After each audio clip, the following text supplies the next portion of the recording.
Alright, folks, welcome back. 皆さん、お帰りなさい。今日は31日目です。Right? Today is day 31. What a poetic way to end the month of January with a level up. Technically, this would be where the closest point to when the free stuff stops.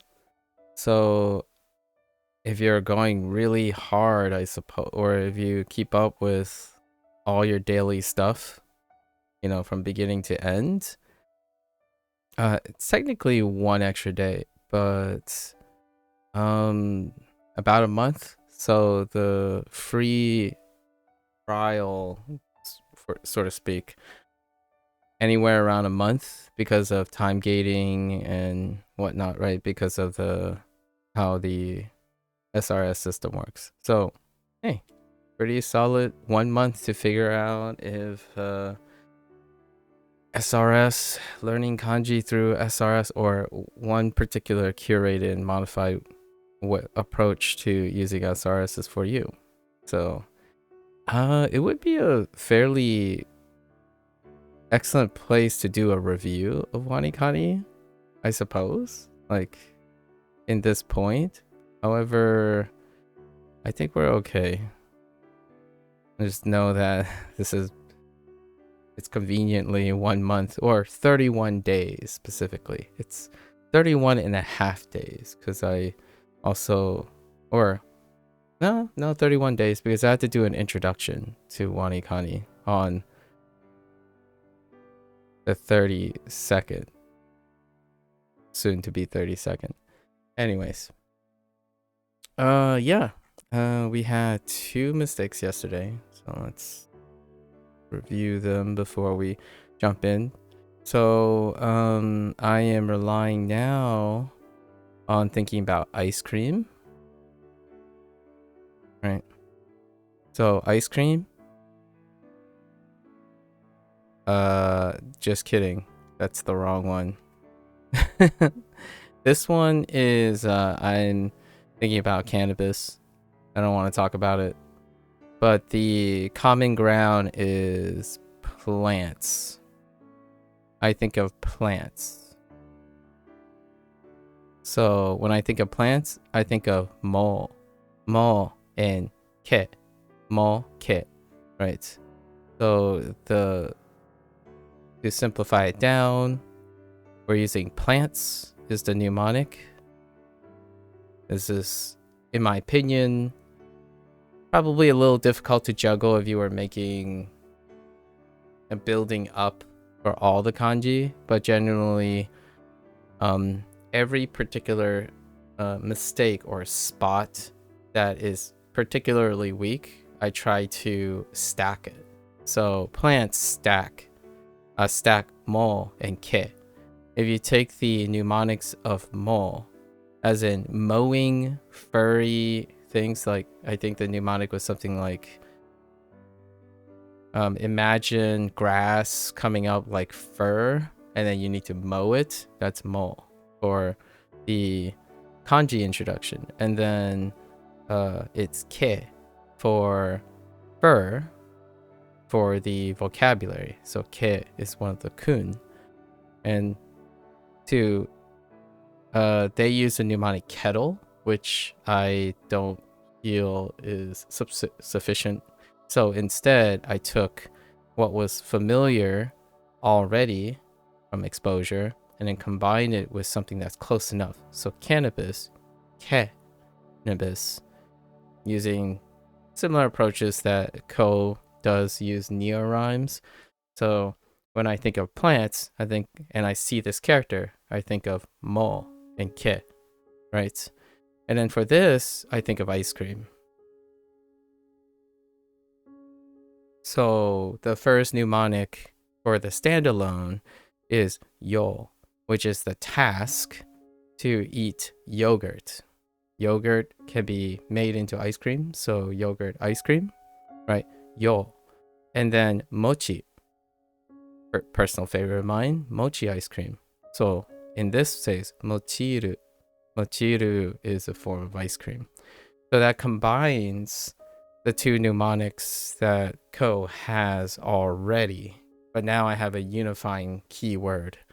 So then it alleviates the need to think of them as two separate things. When you think of two separate things, it can be a little bit extra effort for me. So you layer on top, you associate it with something that is already existent. I imagine it was a little bit tougher when Ko is thinking about all these mnemonics in which how deep you want to weave this. And it's really difficult because you have to foresee all of this as well. Kevin, on the other hand, on Hanzahiro, seems like they went out of their way to try to do that. And then you can kind of see like certain places it starts spiraling a little bit, and so it's a very human creative limitation in my opinion. So very, very rationally acceptable. However, it doesn't stop you from doing it. Obviously, what I'm saying here is for the purpose of how I get to remember something when it's not memorable yet, right? So these mnemonics when you invest in these mnemonics, there's a chance you might remember them sooner rather than later. And then obviously they may fade, as in the literal concept that's associated with these will turn over. However, the practice of doing this is maintenance, right? It's maintained. So if you don't do any of these type of things, then the moment WaniKani leaves, you don't do them anymore. As in, the next time, are you going to have to use you hope that WaniKani also expands into math or science, or you hope that someone else adopted the SRS system for science, and all the other things that is a possibility. I mean, the internet is really rich in that way, and you hope that the tool that worked for you is adapted to maybe everything else that you need to learn. That is a very distinct possibility. However, for me, it's very enjoyable to practice doing this myself. So what WaniKani doesn't necessarily stop me from doing it as well, right? It's learning from other people's learning method. So I think that's one thing that I haven't gotten the opportunity to demonstrate directly, largely because Duolingo, the stuff that I do, the Duolingo doesn't do at all. So that took up most of my time. So Duolingo kind of gave a lot of opportunities where there are things that I typically do, but Duolingo doesn't do. So then I perform those things along with Duolingo, creating constructs, associations, organizing the antonyms, synonyms, meanings, like in a more me way. But Duolingo is doing something else. So I extract whatever Duolingo is doing and adapt it to the things that I do. Like, I didn't think particularly like how do I approach kanji, like its association with writing, like stroke order and the reads. I didn't know these things, so I couldn't possibly have developed or integrate any form of learning strategy that from what I've learned without that knowledge. So that's what Duolingo provides in spades. So I use that knowledge to then spin it into my own thing. WaniKani is doing so much. This, to me, this practice is not possible. Or I would overlook it. There's a chance I would overlook these things because I could choose to do and learn and rely on the way I have always done word associations. I pull up a dictionary, a textbook, I write the definition down and form the connection between them based on their definition, as opposed to wholeheartedly starting right away reading someone else's interpretation of these words, and that provides a source of inspiration. Now, when things don't connect, I either try to leverage whatever they provided as much as I can, or, you know, mix and match. So in this case, I abandon one of the mnemonics in order to unify the two mnemonics, and I embrace both the mnemonics and consolidate the mnemonics for any weak spots. And then I rely on the SRS, right? The SRS for the other stuff, largely because I understand what the SRS is doing, because I do that inherently. So what happens here is I haven't really challenged myself yet to try to use what WaniKani does and then do something with it yet. Like, for example, an interesting way to do it when I'm recalling these things is I could challenge myself to make a singular mnemonic for all of these combined. But for me, functionally, it doesn't overlap with my current immediate goals, right? Maybe in the future, which it is something that I'm lacking here, instead of having this section, I would love to have a vocabulary display, which then we'll probably have to go into like the levels up here, right, to look for it. And I can create short stories out of the vocabulary eventually. Not right now, because I think the way it's organized, it doesn't have lots of bits and pieces that I require. Meanwhile, Ko is providing sentences, pattern of use for the vocabulary, and that's wonderful. What sparks all this commentary is there was a thread, the thread that I read on WaniKani's side of things. I read another thing on Hanzahiro, which kind of is related to this. Someone said some of the context sentences are weird, and they're like, I guess, unnatural or weirdly structured or weirdly interpreted. That was the word, interpreted. And the weird interpretation that they were saying was on the English side of things, which then affects the Japanese perception, right? Like things like you miss all the shots you don't take. Like, how do you express that in Japanese? It's not that. It usually I encountered a few of them already where it was like your father's heavenly, like your father in heaven, that kind of stuff, or the short ones on the side for the pattern of use can turn into like interpretive sayings, right? And my thought was, well, they're interpretive sayings, so they give you ideas of how they can be used.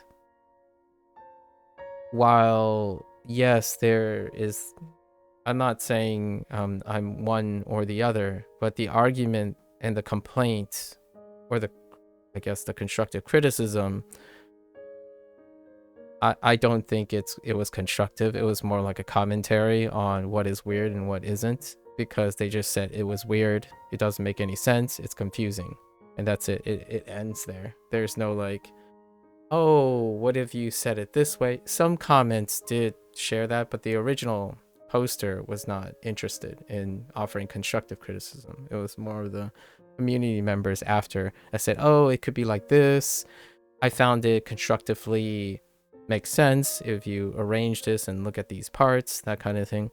So where am I going with this?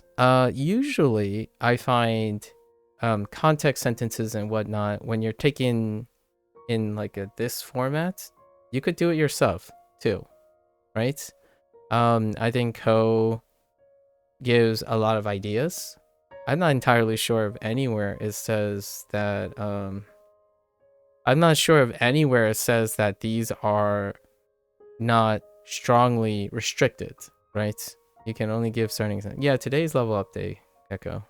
I'm doing pretty well. We're all ready for tomorrow's like start of the Duolingo Chinese course. So it was 2 days longer than I thought until level update. Actually, if since I didn't know the exact timing of WaniKani's like how often the kanji comes up, due to the 2 or 3 hour shift every time, it added 2 additional days. So I would have, in retrospect, been able to finish my Duolingo Chinese review yesterday. But however, yeah, we're getting our level up today, and then we do our Duolingo review tomorrow. Anyways, this is what I mean by sometimes it's complaining and it's non-constructive criticism, which is perfectly fine. You know, it's very informative to the developer. And at the same time, there's constructive criticism. And in this case, the interpretive nature, I don't necessarily think there are any hard, fast rules for how to interpret idioms in English from Japanese, as far as I know. However, the person who presents their case sounds like there is a standard. And for me, that reminds me of how the great distinction between how to interpret that feedback, right?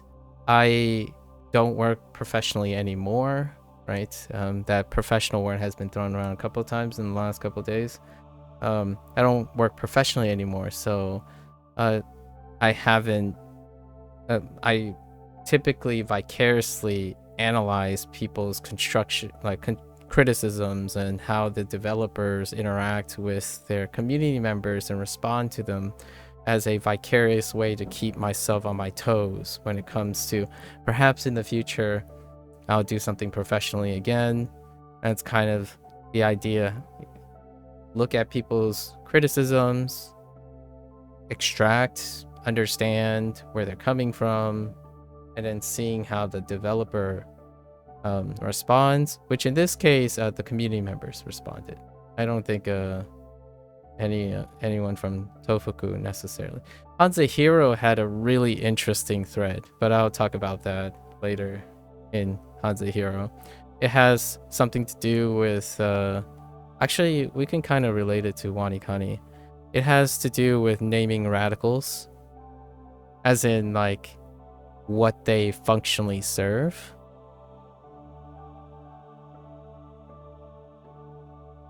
So I'll give like a short Sparks Notes version. This person, their constructive criticism. I'm gonna put it in quotes because this is more of a opinion attached to emotions as opposed to constructive, because there wasn't any like offer other than the construction is to consolidate. So, and a good example is the 2 mistakes that I made yesterday. I'm consolidating those. The opinion was name radicals based on their nearest. They always name radical components based on their nearest meaning. So what I mean by this is if you call this task and you provided a mnemonic for task, this should have a mnemonic that is related to this mnemonic and also refer to this as task. However, this person is already educated in Japanese. So their complaint is their opinion. They already know these things in advance, as in the reason this criticism comes up is in retrospect, and also that they use other resources, right? So they already know something, and this is where the opinion comes in. This is the contextual. They know what this means. So they retroactively told Kevin, the developer at Hanzahiro, that you should make this mean the same thing as this. Now the order of operations does not work that way when it comes to the design of WaniKani and Hanzahiro. You learn the radicals, associate something with it, and then transition to their use, right? Now, I did notice this in Hanzahiro, like for example, what is it? Life, for example, in WaniKani is life in their first kanji introduction, right? So that creates the consistency. The mnemonics is to describe this character, and then the mnemonics is to describe the reed, right? So these are apples and oranges. So these two mnemonics are separate in WaniKani. In Hanzahiro, oftentimes the mnemonic for this is weaved into the mnemonic for the reed.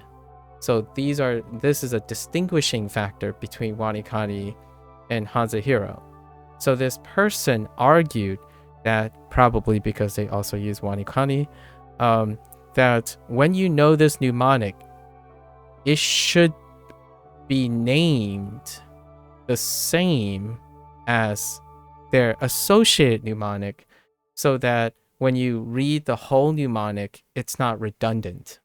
As in, now, if this is alien, by the way, in Hanzahiro, to compare. This is alien, and their first word they introduce is life. Their first Hanzi is life. So now they have a mnemonic that involves Shrek discovering an alien that looks dead, and it suddenly comes to life. That is the mnemonic for Shrek is outside. Shrek is outside of the English Manor, discovering a alien that looks dead, and it suddenly comes to life. Why outside of the English Manor? That's Sheng, right? Sheng, Shrek, S-H-E-N-G, tone 1, outside. So, and then the alien is separated from life.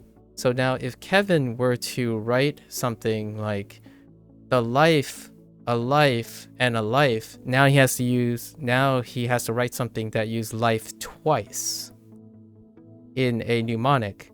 But which life is it? Is it life the radical or life the Hanzi character?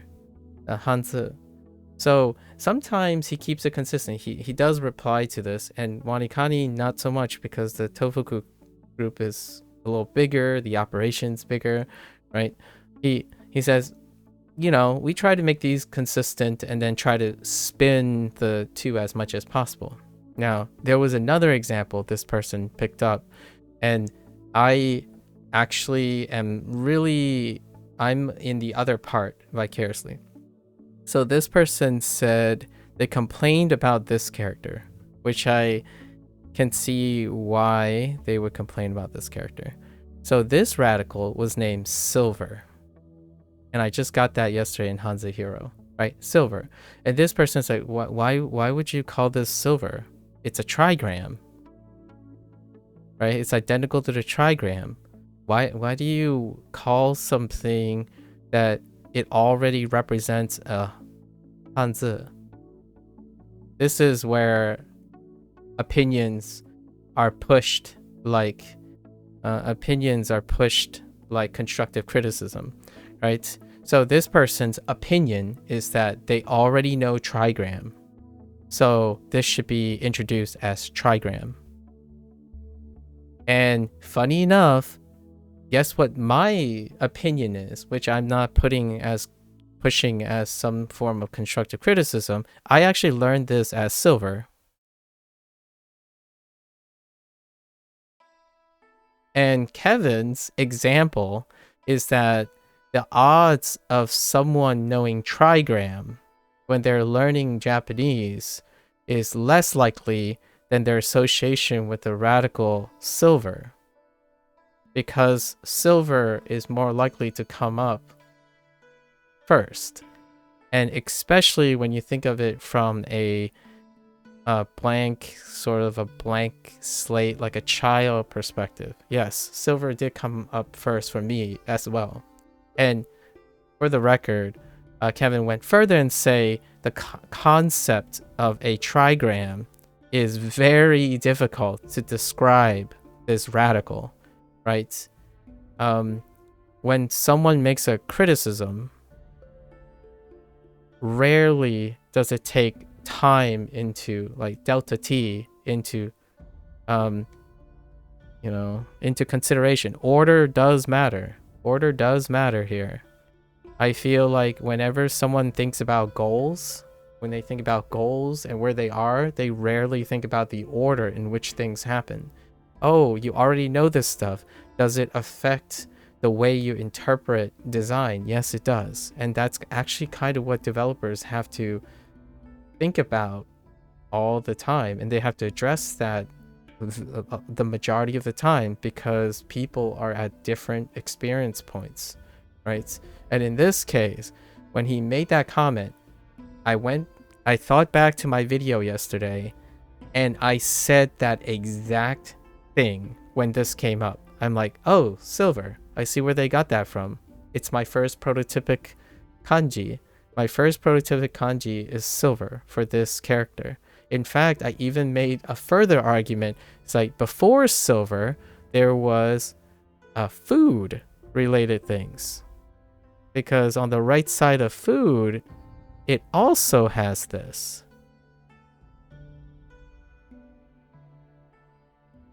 Kind of thing going on, like this stuff.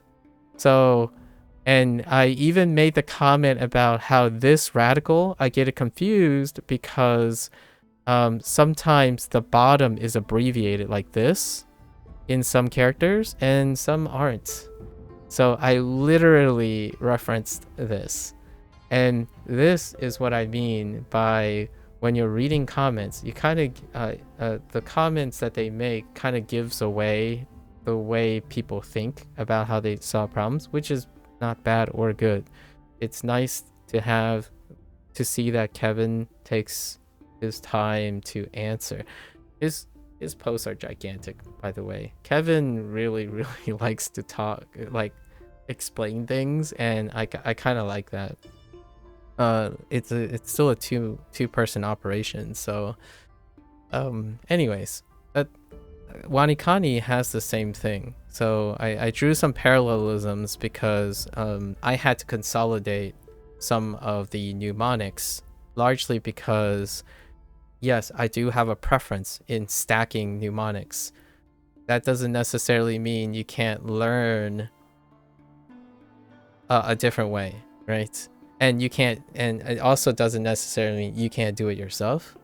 Now, the question is, whenever someone says change this, and it insinuates or presumes, right? Let's just say infers that it's a change for the better. It's a change for the better. That is erroneous. That is a leap of logic. A leap of logic. When you're sampling your sub and sampling only based on your sub and sampling based only on your opinions, the idea that it is a change for the better when you're insinuating it can only be this good, it can only get better with this change, that's a leap of logic. And in fact, it was a pure coincidence. It was a pure coincidence. When I read Kevin's comment, my thought was, that's exactly what I think. And that is still not sufficient enough to say that whatever Kevin decided to do is for the better. The idea is that there are counter arguments to what this person's inferring. The person could infer a suggestion that compromises between both of them because both cases are true in some way. So that way that other person spoke is as though their way only exists and the other way does not exist. And of course, it does because Kevin already made it that way. Kevin also is a person who's learning the language and have learned the language.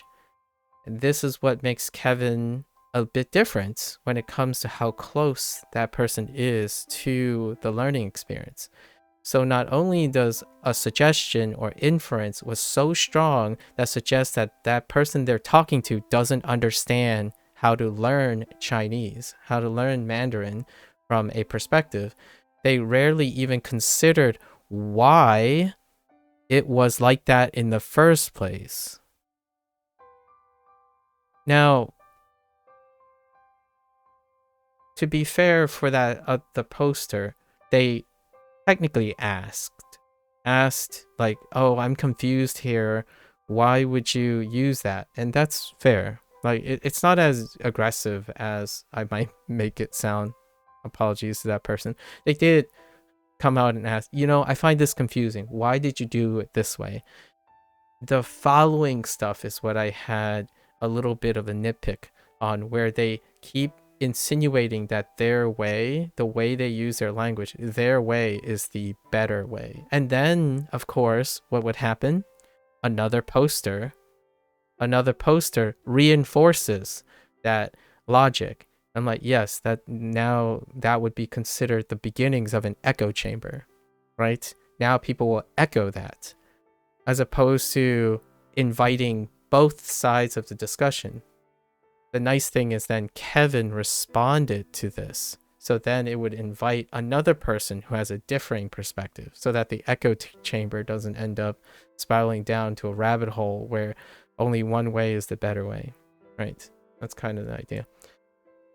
Hanzi Hero also has more constraints because they are more ambitious with their approach on mnemonics. Yes, they have far more constraints. And the way a lot of people are criticizing, like, is coming from less constraints. WaniKani is definitely compromising here. Like, I feel Ko's writing is a bit more flexible when it comes to the design because they don't want to be more ambitious with it. Now you can be more ambitious with it. So all the mistakes that I've made so far, I'm adding that ambition. So I'm adding the things that may make it work, acknowledging that I can see why Ko decided to keep the mnemonics separate for these. Like, appreciating what would happen if they start doing it that way. All I can think about is, dude, doing like own and kun reads while interlacing own and kun reads into radicals, like making them associate with each other while also differentiating between them, is going to be a nightmare, in my opinion. Like, just thinking about it makes it nightmarish.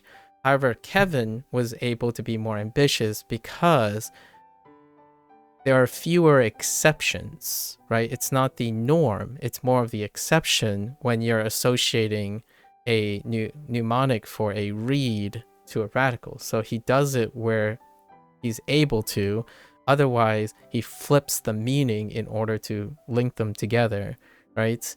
In Japanese, like, I can understand why I can understand the motivations of keeping these things separate. And then kanji, distinct enough from the vocabulary, largely because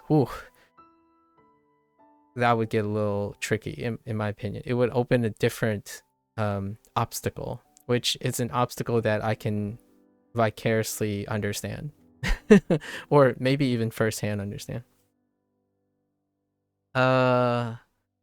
For each one, there are 2 sounds, 1 tone, and 1 or more components to integrate, plus the Hanzi meaning. Yeah. And somehow the whole thing has to make some amount of sense. Exactly.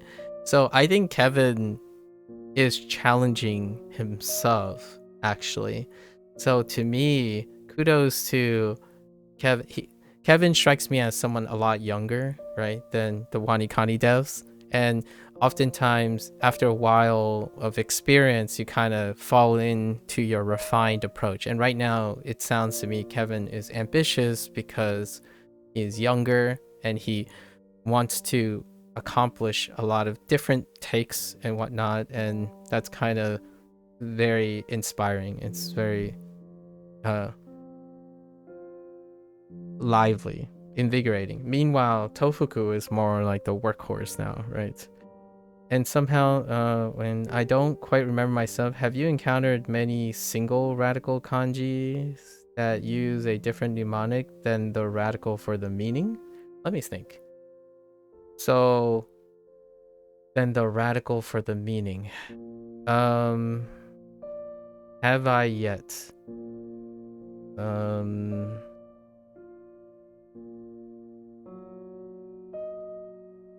Let's use these ones. Which ones are far here?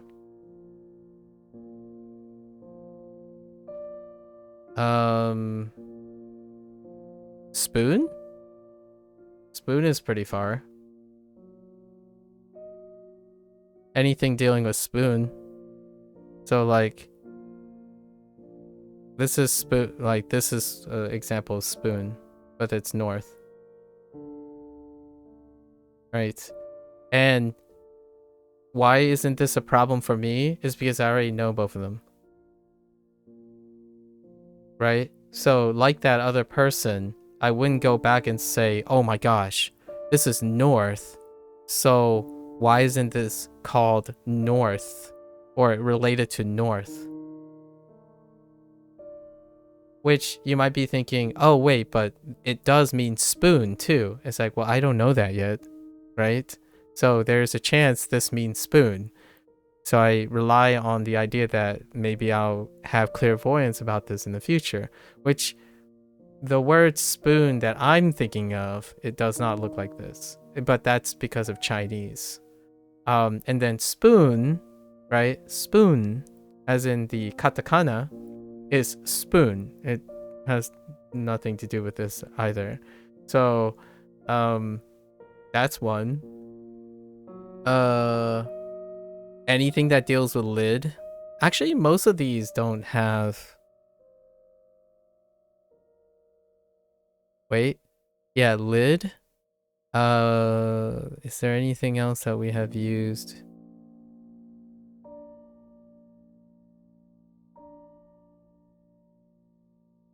Huh. Direction's fine. Towel is fine. Dry?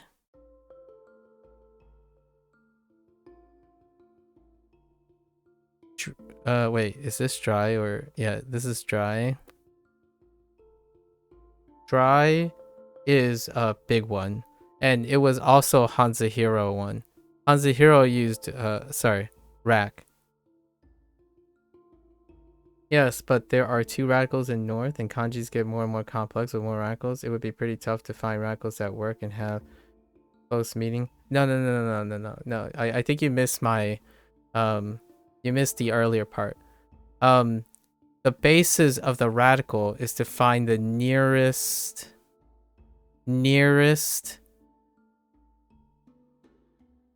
purest associated kanji.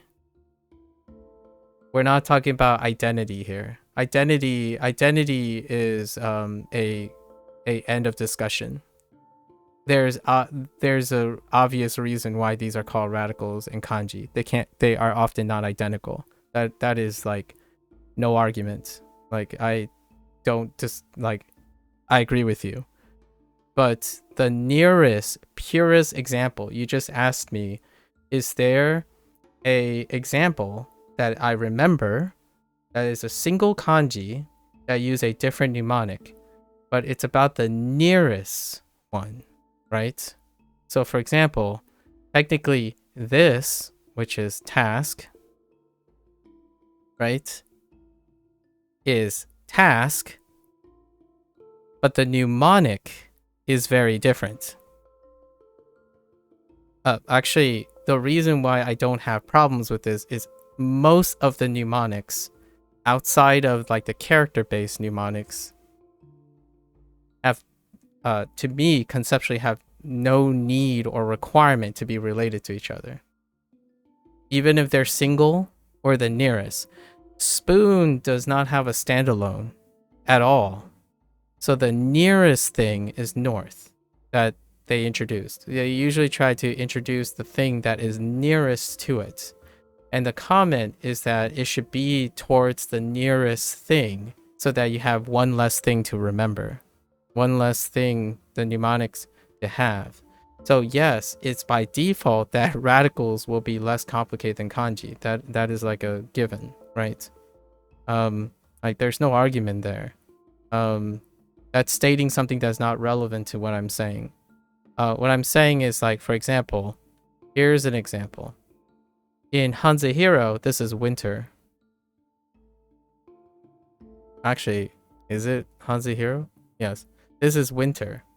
And then winter is winter, which is here.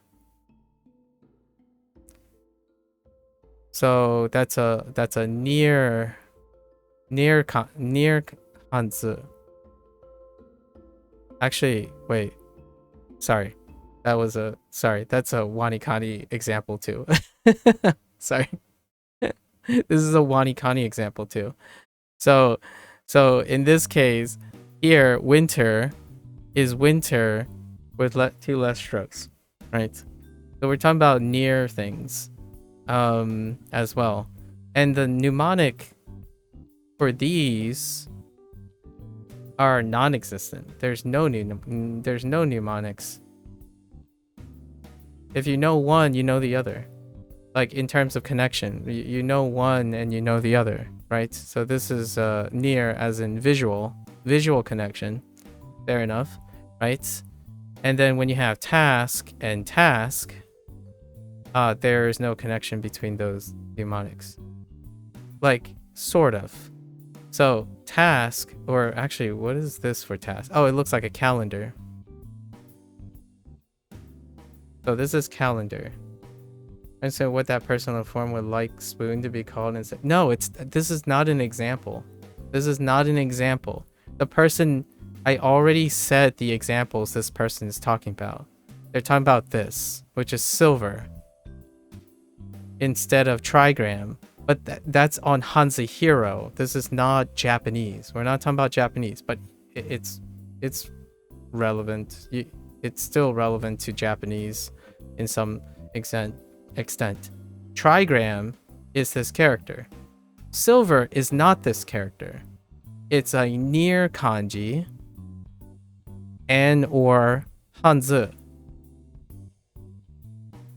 This is silver.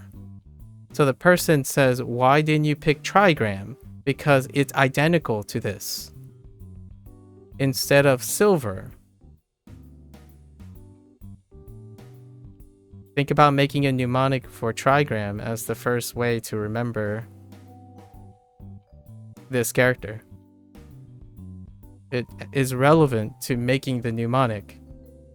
Versus having someone conceptualize silver and having a near kanji or a near hanzi, because this is gin. In fact, I remember this as gin before I remembered it as I actually don't even know what silver is. Oh, I do know. Yin. Like yinko. Not yin, ginko and yinhan, which is bank. It's bank for both. Right? So that's the example. Things are flexible and near a lot of times. So you can choose to separate them if you want, which WaniKani chooses to separate them. Meanwhile, Kevin decided to pick silver because silver is likely to come up before trigram. But trigram is identical to this. This is one of the trigrams. In fact, I'm not even sure if I understand what a trigram is.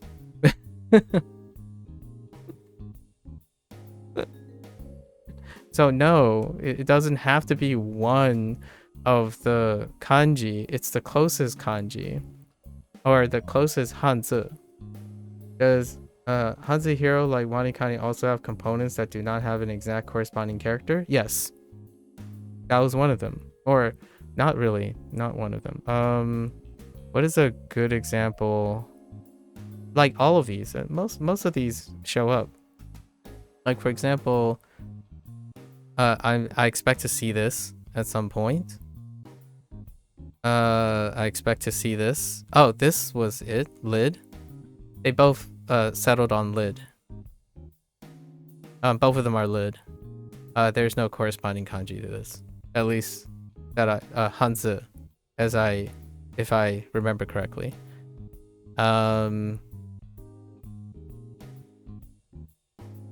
There's one for that. Didn't see hat yet.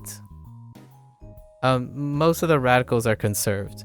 Hanzi hero uses different words for these a lot of times. Not a lot of times, but significant. Maybe like 30% of the time they use different words. So I have to remember those, right? I have to remember those. Now, someone could be really, really angry and get really upset that they're learning Japanese and Chinese and they have to remember extra words, right? Like, for example, from now on, I need to remember alien and life. However, in Kevin's case, I know that life is associated with alien. In WaniKani's case, I know that life is still life. However, knowing life doesn't help me remember the read for life. While I remember alien and life, I remember the read for sheng.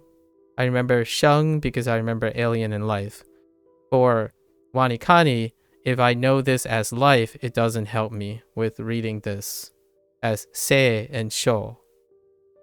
Not exactly. Not in the same way. Not directly. I connected it because in this specific case, actually, I lied a little bit. I lied a little bit. In this case, Ko actually did a wonderful way of connecting it. In a way, your life with the sword, when you did the correct thing, where's the correct thing? Ko actually did a really special thing for this one so far. Where's correct? Is correct even on here? No, see, correct isn't even on this list, but so he linked it with correct. When you do the correct thing, se and sho. The shogun and the saber mnemonic was done twice. So with that saber, you learn what else to do with your life. That's the mnemonic. So it's not necessarily connected with the radicals mnemonic. It's actually connected with correct. The life you take away with your new saber. And the saber is doing the correct thing. Remember? Sei from sho. Sei sho. Sei and sho for correct. So that's not even connected with the radical. The mnemonic is not connected with the radical. In a way, it's actually more connected to another kanji, which can work too, right? So Ko goes around and do whatever comes to mind, which normalizes this expectation, and I play along with it, right? And if it becomes confusing and whatnot, I do it again. Alien life, they're out there, bro. Be on your watch. Oh boy. I blame the people inside the walls. Yeah, so I like when this happens, whenever Ko links whichever one. It doesn't have to be with another radical. Like, it doesn't have to always go this direction, right? You can link it this direction, right? And then there should be another box of vocabulary, right, with stuff. And vocabulary can link with each other. They can link with this. They can link all the way back to the radical. Kevin, on the other hand, Kevin tries to do all the radicals with all the kanji and then leave vocabulary separate. But in a way, use the meaning of the characters to define the vocabulary. Like, so what I mean is, there is not necessarily a mnemonic connection between the characters and the vocabulary. WaniKani is separate on all of them, like on all the fronts. What I mean is, it's not consistent enough to say that code deliberately tried to connect all of them all the time. It's like on a whim, whatever is more convenient. So for remembering life, it's actually correct, is how I remember it, because that's what his mnemonic connects. It does not connect, the read is not connected to radicals, because radicals don't have reads, right? There's no read connection. And it's an interesting way to juggle all these things. Drink agua. Oh. Yo. So right now, with all of this said and done, really, many would probably say, what's the point? Right? What's the point? When you remember these characters, you don't need mnemonics anymore. You don't need it anymore, right? The moment you remember it, you don't need this anymore. Like, I will probably end up forgetting. I will probably end up forgetting these mnemonics. And before all of this, what triggered all of this is you're practicing.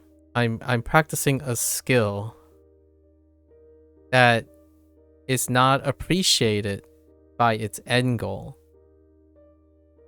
It's appreciated by retaining the practice. So for example, when someone goes and say, oh yeah, if A leads to B, then that's the rule, right? It's like, if I can only connect A moving to B, then that's the right way to do things, or maybe the only effective way to do things. And this is where I think cognitive dissonance pops in a lot of times. Then when someone thinks this way, when they think this is the best way for them, and they didn't realize they're at B already, and they're making a comment with A, these two things are not equivalent. So the person who's making a comment is already at position B, and they think they're making an A to B argument, but they're actually making a B to A argument, where they already know the Hanzi, and they think that you should retroactively change radicals to fit the design of whichever. And my argument or my concern about this is, does this person know that they're in position B? Because I know that I'm in position B.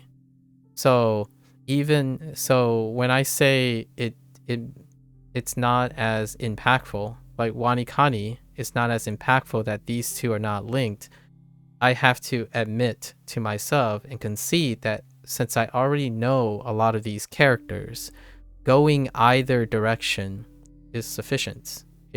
It helps me learn a radical. How do I learn radicals in WaniKani the first 31 days? I learn because I already know the characters.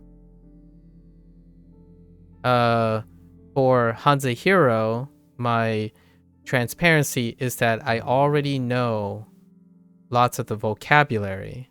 So I use the vocabulary to learn the mnemonics. How do I remember that? Shrek is in front of the English manor, discovering an alien that he thought was dead and suddenly come alive, is because I already know Sheng is the read on life. So what I'm using now is I'm using my knowledge, because I'm in state B, to learn A. And that's what I'm doing in WaniKani too. Until everything is new, right? Is that going to happen? No. Some things are new. So now when some things are new, I'm using different approach.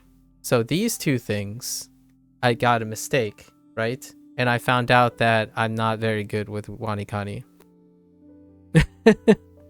I'm not good with whatever WaniKani is doing. So what happens is I'm building on top of these. So my mnemonic now is plant for this guy, and this guy is ice cream. Because now these are things that are new, and the new things are weak because I didn't use WaniKani the way it was designed, because I was in a state that is not the starting state. So when people make criticisms, oftentimes they use their status.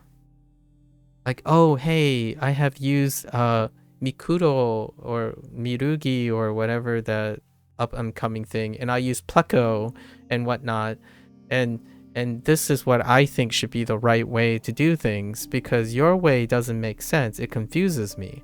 And my first thought was, okay,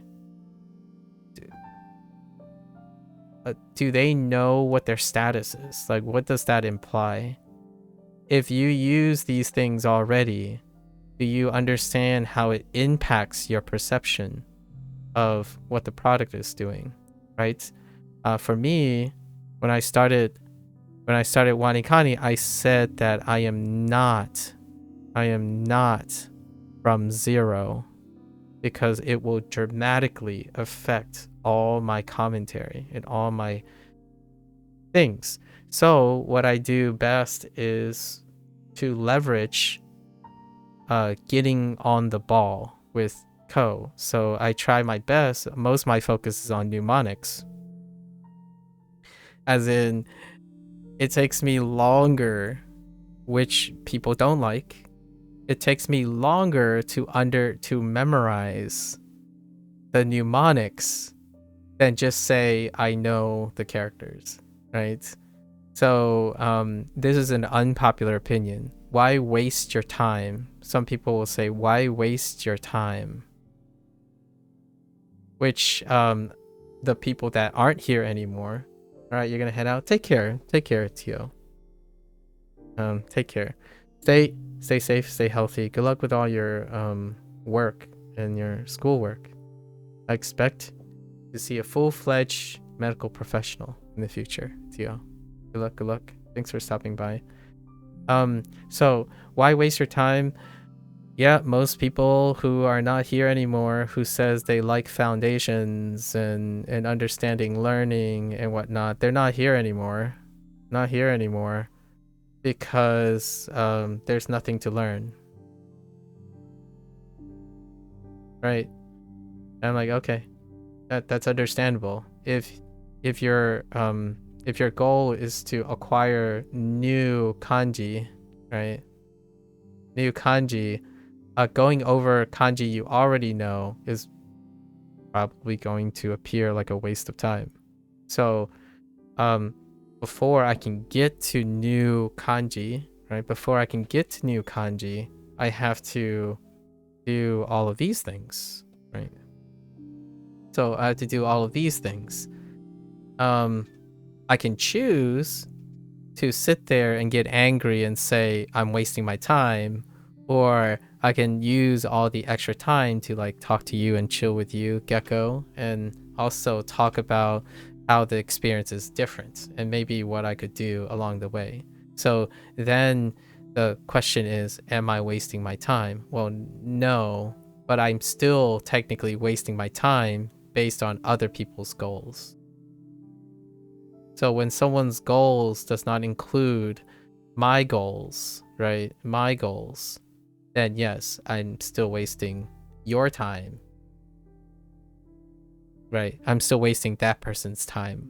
And if that person's watching me, then it would most definitely still feel like a waste of time because they believe that what I'm doing doesn't serve their purpose. And that makes sense. That's why they're not around anymore. It's a mutual understanding, right? Or at least for me. For them, it could be an emotional understanding. Like they're like, oh man, this guy talks a lot of crap. Right? And that's fine. For me, it doesn't really affect me.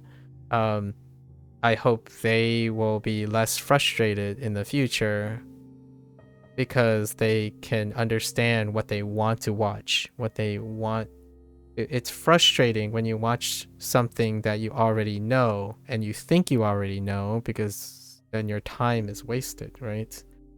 That's kind of the thing. And this person, I would say the core of this person's argument, like the emotional core of this person's argument, is that why waste extra time, Kevin, right? Why waste extra time, Kevin, by making more definitions, more mnemonics for radicals when they already mean the same thing, or they mean something already in their character form? And Kevin was able to explain that. Well, the ones they highlighted, they said like, oh, this happened 14 other times, but this is one of the examples. And I would love to hear what their other examples are, because the one that they picked, Silver, is the one that Kevin was able to explain because it's the one that they actually literally mentioned. And for me, Silver was explained. Kevin took the words out of my mouth, basically. Like I was reading that, I was like, okay, well, I have something. And I scrolled down and Kevin explained it. And I'm like, excellent. That's one approach. You try to explain it. I would be surprised if this is a character. I didn't get this character yet. Maybe today I get something that used oh, actually, this mnemonic did use Triceratops though. So see, this is a near kanji, right? So the Triceratops is half of it is being sunbathe. I think it was sunbathing is what they were doing. So yeah, this mnemonic incorporates the Triceratops and the new meaning half, right? And wait, why was sun? Oh, because they were drying up. They were doing drying. Sunbathing is a form of drying, so that creates the half, right? And then there's a mnemonic for the reed. Oh wait. Yeah, we didn't get the actually, the vocabulary might just be the same thing too. Yeah, that might be a pass on the vocabulary as well. So yeah, totally, you can still incorporate the things. For this, right, spoon, I forgot how spoon works here. I don't know if there's anything dealing with spoon. Oh, there is. Yes, if you rub ice stick against a spoon, right, then it points north, which I can't I didn't remember that because it's tough, right? Because there's ice, stick, and spoon. So definitely you still you know, Ko does their best as well. Does their best. And it serves for that purpose, as opposed to like pigeonholing the radicals to its closest thing. At least in my opinion. One of the flexibilities is to determine something and then find the, I don't know why north is the first thing, but I can't appreciate these things because I don't know enough Japanese or Chinese. Either way, this other person probably knows a lot more Mandarin and a lot more, possibly even Japanese, more than I do. So how does that affect their perspective on learning the characters, right? If it doesn't work for me, I can at least see how it, or attempt to try to know how it works for them, right? The comment that was being made doesn't seem like it feels like that person attempted to understand and then they criticize the thing without understanding, right? Hear me out here. When someone says, I am confused, why do you do this? Right? To someone, and then proceeds to offer a solution or suggest to offer a solution. Isn't this kind of weird? I mean, logically speaking, isn't this kind of weird?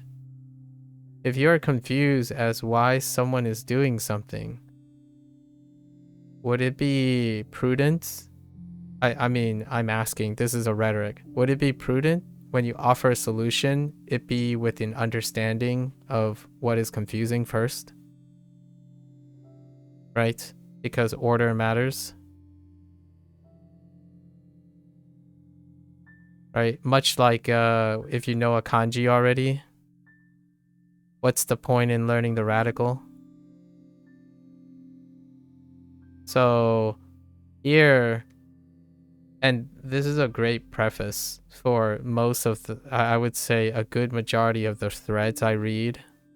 I would say 50% of the threads I read, which someone would suggest that they don't understand something yet and proceeds to say something after establishing that they don't understand what's going on.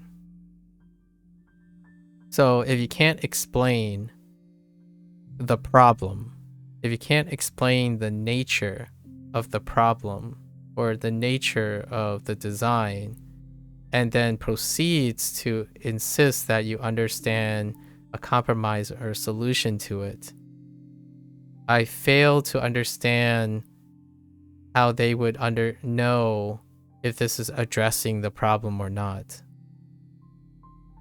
And I think most of the time people like the most emotional, we're gonna say, this is my telltale sign that it's emotional.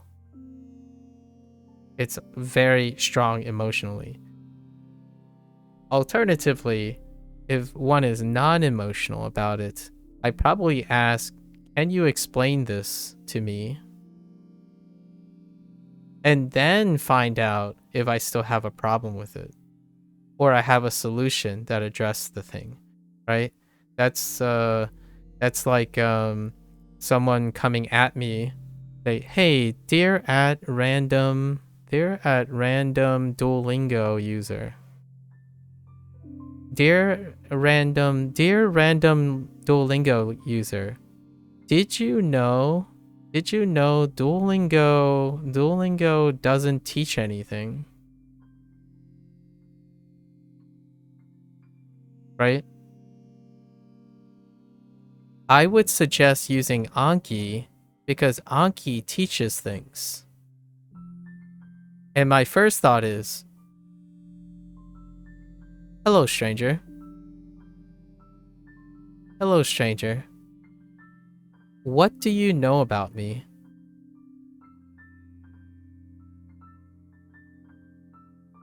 I assume you have a definition of a Duolingo user And then therefore you're inferring that this is true, so then you're making this advice, right? Now the problem with this is you're offering a solution when that is dependent on your definition of a Duolingo user. And that definition requires you to understand the stranger. That's like offering a solution without understanding the product.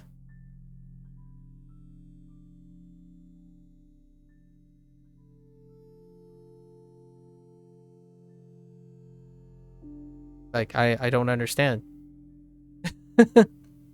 I don't understand.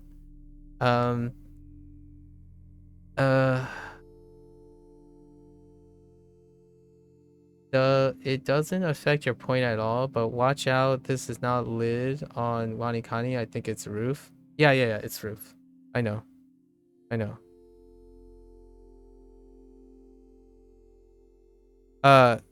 When I say lid, again, this is a presumption.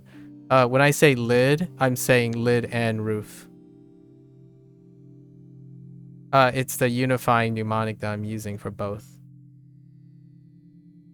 If you watched the last 7 days, when I go over the mnemonics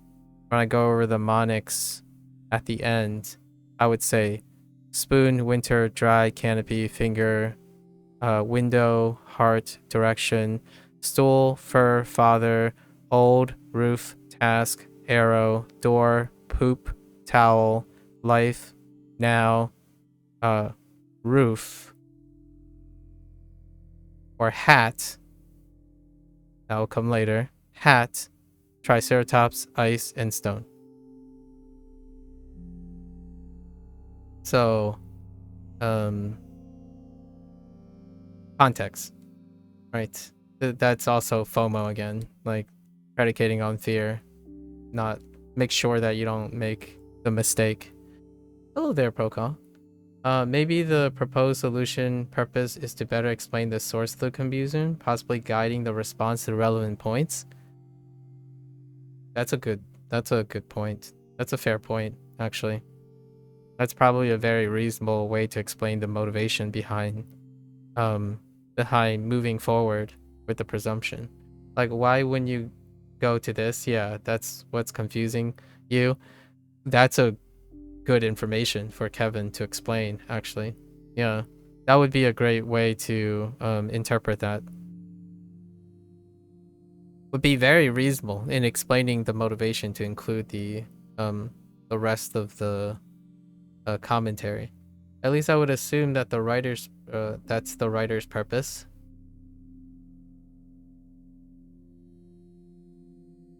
I didn't think about the writer's purpose yet, because I was still caught up on how the writer conceived to post that in the first place. So that's probably a very reasonable way of interpreting it. Now, could it be presented, communicated more effectively? Probably. That's a cliche terminating discussion, right? I think you and I would most by default say that most things produced by a human being could be more effectively presented, largely due to the nature that perfection is something unattainable. So I agree with that, probably. Okay, you see, but lid and roof are two separate radicals that both exist on WaniKani, so how do you plan to remember which is which? The moment when lid shows up.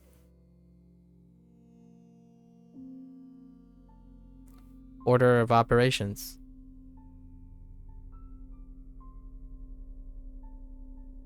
So, since I don't know something, since you know something, I don't know.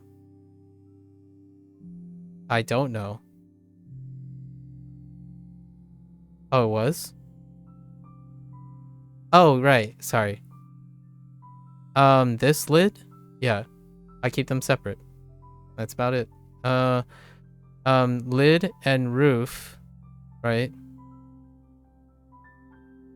Oh, sorry. Lid is lid still because lid is attached to lid. So in Hanzahiro, this is lid. This is lid. And this is roof. But roof is chamfered. So that's how I would know. That's the really it's knowing the side thing, which is what Hanzahiro use, right? I mean, not WaniKani use for this.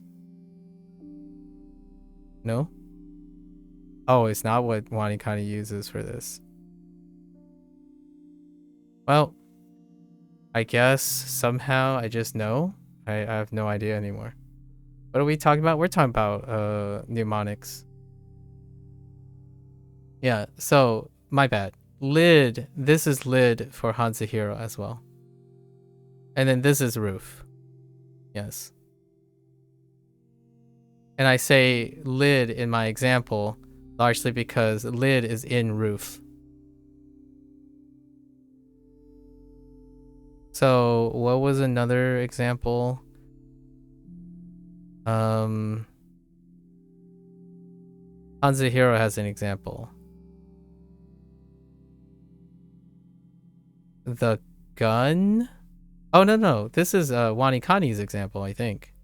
The gun on the cross? Like this. The gun on the cross. That's how I keep them separate. Lid is in roof.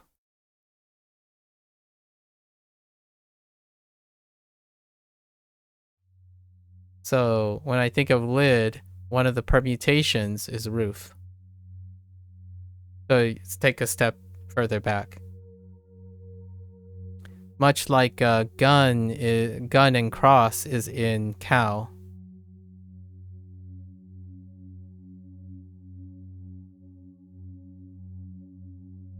Or and then we have cow maybe in cow and ground. So this is ground and cow.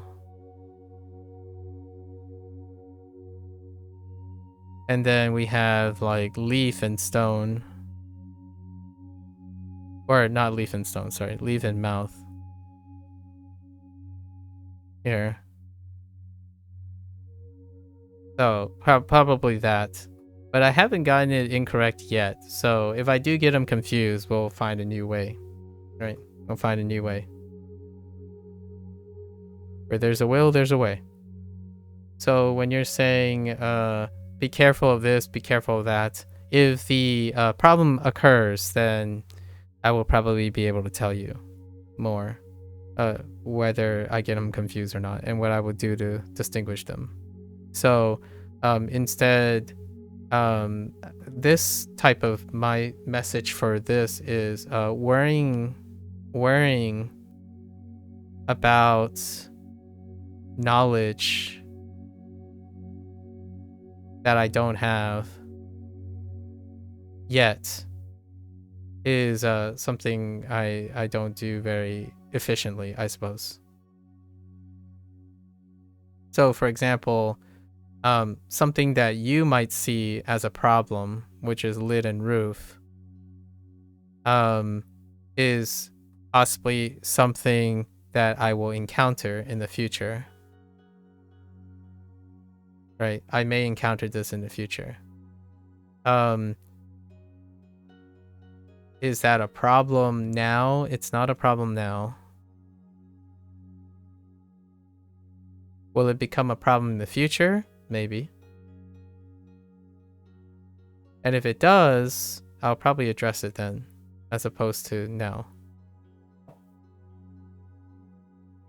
In fact, there is a chance that I might not even use any of these radicals by the time I get there. So that's also a thing too. Like, remember that these radicals are to solve the mnemonics. Radicals themselves are mnemonics for the characters, right? So if I got lid and lid and stuff confused, but it just keeps, well, it's just you kept pointing at while referring to as lid, so I thought I would at least point out that it's not, even if you know you haven't made a mistake on those radicals so far. That's fine. Yeah, I mean, I get that intent. And then I'm explaining it. So I could choose not to explain it and say, oh yeah, you're right. My bad. This is my mistake. This is roof. And then you wouldn't know anything about what I was thinking about, nor would you gain anything from I would gain anything from acknowledging that I know this is roof. So we could choose to do that. That would be probably something I'm less likely to do. I have done it a couple times. Like when someone says, well, actually, I guess kids these days use YK, right? You know that this is this, not that. And yeah, I will use that opportunity to explain. Yep. Another thing that some people might like is using the ends justifies the means kind of thing. Ends justifies the mean approach, which is I could say all of these radicals are used to learn these things, right? To learn these things. And in the long run, if you're using roof and roof helps you with the kanji, or you already know the kanji without the roof meaning, then it's a quote a moot point. However, I would counter argue myself and say that, well, you need to burn this item for completion, right? You need to burn this item for completion in order to be quote unquote complete. However, then it goes back to the idea that it's a moot point if you never burn any of the radicals. Largely because when you talk and read these things, you don't read based on their radicals. That kind of thing. But it is important to me. So I agree with you that if I was making a mistake on these things, it's important to me. I don't want to end up sounding pedantic like the people that don't find this useful. And hopefully it challenges me to see a weakness in the way I'm remembering the radicals. And I wouldn't say that you shouldn't be doing that. I guess that might be the inference by what you're saying now, where I might be implying that there's no value to pointing things out, which I don't think I said anything of that nature, that there's no value to pointing things out, which that might be an inference from how I was talking about it. Even if I don't make a mistake, or maybe I could rationalize why the mistake was made in the first place, there's a point to it, at least in my opinion. I do not want to make it sound like just because I didn't make a mistake or didn't confuse them, there's no point in pointing out the tendency, right? There is quite a lot of tendency for when I say something and it's not the thing that I'm thinking. Hopefully I like to think that other people find that feeling relatable when you say something and you mean something else, right? In this case, it was a good example because I did say lid a couple times. I even wrote lid twice.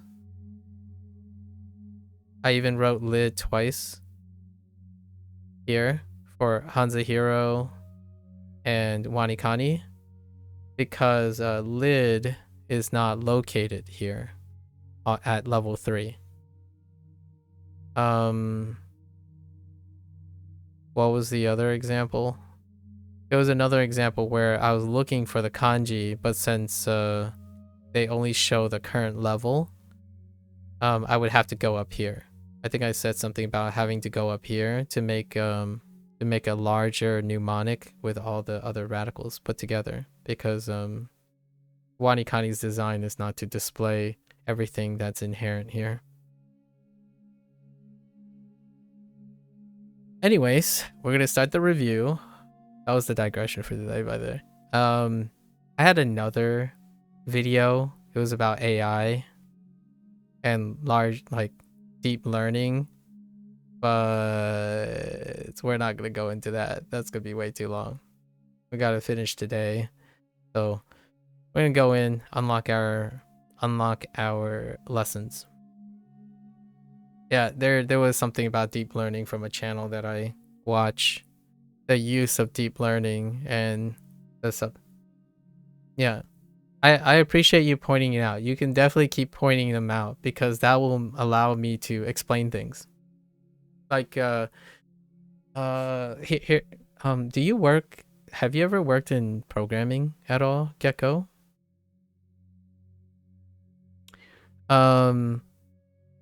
In your experience, sometimes when people focus on explaining them, it's because they get quite defensive about it, and I wanted to make sure that's not, isn't so. It's all good. Yeah. I think the nice thing about streaming, especially live. I know, how can streaming not be live? Like if you're watching a VOD instead. But when you're doing it live, right, as a person streaming, you're more inclined. Now, this can be a bad and a good thing, like a double edge, right? You become accustomed to explaining things. You would think this. Okay, hear me out. You would think this, and I'm gonna put a big asterisk here. I am accustomed to explaining. I'm accustomed to explaining things, largely because I treat streaming, maybe because my background preferentially is accustomed to explaining. Now, anecdotally, I could counter-argue myself to oblivion by saying that actually Twitch, the way Twitch structures things, it gives unilateral control to the streamer. So then that would imply that this person could actually have a lower awareness over time, which lower awareness often correlates with lower explanatory skills. And with that, lower tolerance, right? That lower tolerance lead to explosive behavior. This isn't always this neat, obviously. I'm painting a narrative here. This is one potential and very often seen consequence. I decided to stream language learning because it reminds me of peer review. So in science, right, one thing that keeps you in check from your emotional state, a lot of times, emotional or like preferences and biases tend to be constant peer review, either your colleagues or your classmate. And this is the closest way that I make it so that it's not self-study. Yes, the act of me doing these things is self-study. However, there's a very strong danger in self-study. Self-study is unchecked, is unhinged, and oftentimes when you're a streamer, you can also choose to stay unhinged and ignorant. And that's fine. That's a way to manage your emotional distress, right? And for myself, what is the double edge? I can sometimes be very cold, right? Very cold, aggressive, And what I mean by aggressive is not like emotionally aggressive, just logically aggressive. As in, I thought about this a lot. I say these things a lot. I think about different angles a lot. So when someone asks a question and challenge me, they get like a 4-hour explanation, and then it can come off as logically aggressive, cold, and mansplaining.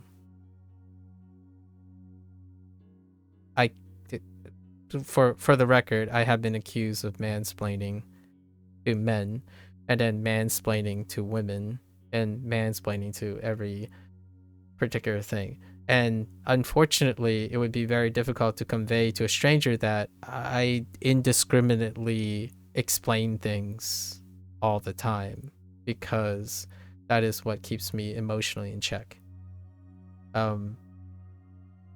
Otherwise, it'd be very difficult to get a PhD, in my opinion, if you let your emotional side run wild in your experiments and stuff. Like, imagine wanting your hypothesis to be correct.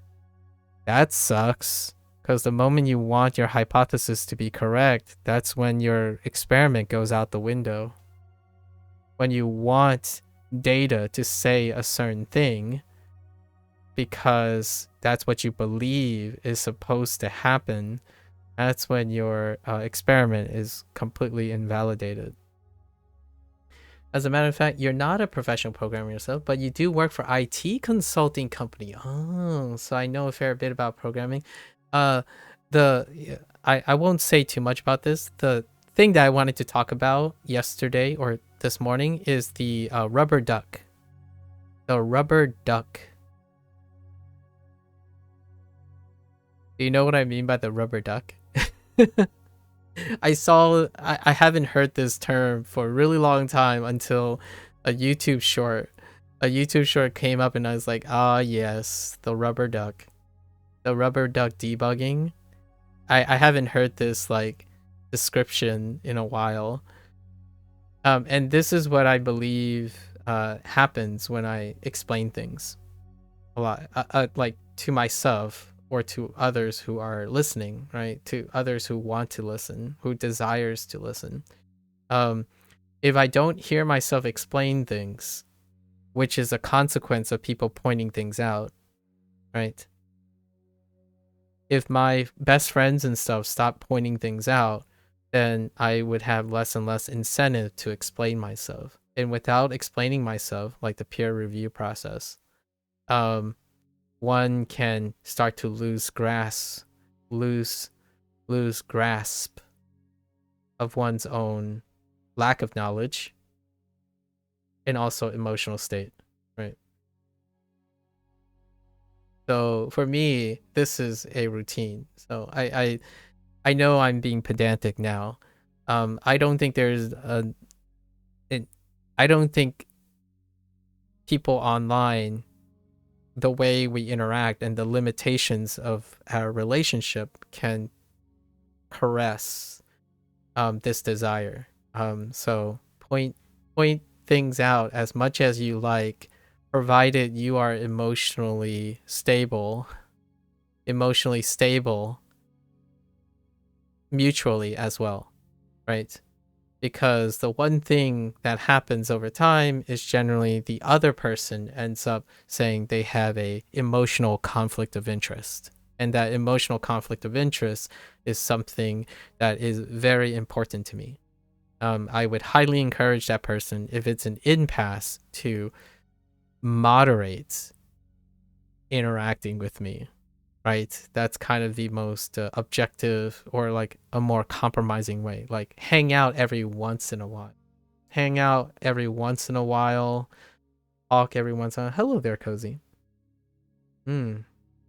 Konnichiwa, Kozu.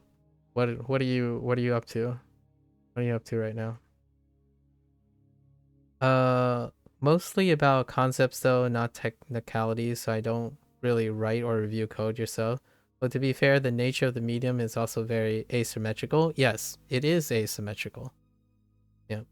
So by design, the community point is you take a short sentence in chat and give it a long and detailed you hear me out. You think that is how a logical person would see it as asymmetrical. I don't necessarily think that is how people behave. I can see how on the surface this format could be interpreted as mansplaining by some people. Absolutely. Now hear me out. For me, that source of mansplaining is not acknowledging that it is asymmetrical. It's acknowledging that it is quite the opposite.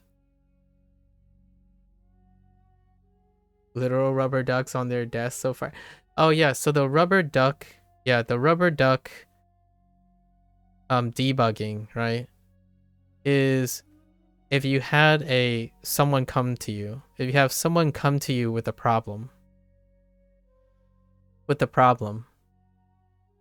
and then they explain it to you.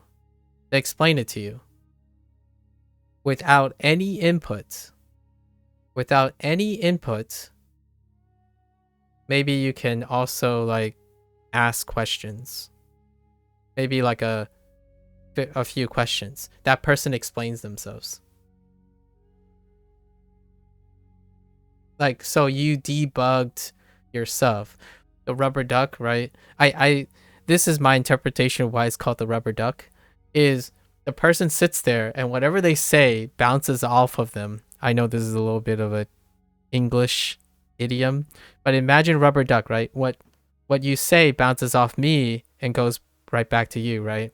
So you're the person, you sit there and this person needs to explain things to you. They want to explain their problem, right? And you sit there and you're like, And occasionally you might ask them a question that they already know, like the information that they already know, and they answer it themselves. It's kind of like a new age, almost a new age meta of the Socratic method, really. Right? Like you're prone to just sit there and ask maybe a question that allows them to find the root of their own problem. Most of the time, though, if you let them talk about it and explain it to themselves, they have an internal monologue with themselves, and they debug the problem themselves. So the skit was very humorous because it was a guy who works in programming, and he masqueraded himself as he's a senior coder, and then a junior coder came in and said, hey, I don't understand this problem. It seems like it could be an API issue, but then it could be this. Oh wait, but what if I forgot to initiate the array in the first place? And he's like, thanks, you're a lot of help. And the senior, his clip shows him like as a senior coder is like and then the person just smiles, and then that person took care of the thing. That's kind of how I imagine the compromise between the asymmetrical layout between the streamer and the viewer. Unfortunately, in my opinion, or maybe fortunately, I'm not sure, because all of the things become the way they are at the moment because of the treatment. Streamers progressively do not bother explaining anymore, and due to like redundancy and interest of time and lots of pragmatism. So actually over time it's the asymmetry becomes normalized in a way that it is symmetrical. So like for example when someone says you suck, a streamer will say, well, you suck. Done. That's it. That solves the asymmetry problem. Right? So over time, explanation, taking advantage, wielding the advantage of asymmetry and acknowledging that it's asymmetrical becomes not the normalized behavior. The expectation is if someone gives you a crappy question, you respond either humorously, a lot of times there's tact and humor, respond with an even more inane response. And that solves that seems like a decent pragmatic way of solving the asymmetry problem. You say less, the streamers say less to you.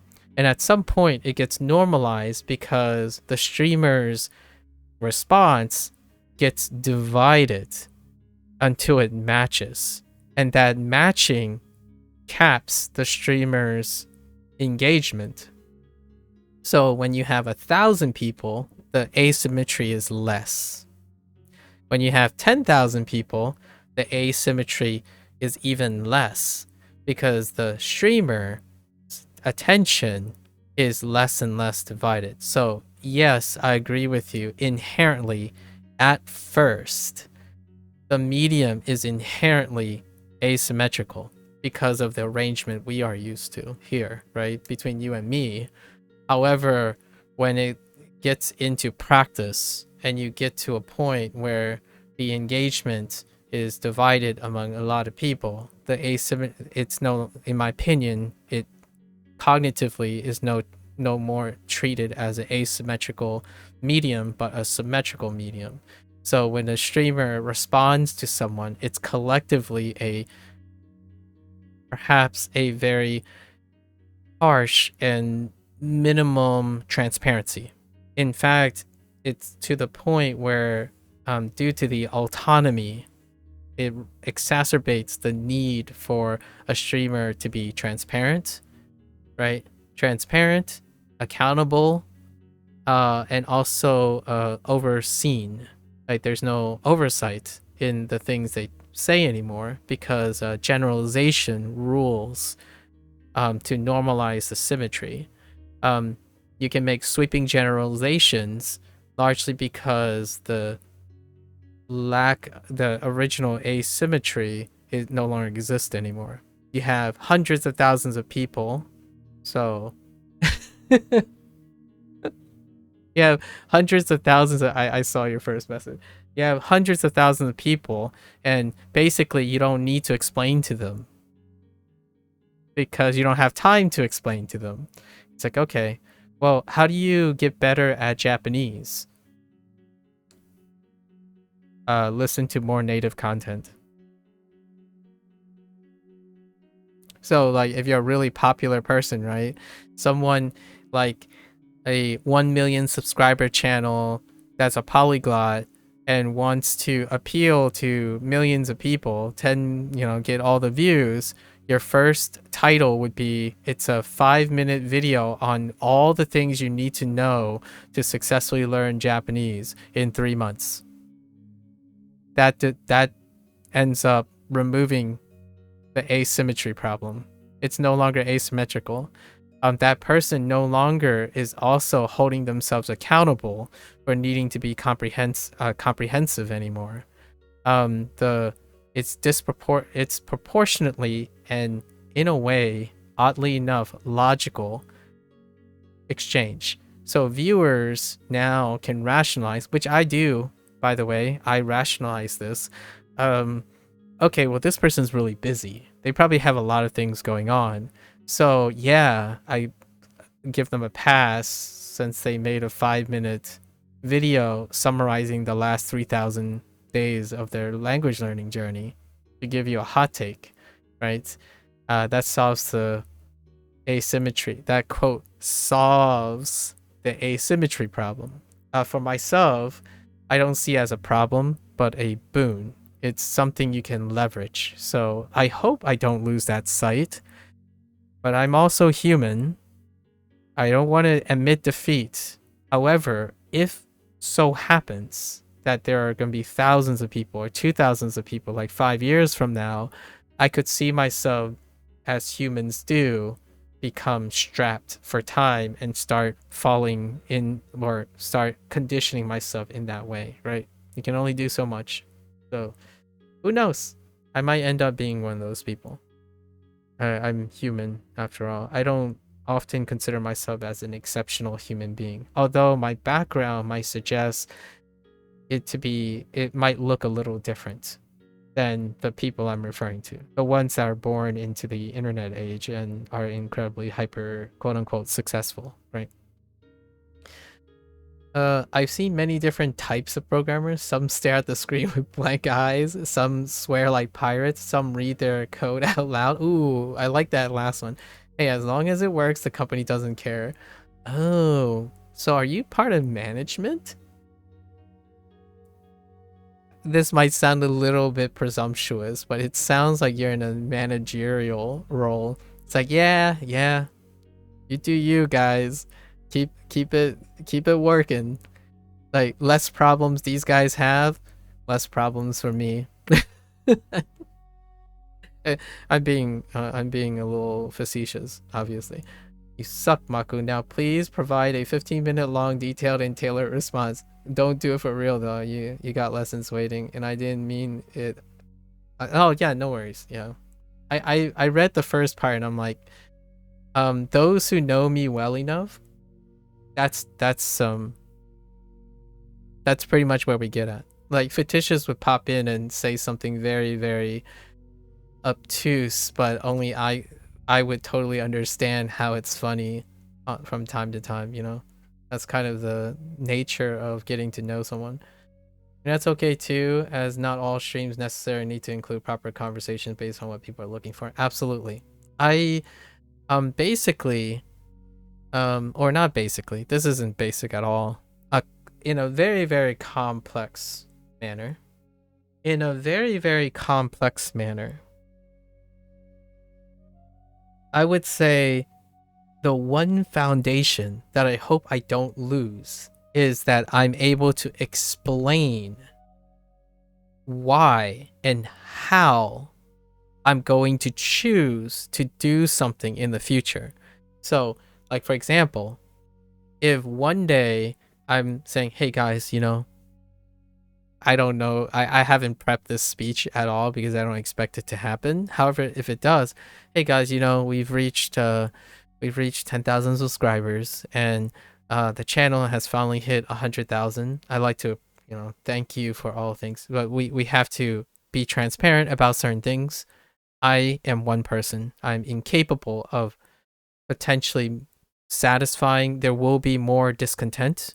There will be more discourse in the future, largely because ideas are going to be more generalized in order to account for the myriad of the larger audience. So I would like to ask a personal, selfish favor that those who are around me, those who know me sufficiently, will also exercise that courtesy and share and iterate on things that maybe you find interesting about me, and also things that you find interesting, in order to scale the community's ability to present ideas, as opposed to continuously expecting a form of asymmetry that is not pragmatically achievable by one person moving forward, or something like that. That's the hypothetical cookie cutter foundation that I would say upon a milestone of realization that I can no longer provide asymmetrical or the quality of asymmetry, right? Proper discussion in the future. So alternatively, I may offer something like, hey guys, how about I do interviews wielding the interest of the community with individuals, so that we can have an individual provide some sort of more larger representation of the community's sentiments. That involves things like polling the community for, what do you want to see me interact with, right? Because that other person might also be a representation in order to produce a sense of symmetry, or leveraging a sense of asymmetry. Those are kind of the ideas, which, by the way, is totally not my idea. Hank Green released his first episode on complexity. I know I'm plugging Hank Green again. I find that if Hank Green finds out, I'm going to be truly embarrassed about this. But anyways, Hank Green posted his first video on complexity about his interview with, what is the mythical morning guys? Rhett. It's like Rhett and I forgot both their names, but That was the first interview. It's his series where he gets asked questions. It's called Ask Hank Anything, AHA, right? AHA. I had a funny story and a coincidence. There was a time when I thought it was a great idea to do AMA, Ask MAKU Anything. But anyways, that's a digression. But his idea behind the series is he gets asked questions by other people who are representatives of their own communities. And through the asking of questions, he asks questions back, and to learn from each other through the answering of each other's questions, deductions, participation in answer asking. So as opposed to doing the podcast structure where it's asymmetrical, right? Podcast is asymmetrical oftentimes. So he posted his first one. It's a 30-minute video. I've watched some of it. I haven't watched all of it. And the title of this video was, "What is the sexiest part of a chicken?" Now you start thinking, I start thinking, what does that tell me about the mythical morning people? And now I'm absolutely curious about how Hank interacts with their questions, because now we have two people demonstrating their personalities, and they're on a footing that is supposedly symmetrical. So that allows the exchange of ideas, as opposed to my situation, oftentimes mansplaining, right? Because I have the mic constitutively and the person I'm reading and speaking to does not, right? And it's a great way to go about it. Anyways, hats off to Hank. All right, you got me. You are indeed a project manager in software development. It does explain how you're very conservative, and also ability to see different viewpoints. Management, like human resources management, a successful manager, right? Like some people say like, oh, leaders are paid too much or something like that. But you can argue that in some other way in the productive scale. But my thought is, how well do you manage people, right? If there's any outside of like AI and hallucination and stuff, if there's anything that is very, very difficult to manage, would be a group of people, right? And then what is a analogous version of that? Teaching a classroom of kids, or being a parent, right? What I would argue, I'm very biased, obviously. There are things that are wonderfully, potentially, in a microcosmic way, manageable or testable, and consistently discernible with enough tests, like foresight and knowledge and data collecting.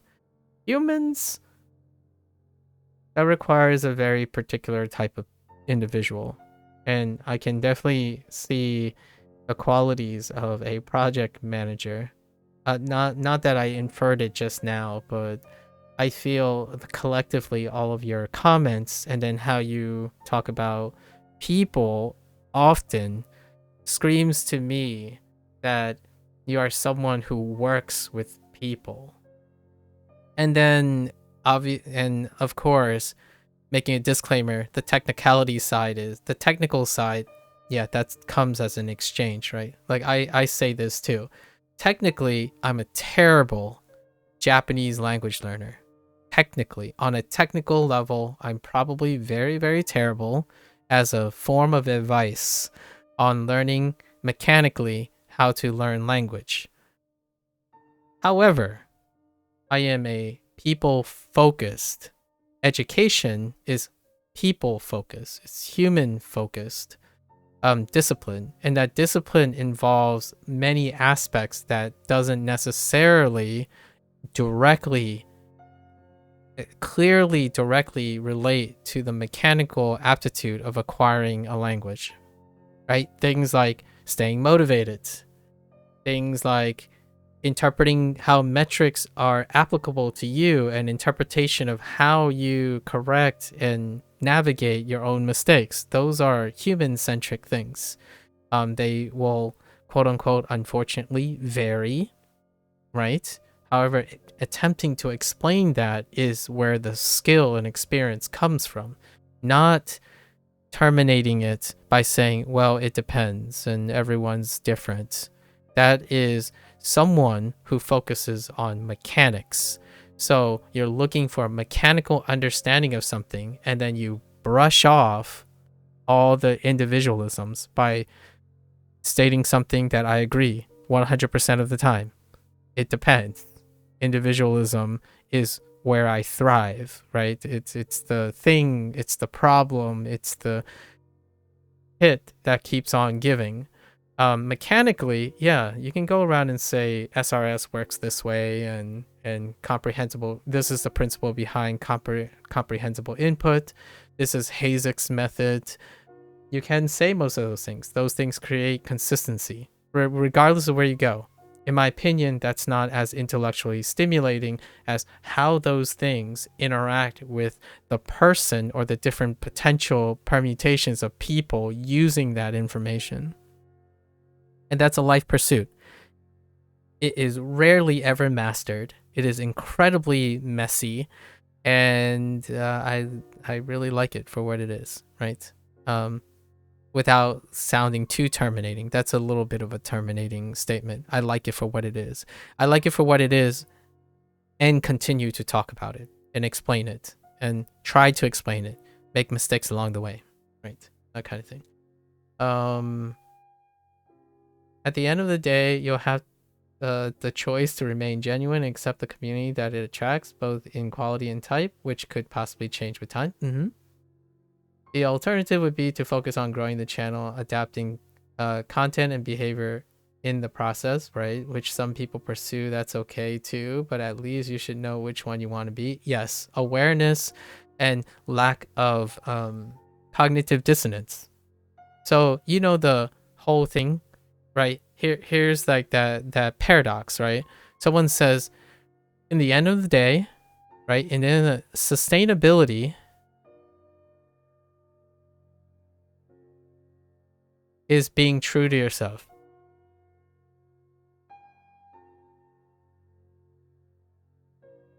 So like genuineness, that's the most sustainable thing. And then refining that often leads to consistent success in the eye of the beholder, right? Right? And then now I want to add one extra asterisk, which is I would call it the trivial test. The trivial test. I think in math, it's usually called the trivial test, which is what if 0 exists, or like what if 1 equals 1 exists, like the identity situation exists. So if being true to yourself is part of adapting content and behavior in the process, it is still true to yourself, right? And that is the trivial test. And this is a minority approach. It's less popular. I would like to say I know a little bit about that because I belong to this group, where I prefer what's true to myself is to grow the channel if I wanted to, adapt the content and behavior to the interest and process of those who serendipitously enjoy what they want to share. Then being true to myself enables my spin on what is inspired. So when someone says use WaniKani, I'll use WaniKani because I'm adapting my behavior to it. But then my identity is to express myself using that, right? So in a way, it still validates this statement. However, it's a perspective shift that also includes the situation in which it being true to yourself might seem like adapting other people's trends. right? Like if you're a trend chaser and that's what is true to yourself, that is still being true to yourself while also appearing not to be true to yourself. To those who do not test trivialities, as in what happens when it's identity, where the thing that you stereotype as not being genuine is being genuine for the person, right? Like an actor, for example, a voice actor, someone who educates, right? I am a mansplainer. Don't take this out of context. Oh no, that's a clip that can be taken out. I'm a mansplainer to someone who doesn't know that I teach. I like teaching. Right? So you could say this is something else. While it overlaps with something else. Right? So it's a good point about being genuine and sustainable and whatnot. Granularity also occurs with sweeping idioms. The alternative would be blah, blah, okay, which some people pursue, and that's okay, right? Also, I'll be honest, without falling into stereotype, I say on average, programmers are often not the best at communication or emotional intelligence. On average, I would agree too, largely due to the redistribution of priorities, right? One explainer that I would like to say is human condition is often suppressed with the nature of coding. So the air and the associations with programming tends to suppress the need to incentivize emotional intelligence, right? And that makes sense, if you know what I mean. Like, one that excels at coding rarely engages and be reinforced or incentivize the use of emotional intelligence. That's the whole idea of coding. Coding is logic-based, and communication can be achieved logic-based. However, in the scape of the human condition, emotional intelligence is a component of communication.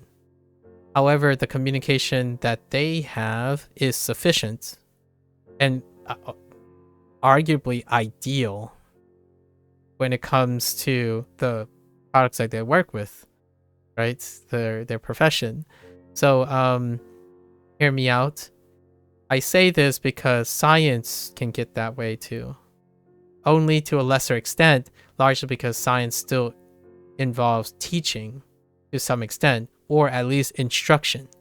Now, the pit is very low because scientists range from having poor communication skills due to the specialization and excellent communication skills if their emphasis is to interact with people and teaching and instructions. Actually, this has been most of my talking points when I was... My extracurriculars in science tend to involve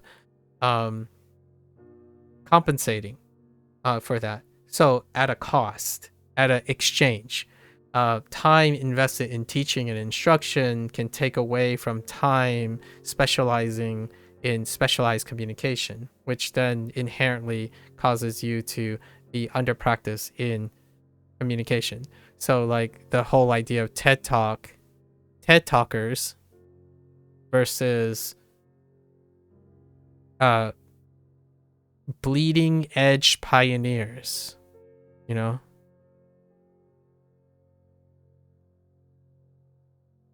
It's not to say the Holy Grail does not exist, but they rarely exist, largely due to the human condition, right? Or some of the human conditions I mentioned. I still mostly find them great to work with. Oh, well, that's great. That's great. actually. Sometimes I don't know how general managers typically feel. I know of 2 or 3 general managers of software programming, and they have quite the cynical spin on managing people. And then, a bunch of human resource people, and maybe like insurance people and people who are in real estate and whatnot, and then a bunch of hospitality professionals. I still, well, it's getting late. Time really flies. Yeah, it really does. Quick question before you go. Can you remind me when Like a Dragon's coming out? Will you be playing on release? I will be. And it's coming out on not July.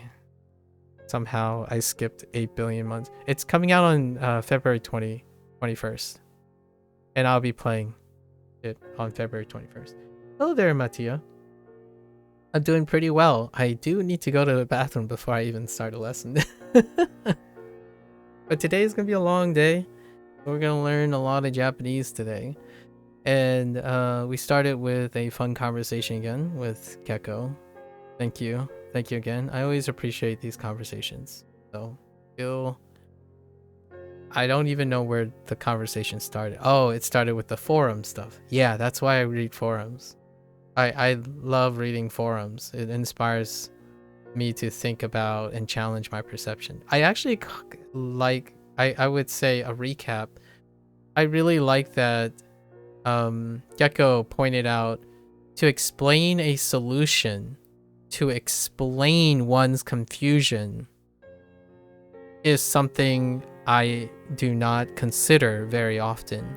So I think in this case, I was the weakness I had in my narrow-mindedness is that I thought about it logically in a specific order, which is I did the same thing that another person did, where like you would want to know the perspective before offering a solution.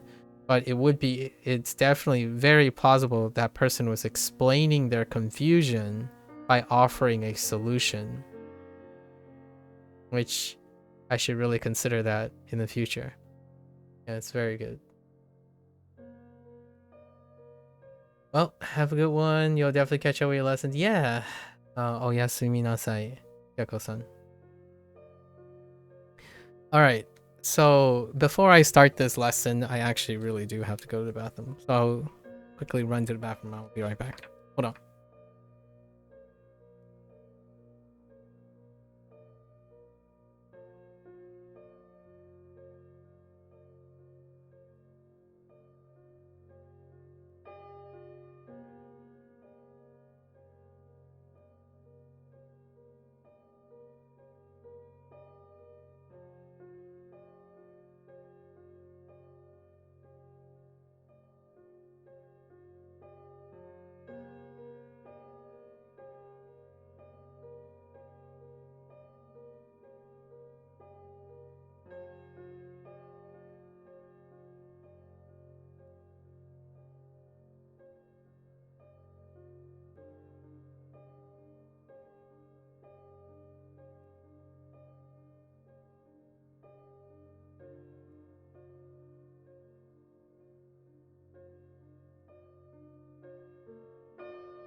All right. Now we're gonna go as fast as possible. What are you up to, Atia? It's late. You and I'm pretty sure you and Gecko are in the same time zone. Gecko is from Belgium. All right. Here we go. Lesson time. Lots of lessons. After we trigger them. I was buying my time until like 9. 2 a.m. What are you up so late? What are you doing? Okay.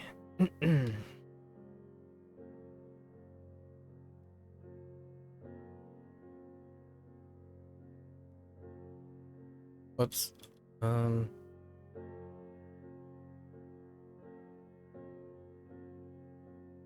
Okay.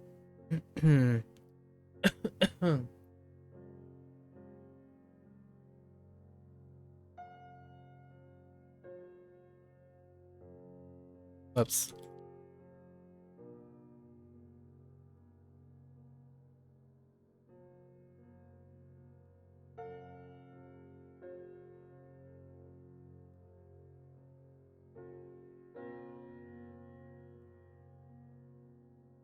Whoops.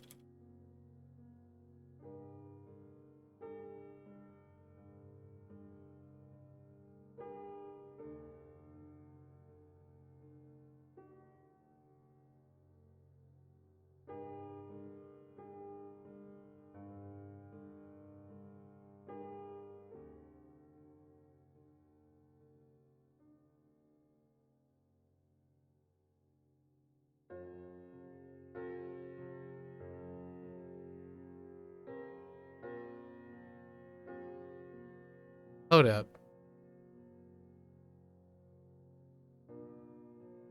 What was the mnemonic for this? Okay. My gut tells me it's this. You just finished watching a movie? What did you watch?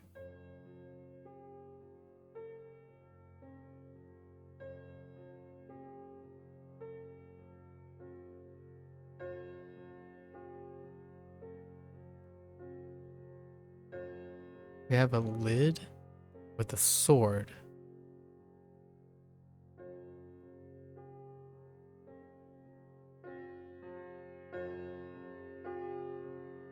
It's an old style Italian movie. I see. Go on. I haven't watched an Italian movie in a while. From the 80s? Okay. Do I know? Probably not off the top of my head right now. Not doing this. Let me see why I think this is you.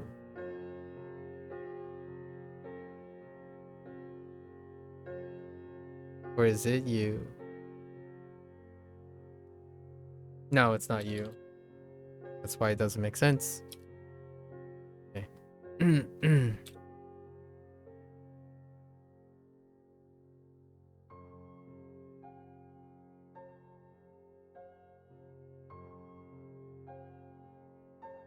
Oops.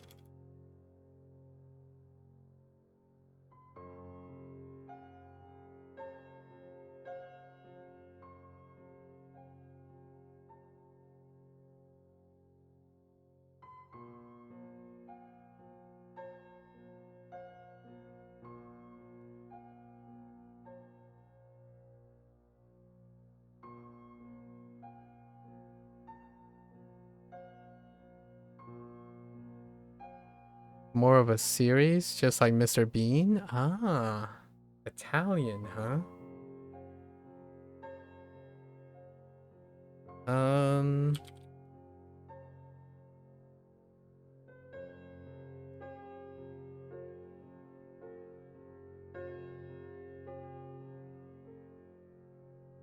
Do I know? Probably not. No, I probably don't know. No, probably not. With several movies. I see. May I ask What interests you about these movies? Classic film enthusiast, huh?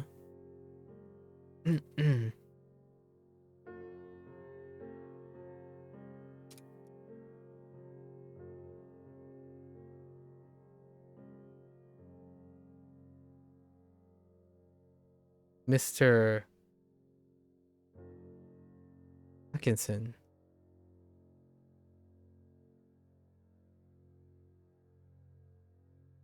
Not sure if my memory is good enough on.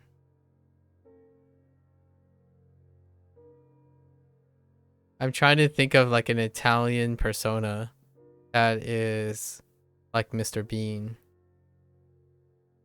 No, I don't think I am familiar with anyone any of one of that nature at the moment. You used to watch them with your grandparents. Oh, so you rewatch them every once in a while? Ah, I see. Um, honestly, I haven't seen all of Mr. Bean either. Like, not we're talking not like the rebooting stuff. I haven't actually even seen the original, all of the original series. It's called Antosi?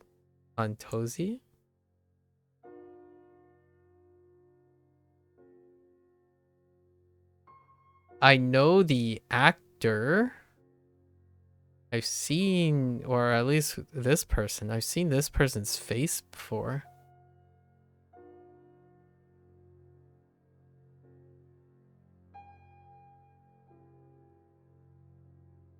I'll have to get back to you on where I've seen this person's face before. I watch old cinema at, for some time back when I was younger, because I had interested in movie and show direction, like staging and stuff.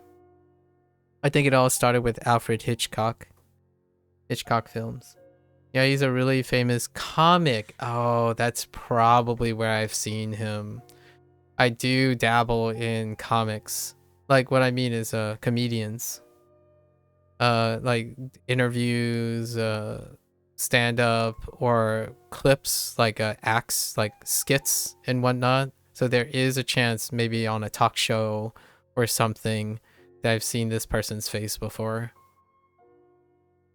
Comedians and whatnot of these shows, they tend to show up in like talk shows quite a lot, like being hosted on talk shows.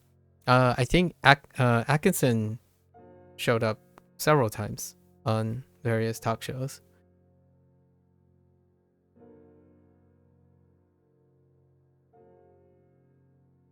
I'm not very well versed in Italian comics. Usually, the most common, the more proliferative ones, they're often like British comics or like Irish, maybe like Australian. A lot of like British television related things. However, I can definitely see an overlap from time to time from Italian, French comedians, and Spanish when they show up like in those programs. Not so much as of late though. Not so much as of late. Been watching anime for the most part. I take breaks from anime and then come back to anime. So right now I'm watching a Chinese series that translates to the founder of diabolism. Diabolism. I don't know the tone of the title, so like the tone in the Chinese title, so I don't want to say the Chinese title. And I watched the second season of Oshinoko, right? Oshinoko? Oshinoko.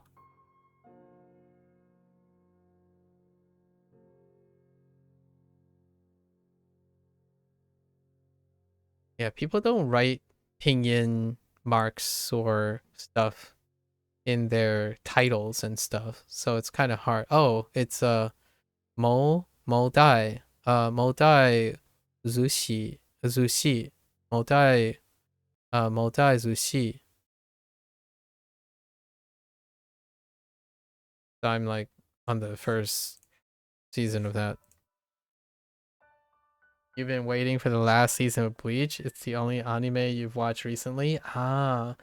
Yeah, most of the anime I watched was through the mention of other people. So, Jiao mentioned Attack on Titan, so I went back and watched all 3 seasons and then watched the concluding season, the 3-part 4 season, in order to refresh my memory. Then we went to Vinland Saga, which Gecko brought me and Gecko when we were talking was brought up. So I rewatched the first season because it was a gap for the second season. So watched that, and then Oshinoko was my personal choice because I remembered that there was a second season, and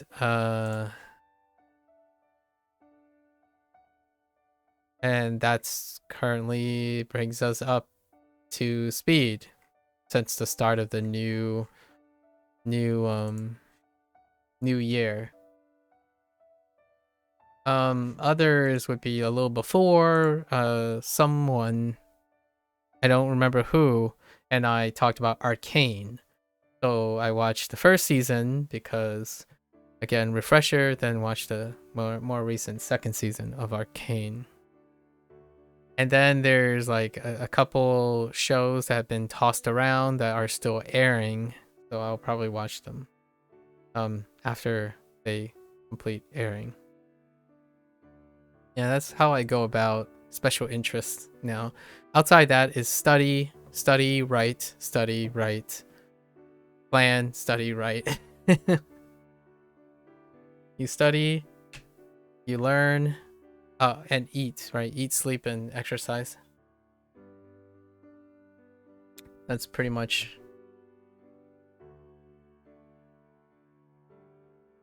Bleach? Or are you talking about what are you talking about? Are you still talking about Bleach? I've seen all of the original run of Bleach, but I haven't watched the new Thousand Year War. Monster?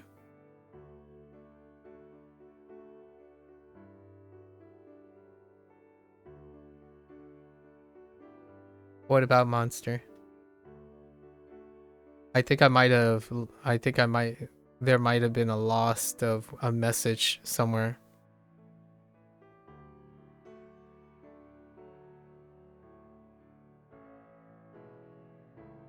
No. You like, why are you telling me? You just want to talk about Monster? I already watched it. I watched it 10 years ago. Monster was brought up a couple before. Monster was watched well before I started streaming. It's that old. It's the most German anime, I would say, to this date. Yeah.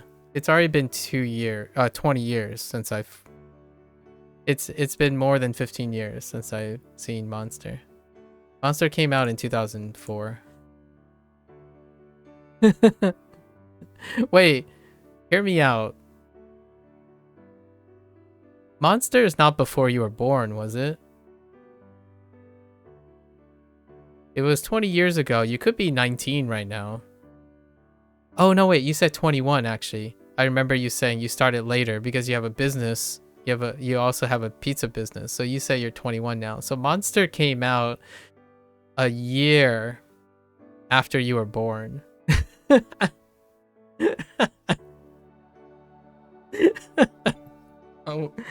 Oh my goodness. You know what that means? In my head, Naruto came out around that time, and One Piece came out before you were born. Jeez.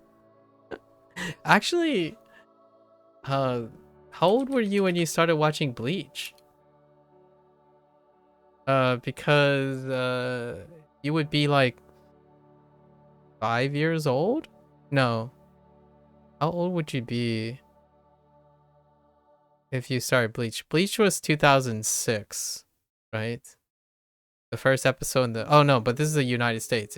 You could technically start watching the Japanese air in 2004. Yeah, you're younger than One Piece. Yeah. I guess you might have grown up with Bleach, right? Because Bleach's original run was when around it would have been really perfect for a young person. You watched Bleach in 2020. Oh, okay. So this was recent. Okay. I see. Yeah, you would have been it would have lined up pretty well with a little youngster you. 5 years old, 6 years old. That's when Bleach was like peak, like doing great things. The original Bleach run.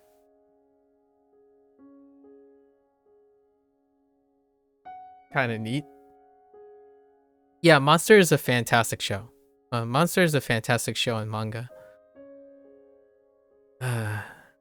You grew up with classical 80s, 90s anime. Did you watch the original Mobile Suit Gundam? That was my first. The original Mobile Suit Gundam was my first. Yeah, I know. I couldn't understand most of it because I was like 5 years old. No. I was like 10, maybe. I couldn't understand most of it, obviously, largely due to my little developing brain at the time. You understand most of the overarching like war related themes and whatnot, but yeah, Mobile Suit Gundam was a little bit in the deep end for a preteen.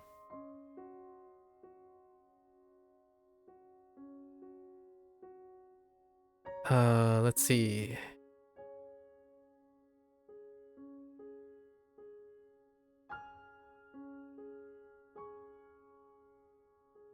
You don't think you've seen it? Yeah, I'm not sure how long the original Mobile Suit Gundam runs.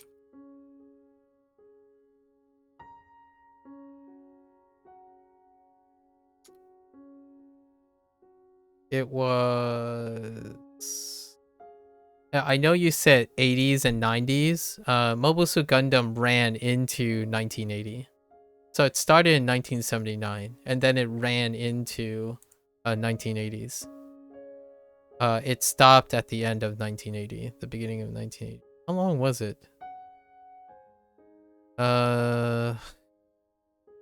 43 episodes? Yeah, it was 2 seasons. 2 seasons classically back in the day. Lots of mature themes. You watch Poland? Oh, Detective Conan. Yeah, Conan. And something else. Let me see. 80s, 90s. So no Sailor Moon. No Sailor Moon. Possibly. Maybe something like the original Dragon Ball. Oh, Tiger Man and Sailor Moon. Ah, okay. Maybe the original Dragon Ball. I'm not sure of that. I think Dragon Ball qualifies as 90, right? Yes. It went from 80s to 90s. Yep. Yeah, the original Dragon Ball. I watched that like multiple. I've watched that multiple times. I have a little bit of nostalgia. Yeah, the OG Dragon Ball. There are anime films that fill that gap too, like Akira. Akira would be one that is 80s. Yeah, it's right in between 80s. So Akira or films.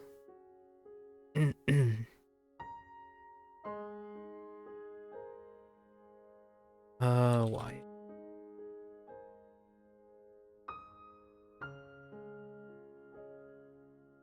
It's rare to see Akira in Italy. Oh, really?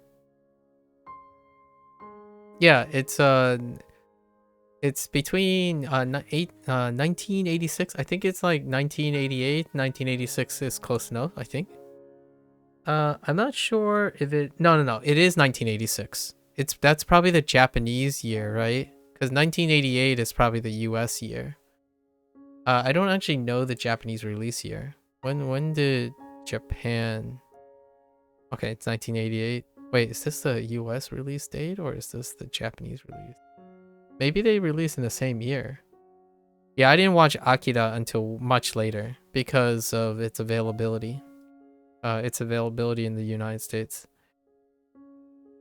especially in TV during the 2000s. Yeah. Hello there, Valentine. Hello.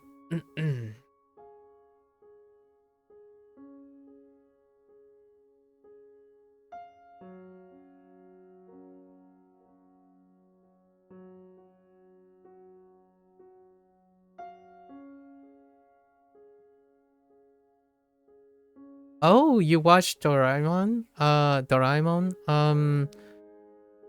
I haven't seen it. I should watch that. You know what? That is the second time. No, maybe like the fourth time that's been raised. I think I'll put that on.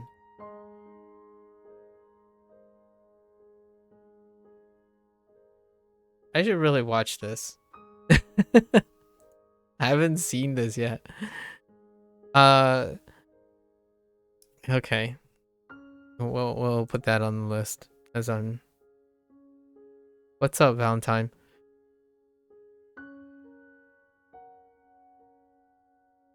I think Doraemon might be older than your dad. Oh yeah, that's true. That would check out if if I'm presuming your father is within a specific time frame.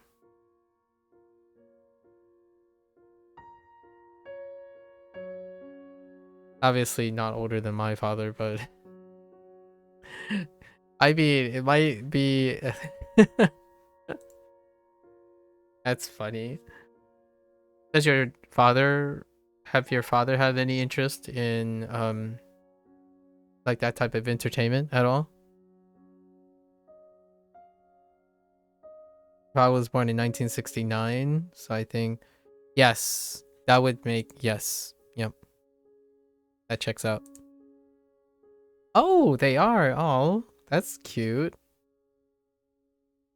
Dude, what was the last thing you and your father watched? He watched a lot of mechs. Oh, so he's Gundam. I see. So hey, and Mobile Suit Gundam. I'm just saying, if you watch the OG 80s Mobile Suit Gundam, you might be your father, and you might start bantering about Mobile Suit Gundam.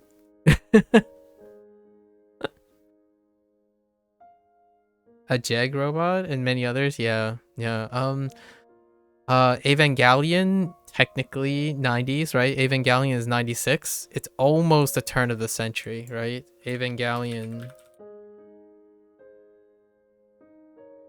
And then you can watch the new one. Oh, 1997. 1997. So it still fits in the 90s, but you can also watch the movies, which are the new age revision. Compare and contrast. You watched it? I see.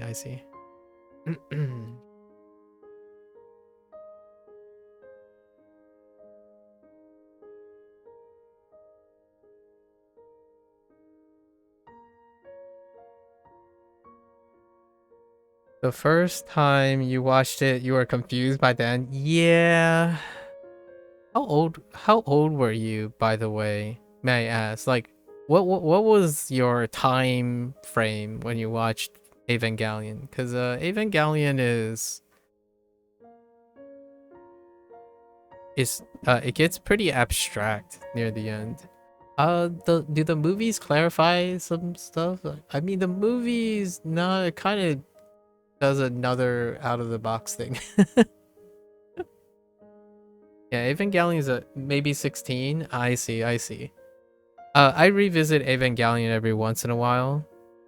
I revisit Evangelion every once in a while to see if my perspective on Evangelion changes. And with every like new generation, you know, like people who are interested in anime, I get a motivation to rewatch it if someone like offers their like, what is the deal with this X, Y, and Z? And I would revisit things because of that. Largely the last like 6 anime choices or animated choices, I revisited things based on other people sharing their thoughts. So that's kind of how I consume media nowadays.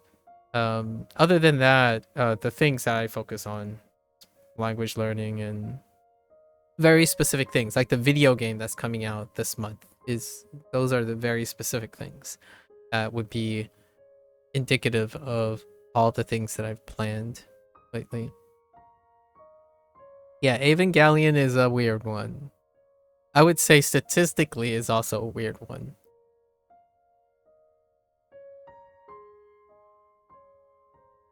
I think we are just gonna use door for this, right?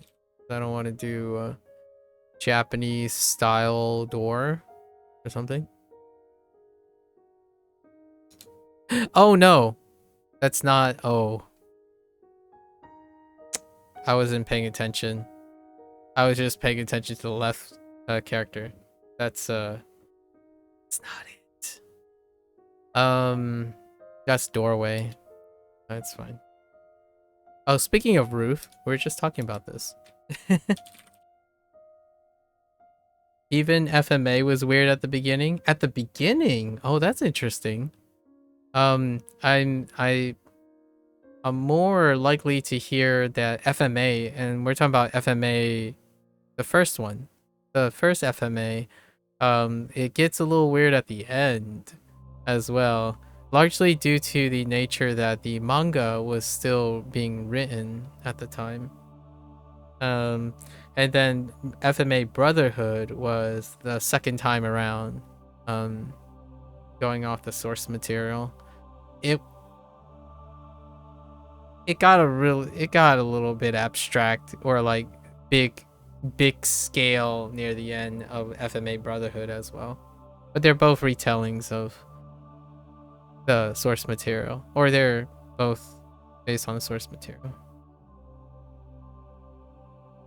The original run, the ending, actually I like I like where they were going. It kind of reminds me of when Attack on Titan. Oh, actually, I'm not sure if you watched Attack on Titan, but there's a twist in Attack on Titan that captures the spirit of the twist in the end of FMA, the original FMA, where they alluded to like the connection between multiple universes and multiple storylines, and then running the aha moment when they parallel the absence of science versus the presence of alchemy.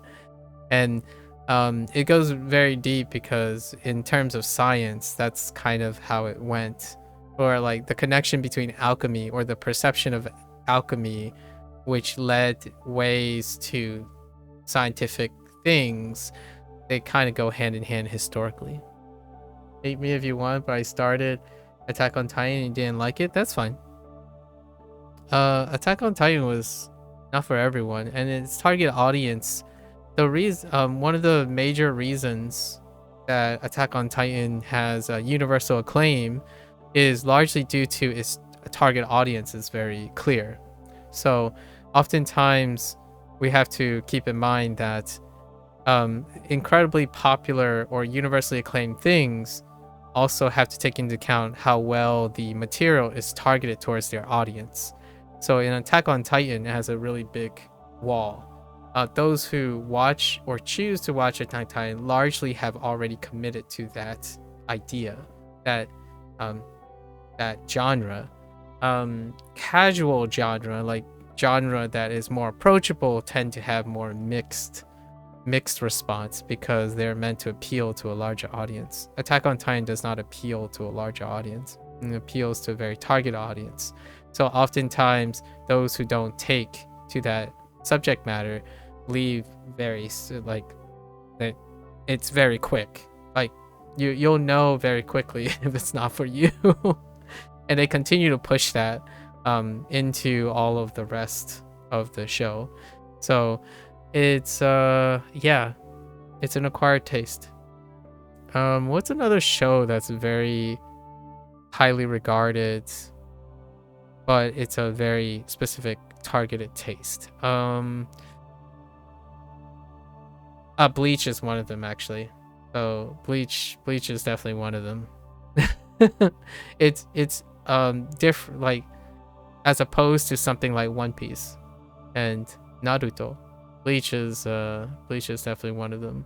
Oh, Demon Slayer, that's a good example. Demon Slayer, excellent. And what is it? Baki? Like, for example, Baki is within the community. Baki is really great. With outside of its target audience, it's like what face?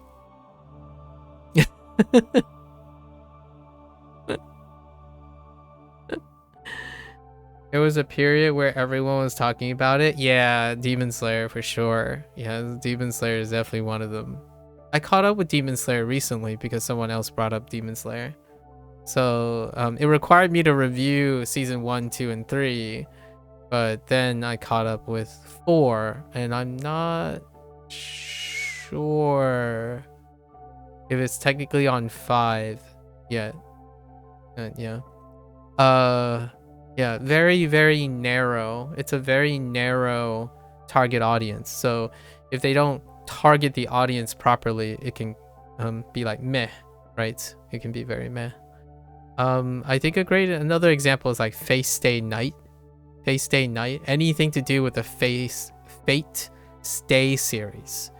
If you're not invested in the Fate Stay series, the first one, when you watch it, will be enough to stop you from ever investing in the Fate Stay series. Right now, in Italy, sports manga are popular. Oh, interesting. Like Blue Point? Or I haven't watched this particular one yet, but is it called Blue? No, it's Blue something. It's what sport is it?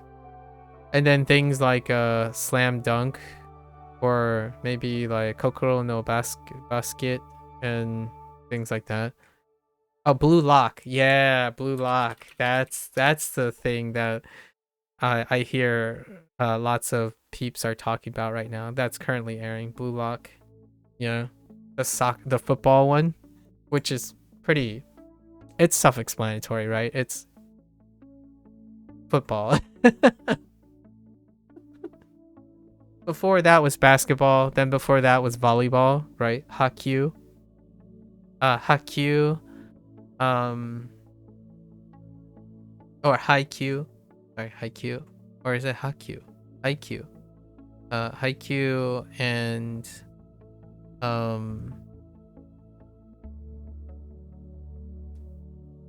running? There was a running one. I don't remember what it's called. And a cycling one. Recently too.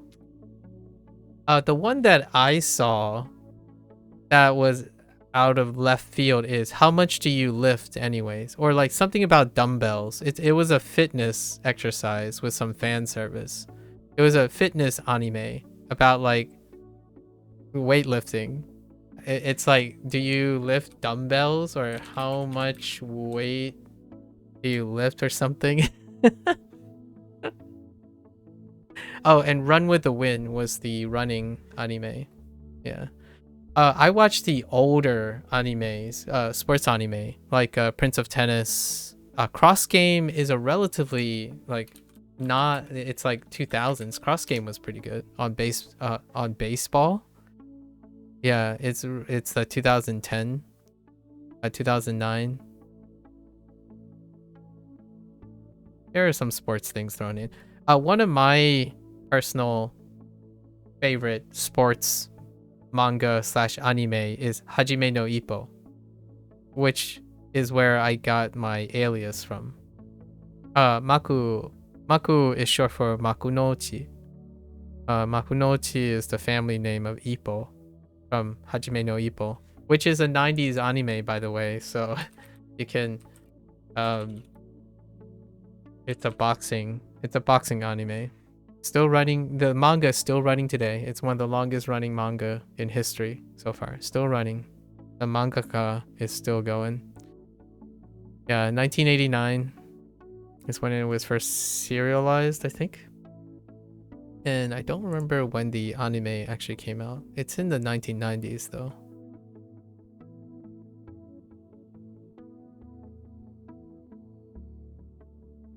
Yeah, Hajime no Ippo is not finishing anytime soon. Like, I saw a little bit of clips where someone's like, this is what Ippo did before. He came out of retirement. I'm like, oh. I didn't keep up with the manga, obviously. And the anime gets renewed like every 3 or 4 years. Or 5 years. Like, the longest wait period was like 10 years. So I've watched all of them. Just every once in a while they're like, yeah, you know what, let's just renew Hajime no Ippo for another anime. And usually they do fairly well. I enjoyed all the renewals of Hajime no Ippo.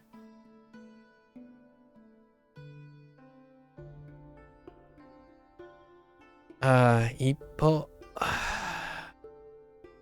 And maybe I'll live long enough to see another anime. Like another long series. The renewal. Okay. He don't get it. Okay.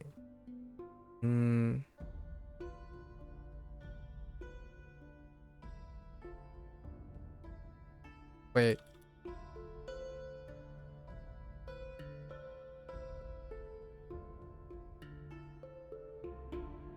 Okay.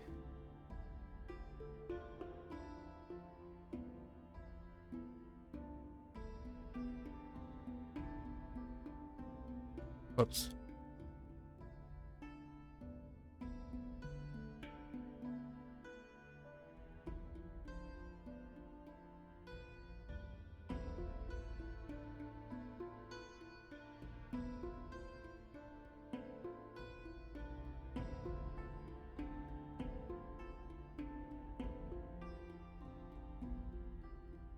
Yeah, we gotta move forward. Move forward.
I was just talking about these today.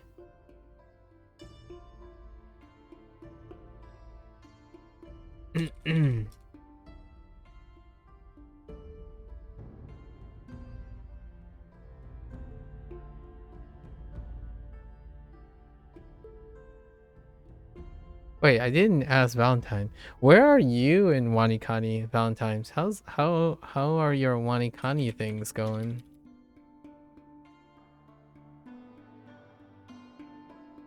Now I get to ask people about their WaniKani stuff.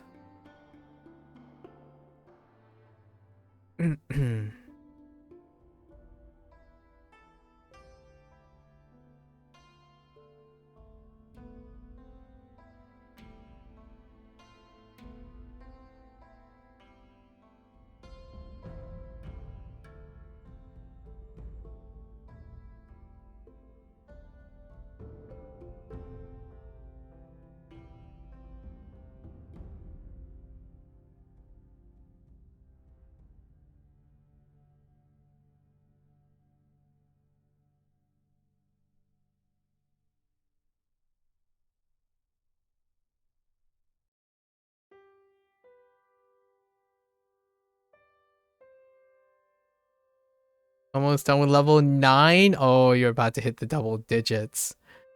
I do mostly manage to get your lessons and review done every day. Nice. Oh man, you're about to turn into a teen. Uh, let me know when you turn into a teenager, Valentine.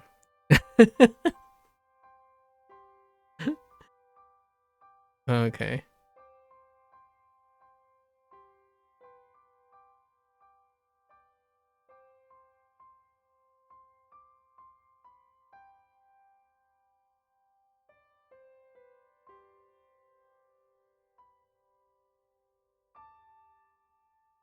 You're getting old again. You're getting old all over again, Valentine. How does that feel? Hmm? How does that feel?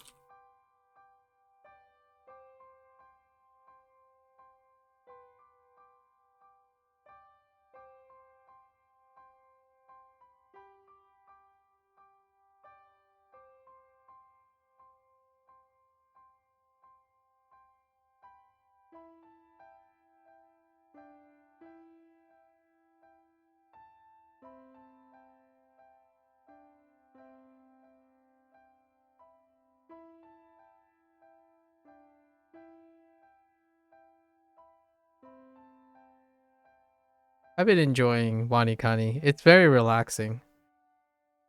I think I said this a couple of times already. I can see I could really appreciate now firsthand the um attraction to SRS, like pure SRS, like content.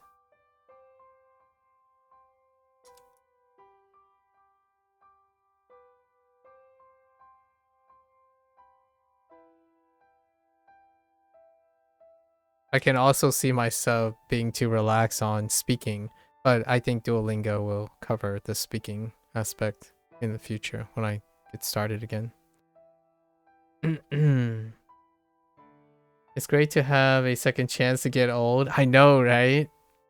Relive it all over again. You know what I mean? Learning new things is what I mean by that. So I hope it wasn't too subtle. But when you learn a new thing, it makes you feel young again, right? Like going back to university, it makes you feel young again. And then you get to live over again, all like becoming older, feeling that perspective shift, being able to look back again, that kind of thing, at least in my opinion, keeps one mentally young.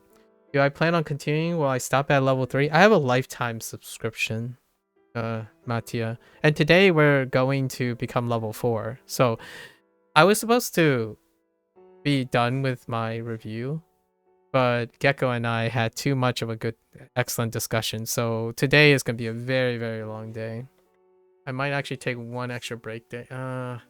Shouldn't take too many break days. We got to do our Duolingo Chinese review starting tomorrow. So today is going to go really, really late. Largely because today is level up day, so we do all the lessons. I'll probably cut some corners and speed it along a little bit, I suppose. It does. And speaking of that, you entered the honors program too, because why not? What does the honors program, like what are we talking about here? Are you also going to get indoctrinated into, I'm not really indoctrinated, are you going to get inducted into a honor society? Oh, that's kind of cute too. I remember back in college, honor societies. Imagine participating in Greek life again.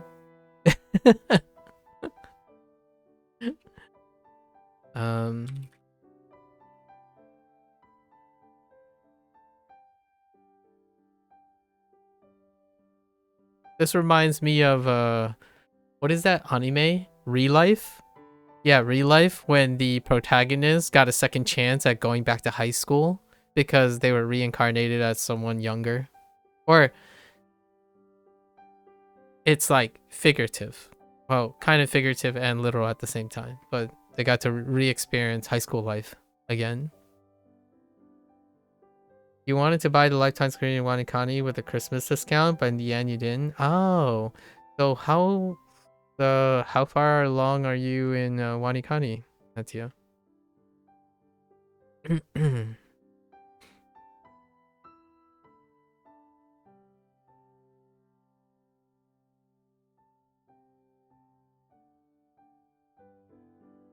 Okay.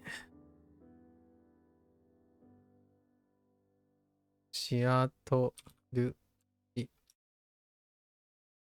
24. Nice. Honestly, not entirely sure about the society, but it just adds extra distinction and flair to your 4-year school transfer. So what you're saying is you're shilling for. Nah, I'm kidding. That sounds fair enough. It's like you're shilling for the extra chords and titles. I totally like I totally farmed chords in college. The extra distinctions totally. I would be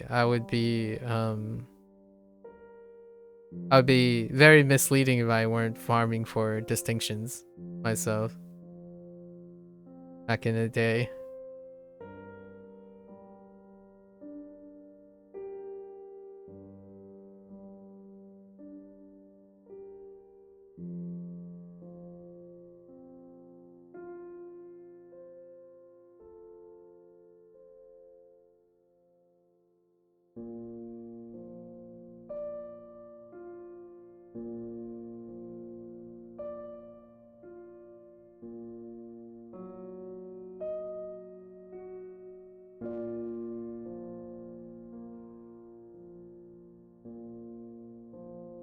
I paused there because I had to make sure I didn't get it mixed up with Hansa Heroes. If Hansa Heroes already exist. I don't think it did. So I had to pause there for a moment.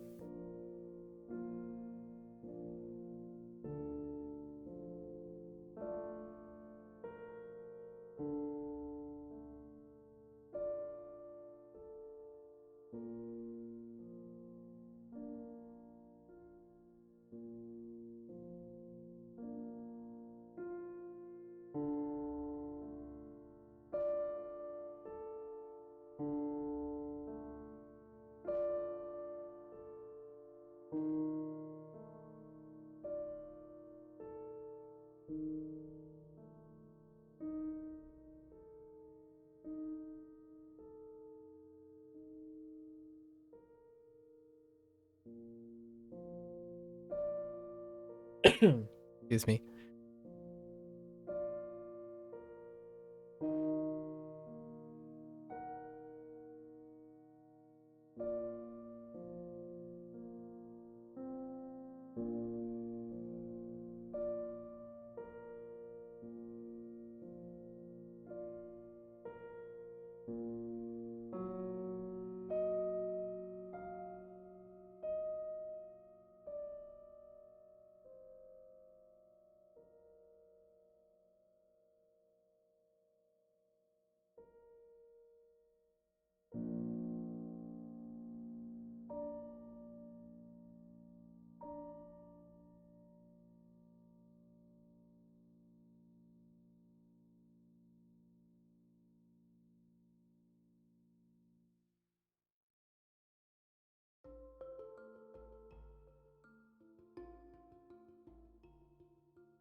Level up.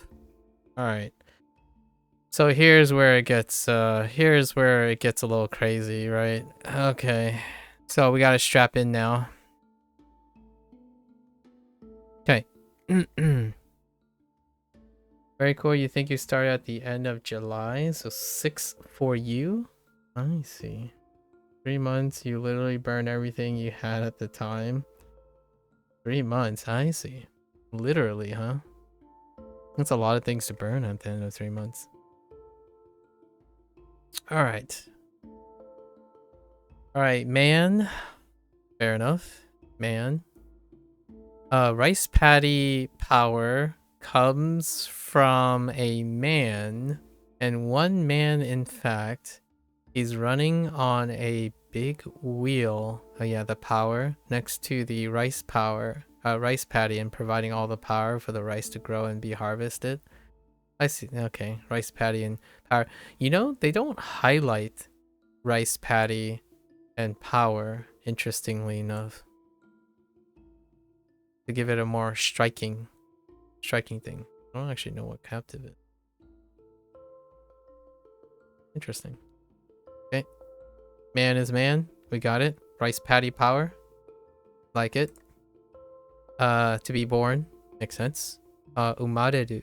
Umareru. Intransitive. Yes. Since this kanji is attached, we have the kun. The very beginning of life. Yeah. Umareru. And how do we get u? Uni? Okay. Something is about to be born, and when you lean in for a closer look, it's in you. Ni. Yes. Uni. Oh, it's a sea urchin. Okay. Yeah, fine. Uni. Fair enough. You weren't expecting that. Close your eyes and imagine what the process of a uni being born might look like. Frankly speaking, that's very interesting. To help you remember this meaning.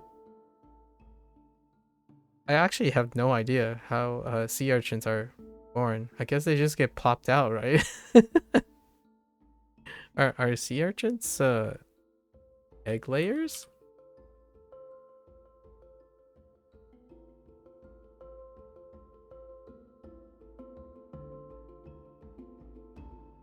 Oh, they just poop out eggs? Yeah, into the ocean where the eggs are fertilized, yeah. Yep.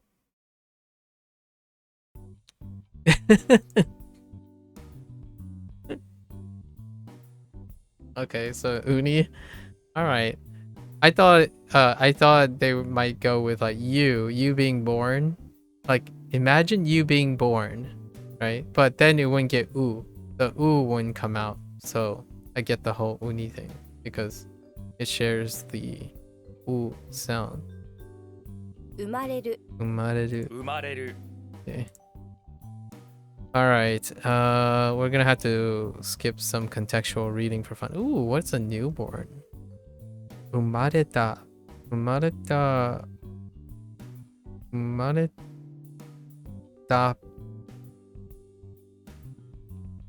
Bakari no. Oh, I don't even know where the separation is. I'm guessing umareta. Then bakari no. Ne?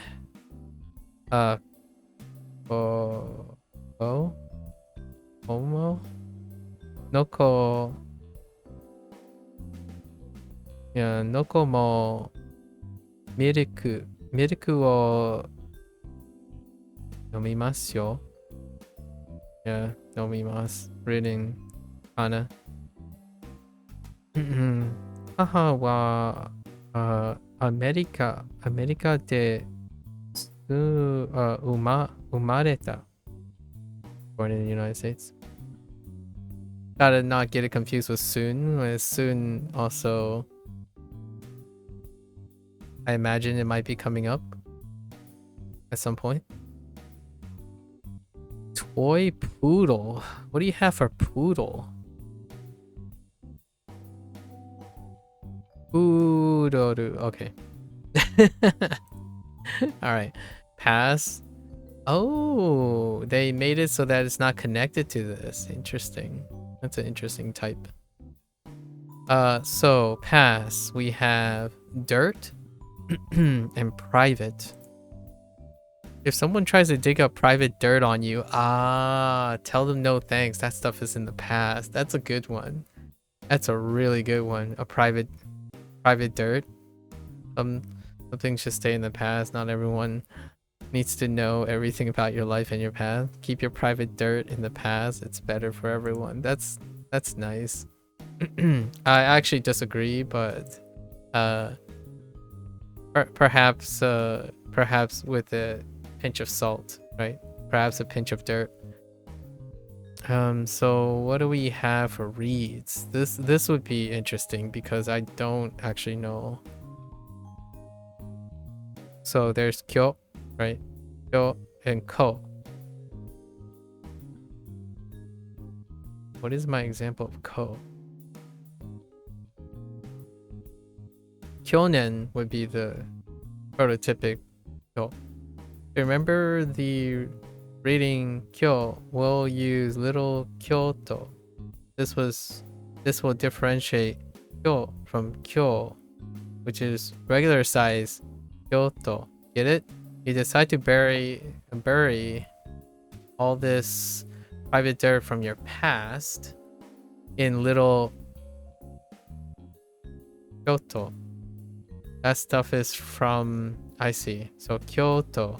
That stuff is from when you were just a little ko and you don't like to think about it. Right? The ko comes back because they relate everything back to children, right? For ko.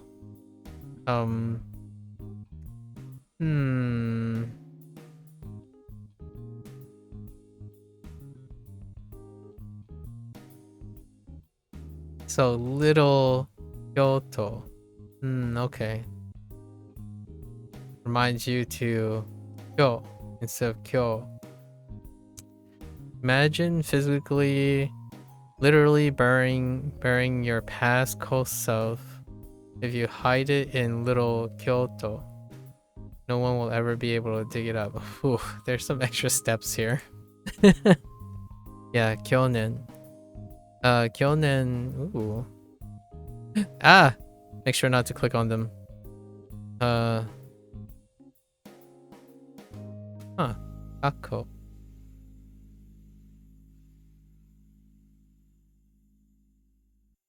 Koke. Oh, kako kai.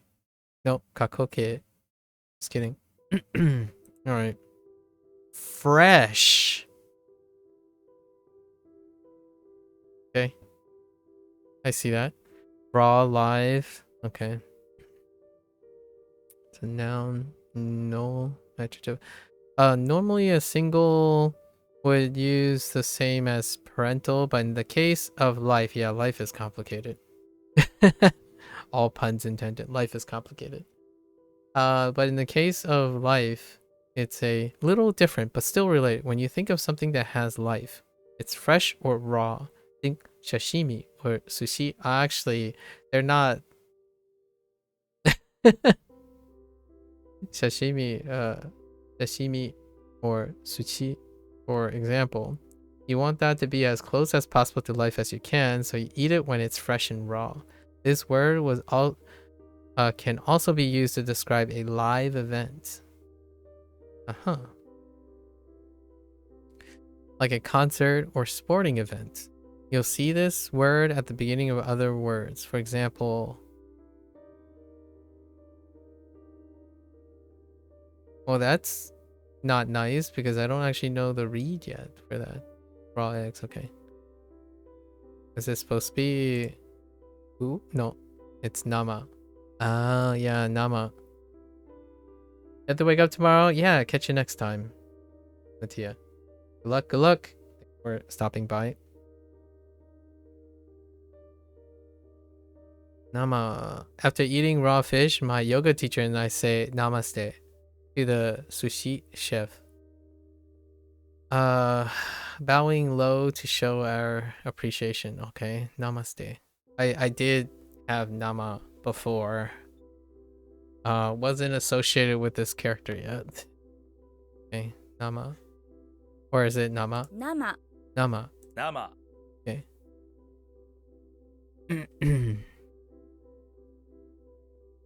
Okay. Namaste. Huh? Okay. I got you. We're okay with these stuff, right? We gotta keep booking. Oh, really? Measurement. Have you ever used one of those math compasses? This looks just like one of those because this is the measurement radical. I can kind of see it. Compasses are used to measure things just like this. I can kind of see it. Muda? Oh, hey. Yeah. Muda. Attach. He? Oh, tsu. Versus. I. Alright. I think we're just gonna go for it, right? No time like the present. Or in this case, past.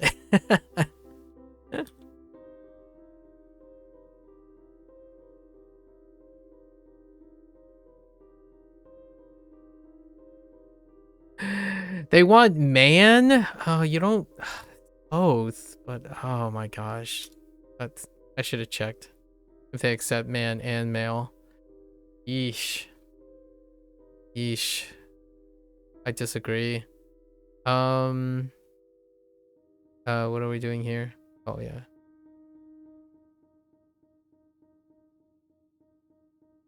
Okay. I disagree, but that's fine. I could always add a synonym.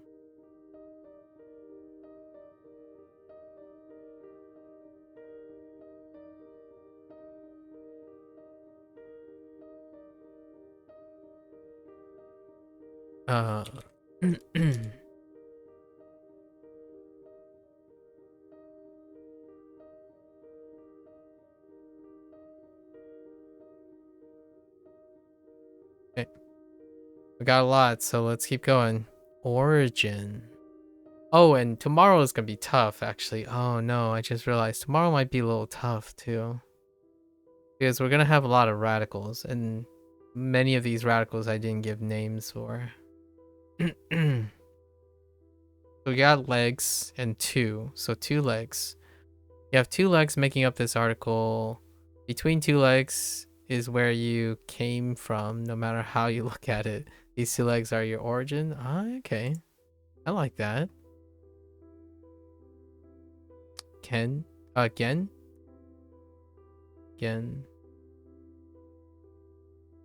Yes. In.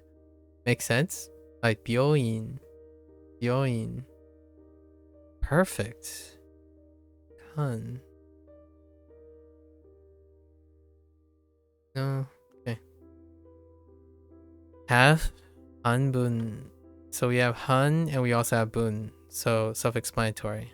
And then half parts is still half. Yeah. Exactly. Hanbun. Hanbun. Hanbun. Yep. We have all the reads for this one. Number. Go. Or it could be ho. Probably go. Right? Bango. There's a mouth in the ground. Yeah, mouth in the ground. And that's supposed to be a prison. In our case, it's a hatch. Ah, mouth in the ground. The hatch to the prison. You can't quite get to. If you ever seen Lost, this will sound familiar. On the hatch, there's actually a series of numbers that you don't understand. Fair enough. Fair enough. That's pretty good. What are these numbers? What do they mean? Think it over for a while. Get frustrated and try to figure out. You can't though, so you probably won't go inside. Yeah, go. Yep. You want to know the number to the hatch? Yells an old voice from inside. You said yes, and the voice gives you the numbers, and you'll go in. You go down into prison where there is one prisoner, Grandpa Koichi. Interesting. No, for the go mnemonic, we're gonna use Grandpa Koichi. Okay, so we got another main character. Nice. Or side character, I suppose. Koichi, supporting character. Because Koichi is used for the Ko reading. So just remember that Go comes from Koichi's grandpa. Koichi. Alright, I got you. I got you, Ko. I got you. Now the question is this autobiographically a tease for Ko's grandfather, you know? Is there some projection here? Grandpa Koichi keeps saying numbers as you free him from prison, just one after another. Numbers. Hopefully old man Koichi isn't crazy. Well, you should know, Ko. Yeah, still go for the, and then Bango. Yeah, Bango. Oh, traffic light. I guess I could use. No, it's not like Higo or Eagle or something, right? Shingo. Oh, that's right. Shin for, yeah. Oh, that's interesting.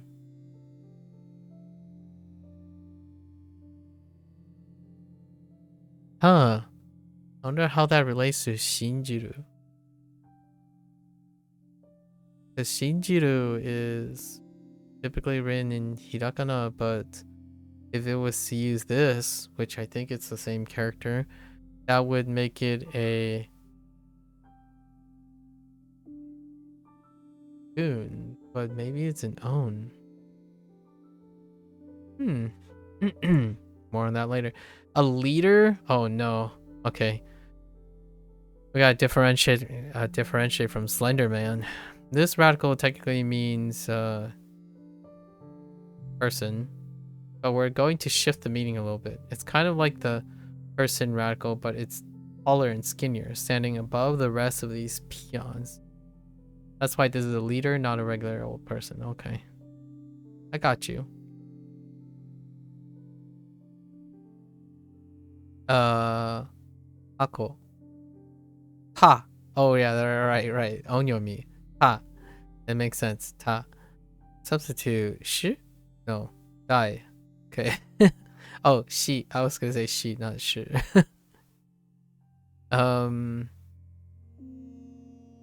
Yasumi is kun. Oh wait. No, that's not Yasumi. Shin. T? Shin. You.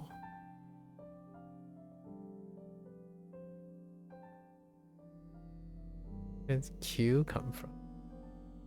Okay. Draft beer. Well now, draft beer and life. How do we go about this? Unpasteurized beer. Interesting. You just learned the vocab for fresh. Oh, okay. Fresh beer. Combined with the katakana word for beer, it makes this draft beer. I see. Note that while in a lot of countries, draft beer refers only to beer that's drawn from a keg. Oh. So wait.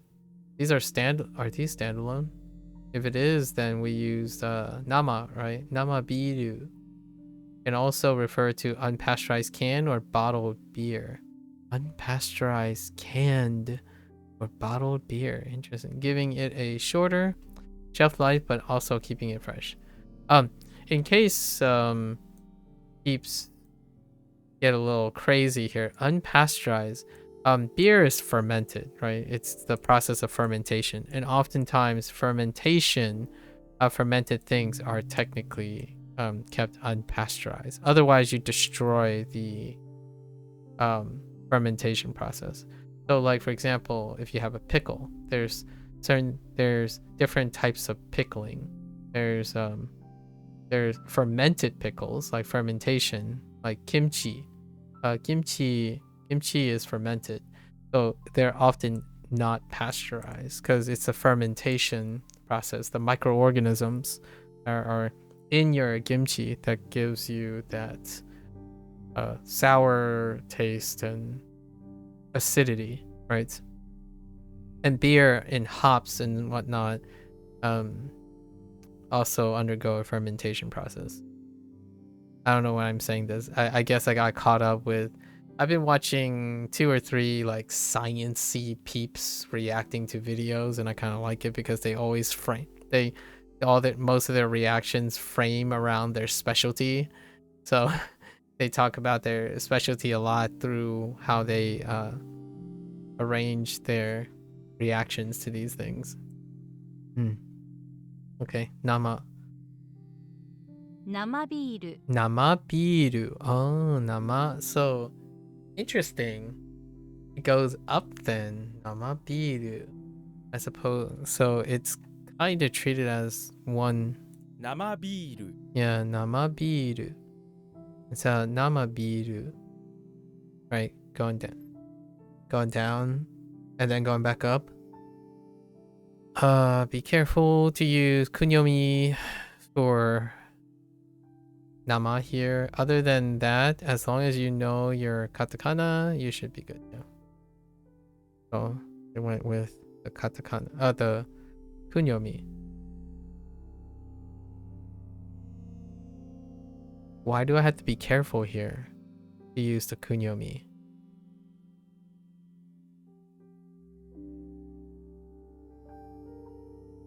Okay. Oh, because sometimes they say if a character is standing alone, it would be onyomi. Yeah. Jerry's still out on that one. Okay. So I think we're good. Let's just keep going.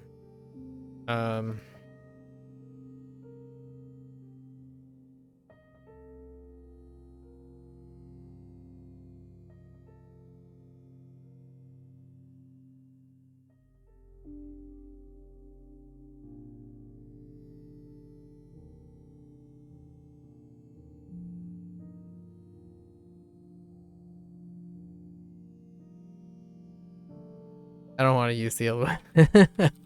My unpasteurized beer. Hole? I like it. That's usually because it's a manhole cover too. Eventually. I'm sure we'll get that at some point. Oh, we have a D-handled roof coming up. You have a roof on top of what looks like, right? The roof looks like on top of fins. Or a volcano, I guess, but you can also look at that as fins. But looks like a volcano, which is the roof covered on top of a volcano. Why? It's definitely covering the hole at the top.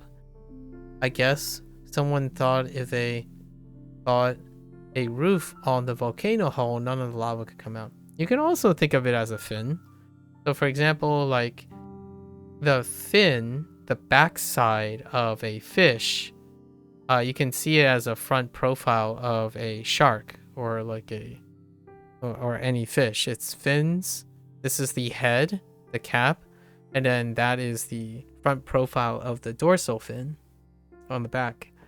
And that would still be technically the roof of a fish because the roof is the head, or you could imagine it capping the fish, right? But that's fine. What did fins look like? Why did they not go with fins there? Huh. Intriguing. Soda. Is it still soda? No. Oh yeah, right. Ku. That's right. Ku. Or Kong. Research. Q? Research. Q.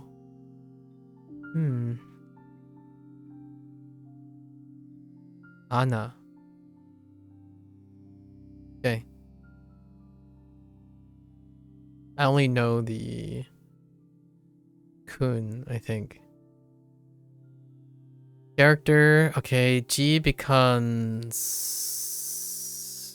character. Does it stay G? Is this a special occasion? You only learn one reading for kanji that makes up this word, and it's the same. Okay. G G I don't like how that's done though, because eventually that stopped being true. But I kind of get it. If you're doing the reading and meaning, once it sticks, you don't have to worry about all the shortcuts to remember them. So I kind of get that order of operation. Okay. All right. hit or to strike or to blah blah blah. You have fingers and street. Huh. I wonder how they go about this. Hanzo Hero has finger and spike. You like it with the spike. Take your fingers to the street to hit some people. Oh, okay. Street brawling. Alright. I got you. It's just you, your fingers, and the wild street. Alright, I got you. Da. Yes, da. That would be the most apt. Da. Da is the Mandarin. As you hit one chump after another, suddenly your dad came marching out of your house. Uh-oh, that caught you hitting, which honestly isn't very nice to do, so he has every right to stop you. Okay. Now imagine your dad saying, don't do a hit over and over again at you. I'm sorry, Dad, but the streets were calling me.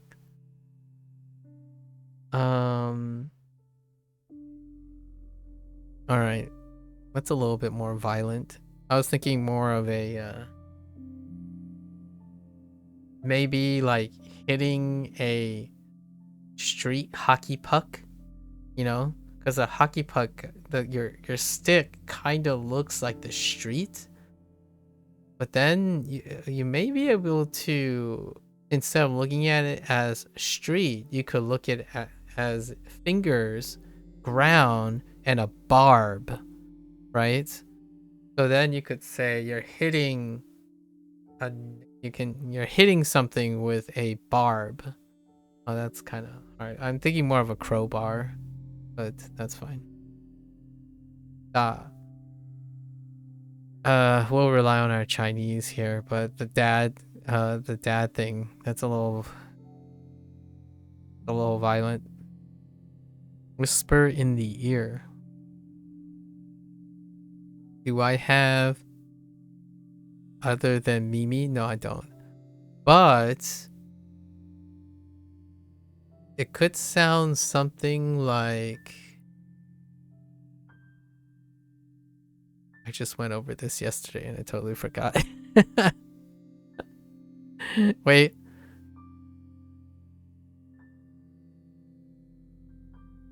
I went over this yesterday for my review tomorrow.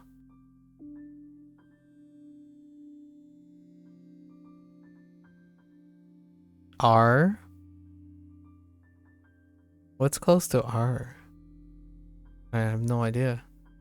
Oh, they just went Mimi. Okay. Alright, they just went with Mimi. Okay. Oh, yeah, because it's kun because it has hirakana. Or likely. So, yeah, Mimi uchi. I didn't know this was uchi. U. Sorry. Oh, wait, I do know this is u. Do I? No, I don't. Mimi uchi. So, this is utsu? Ain't no way this is utsu. Oh, it is utsu. A counter. So, I, da, ichida, ita or ichida, ichida. Okay. A forehead. Oh, that kind of makes sense because the other thing is a head. Sure, this forehead is a bit square, but that's because it's... Wait, do I not have a head yet? Sorry, out of context. Was that in Hanzo Hero? That was the Minecraft head? No, it was WaniKani's Minecraft head, right? So the forehead is the top part of head. But that because it's Frankenstein's monster's forehead. Also, did you notice that it's just the top? Yeah, there it is, the top part of the head radical. This is just a forehead part of that. Don't confuse this for a roof. You know this is a forehead and not a roof because it doesn't have a cute little chimney sticking out of the top. Foreheads definitely don't have chimneys. Yeah, it's not a roof, but also when you add the handle, it is also the lid, but with little chamfered sides, so, or little extra sides. We talked about this today. It's fine. Copy. Standalone. So maybe something close to 写. 写 xi 下. Oh, dang it. Oh, shashin works actually because shashin is two combinations. So it's likely the own reading. Sha. Or xie? Okay. Ooh, cell is like, maybe it's u. It might be mai.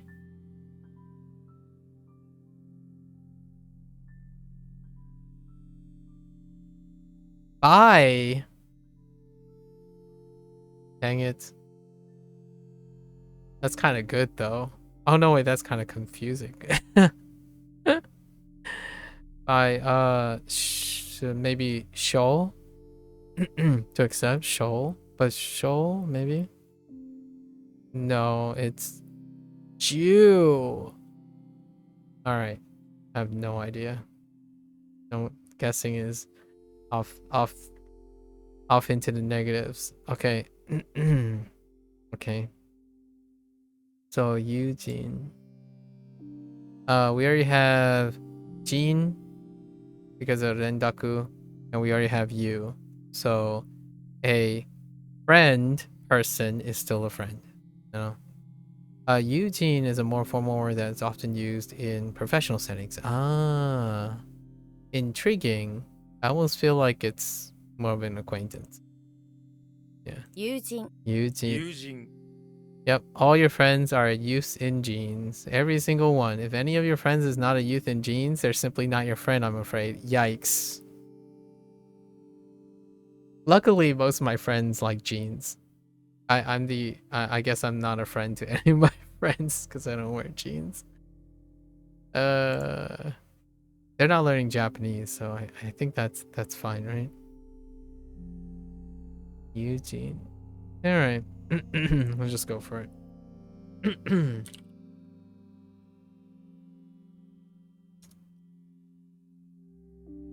Oops. You just want hit. Fine. Fine. Okay.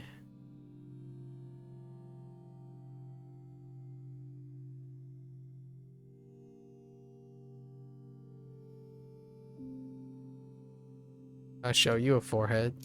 Wait. Oh, no. We can keep going. Yeah, advance. Let's go. All right. All right, we're going from heart to heart. Kokoro, right? Kokoro? It's either kokoro or kokoro. We'll see. Probably kokoro. 心 Kokoro. 心 Okay, single, so kun, right? Imagine a giant heart sitting in a rowing boat. It's also drinking cocoa. Focus on all three of these parts and associate them into one story / memory. Once you've done that, sing the Coco Roll song. I don't know what that song is, but I want you to make up one and actually sing it out loud. If you do, I bet you won't forget this word reading too easily. Hear me out here. I actually don't even need to imagine this song because there's a song that uses kokoro. There are a lot of songs. There are lots of anime songs. So it's very specific. The very specific one for me for kokoro is kokoro kara, right? It's the two things and it's a song from, what is it called? It's about girls who go to the North Pole.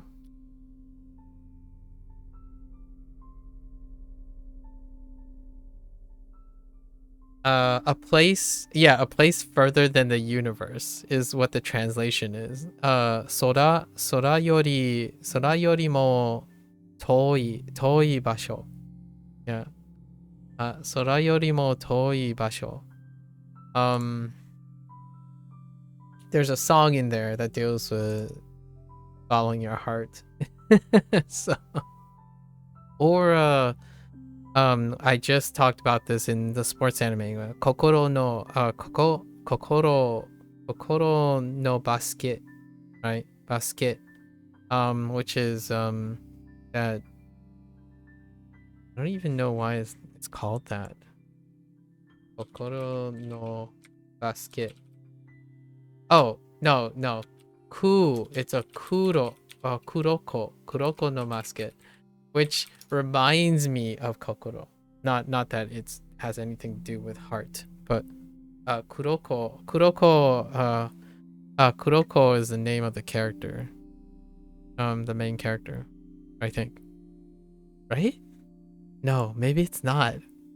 What wasn't his name? I've already forgotten. Oh no. Maybe it wasn't his name.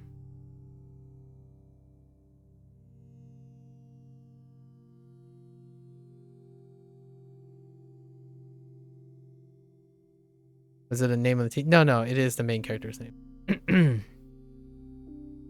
And the main character has a really, really strong heart. Like he's the passer in the team. So that's why his name Kuroko reminds me of Kokoro. Kokoro. 心 Long-winded. Alligator is still alligator. All right. We got a double stack here for alligator. Hako ike earth. D. Come on, D. Chi. Oh yeah, that makes sense actually. Because it's that column. Yeah, chi makes sense. Yeah, right. Like chizu. Chizu. That makes sense. Okay, direction is still direction. You learned that means direction, but it also means way. As in kono. Don't know that read changes actually. Kono way ga ii. Or yari way, the way of doing things. Interestingly, direction can also be used to refer to people politely. Oh yeah, that person in that direction. Yeah, that person over there in that particular direction. Because there's a cultural norm to not directly refer to a person out of respect. To not be so direct. This is because in traditional, especially noble ones, were often referred to, indirectly, as if indicating their presence from a distance. Yeah, as to not to be too direct. Yeah, I remember this from like a cultural interest perspective. That's also how the sun, and all the other things, why using names and honorifics to refer to someone as opposed to using heavily used pronouns.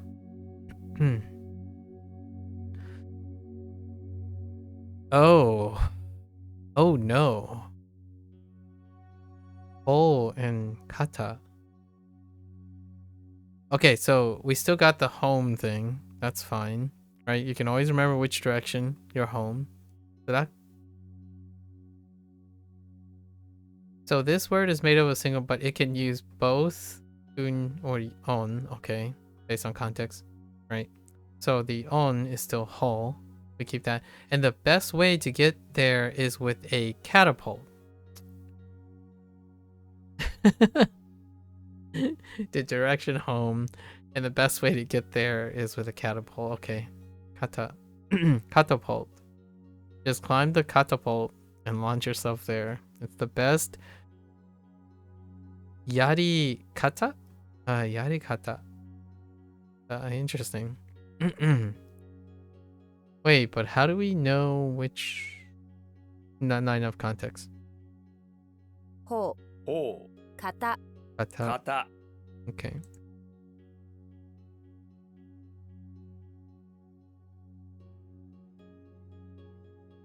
so there's not enough context to know if that's kata or ho.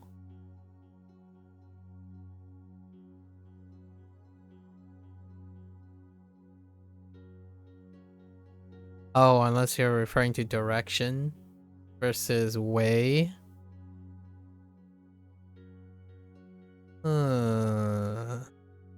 Reading these sentences are a little up in the air, right? Because this one kind of reminds me of kita no ho as opposed to kita no kata. Koichi no I don't know. Koichi, I don't know.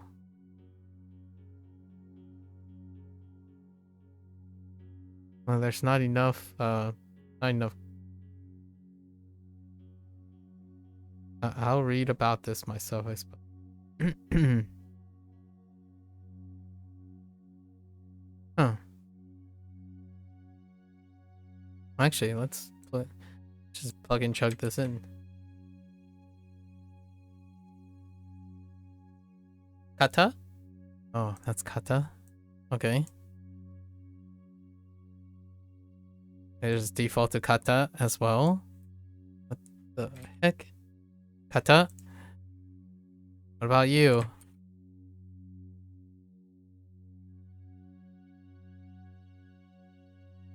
Kata?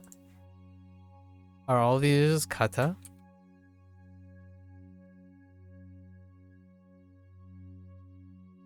Oh, wait.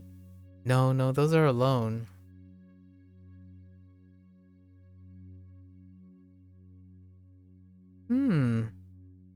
All these kind of stand alone. Oh, what about this one? Oh, no, that's kata too. I don't know. Okay. Well, think about that another time.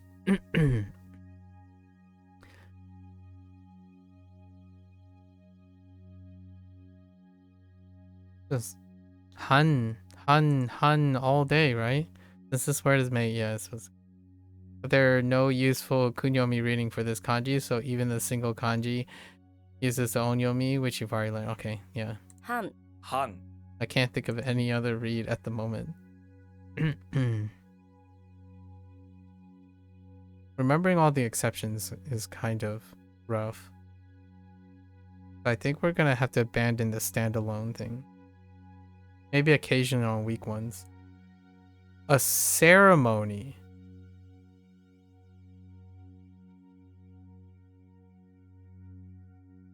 Interesting. This radical looks like, yeah, someone wearing a dress. Looks like a person with a long dress or train running behind them.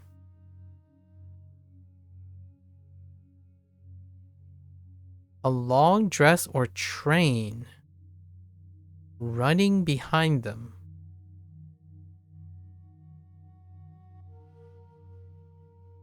That's because it's a bride or a groom going to their wedding ceremony. I can kind of see that. You usually have to wear a dress or a cape if you're at a ceremony. I can kind of see like I forgot what this thing is called. The veil being folded back.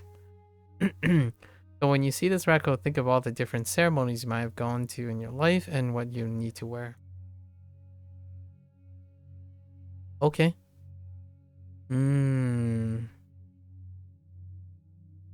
Okay. That one's kind of a tough one. Okay. Wait. We're still partying it up. What was the alligator one?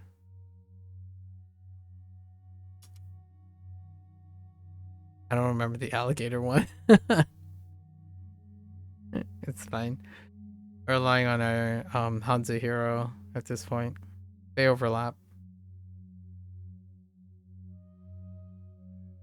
So it's either ho or kata at the moment. Okay.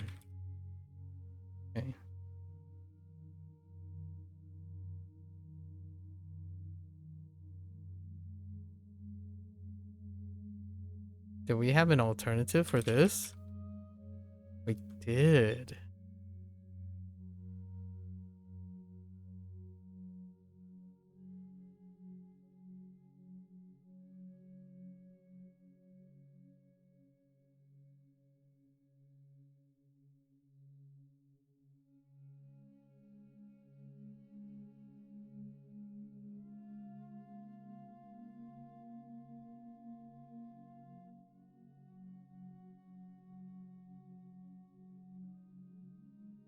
Wait, did I skip this one? I'm just drawing a blank, so I don't...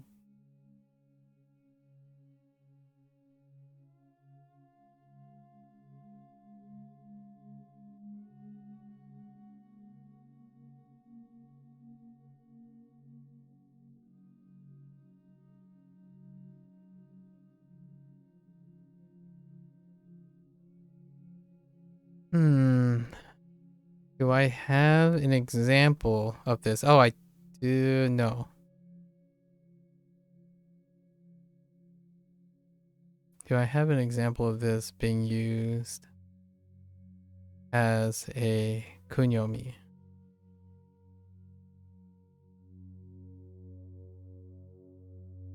Not really. I can think of right off the top of my head. Oh, wait. No, I didn't skip this. I forgot. I'm a pep. Spent all that time talking about a song that I'm like, wait, what am I doing? It's fine. It's fine. Direction. Wait. Guess it's still direction. And or way, right? Gotta not get caught up with my explanation. Spirit. Just kind of looks like ne.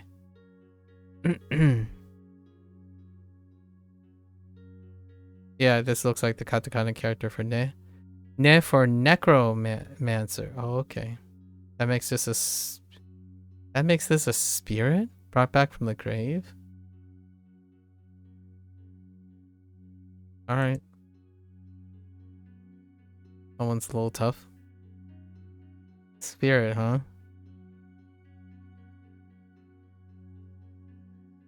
Thanks? Nay.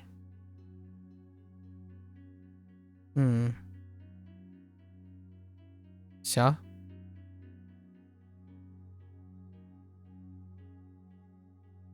Sure. Show. Okay. Bold letter. Fat letter. Okay. What do you think a fat letter is? If I were to guess, I'd say a bold letter. Alright, fair enough. So, futoji. Futoji. Futoji. 太字 Futoji. The reading for this is a bit odd. The uses the futo, yeah, which is kun, from futoi, and the ji is just the normal onyomi reading for letter. You have to remember this weird mismatch reading pair on your own. I'm afraid perhaps if you think of how fat letters don't really fit with the rest of the text, kind of like how the reading of both. Okay. Doji. Intriguing. A thick pen. Fudoji no pen. Oh, Fudoji no goshiku. Goshiku.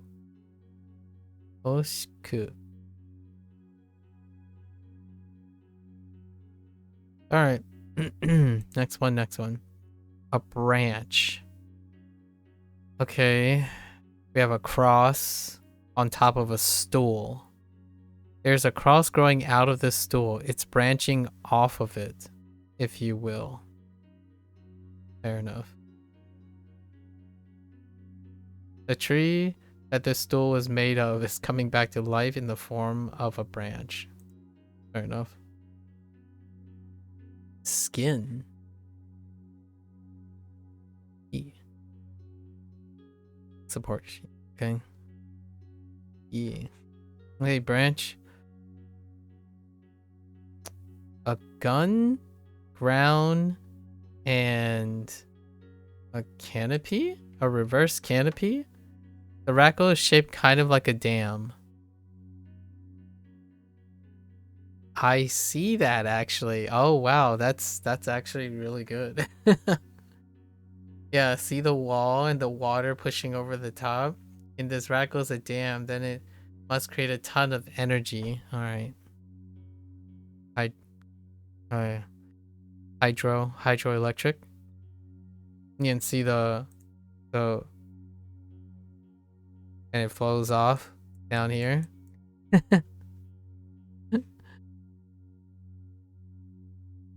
And that could work too. Okay, energy.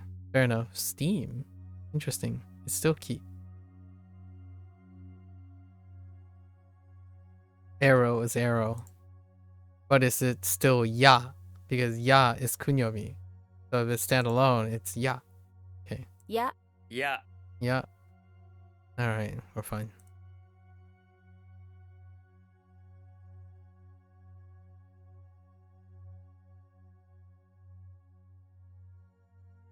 That takes an extra step.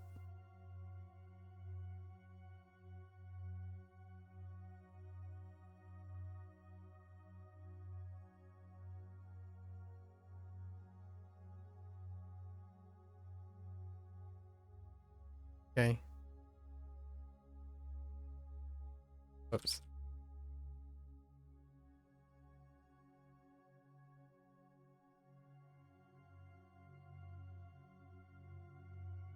Center. Ooh. Not that type of center. A different type of center. Okay, so we have a person intersected by a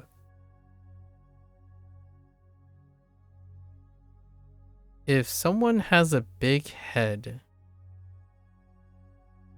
Okay, I can kind of see the head. You have to try to focus on the center of it when you talk to them. You don't want to get caught with your eyes wandering all over their big head. Stare right at the center. Yeah, so this would be a disconnect, right? Or unless this is a standalone, like you're not trying to break it up. But I do see a person here, so they do say person. I do kind of see of a head. You could even say it's a big person. A big person with a head. Or you can say it's a big head. Ooh. Like a big head and you want to stare at the center. You can kind of see that, right?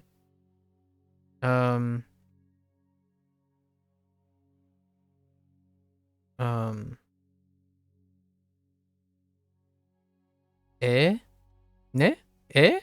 Oh. Oh. Oh, really? Oh, yeah, because this is and this is too. I'm like, are all of them one's life. I see. So a person's life is one's life. Okay, sure. What is your human life? Oh, okay. Human life as well. Human life, person's life, one's life. So, Jin... Yeah, we just got... Wait. Jinsei? Jinsei. 人生 Yeah, we got all this stuff. So, genes, because we count people in genes, and then saber. So, your life boils down to just two things: genes and saber. Your whole life, that's all you ever needed: genes and a saber. What are you? Some kind of American pirate? Oh, that's a plug for something. 人生人生 Okay, jinsei. A life partner. Ooh, jinsei no partner. Jinsei. Jinsei ってね。人生って素晴らしい。Nice. Oh, I see.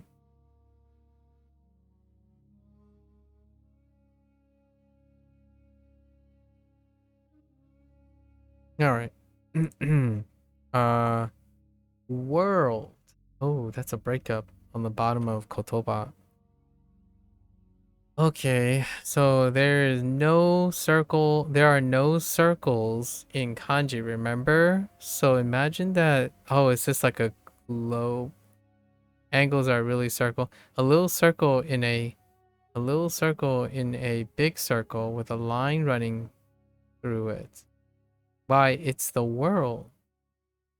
The world looks just like this, with continents on the globe and a line is the equator. Can you see it?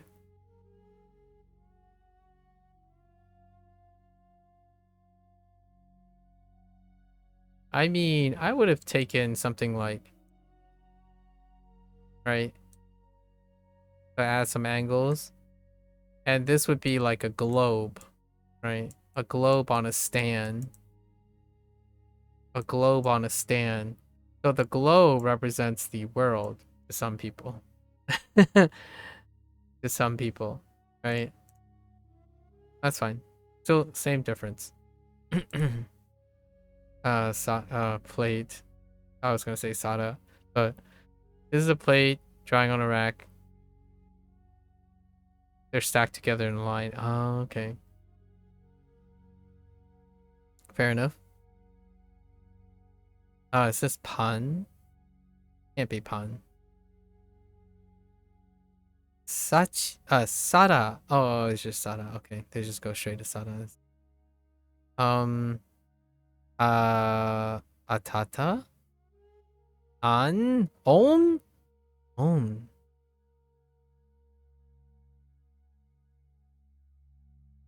I don't know where I would use on. And just shio. Okay, shio. Dore. Which one is dore? Okay. I mean, like, dore is which one? I just realized there's no way around getting around the pun. Dore mi fa sol la ti. Okay. Which one of these notes are you going to start singing from? The question dore is used to ask which one out of 3 or more choices. どれ Dore. どれ Yeah. Pronoun. Yep. I can see that. Yeah, and then koso ado word. Dore. Dore mi fa sol la ti. That's pretty good. All right, let's keep going.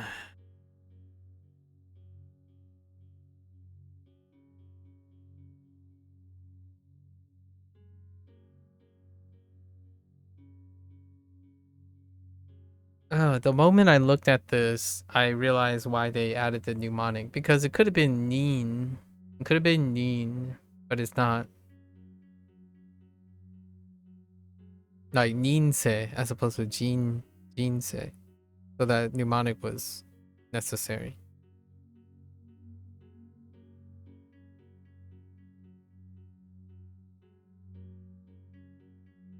Oh, that was my mnemonic.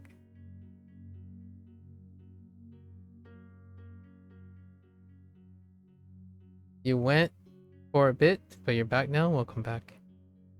Welcome back.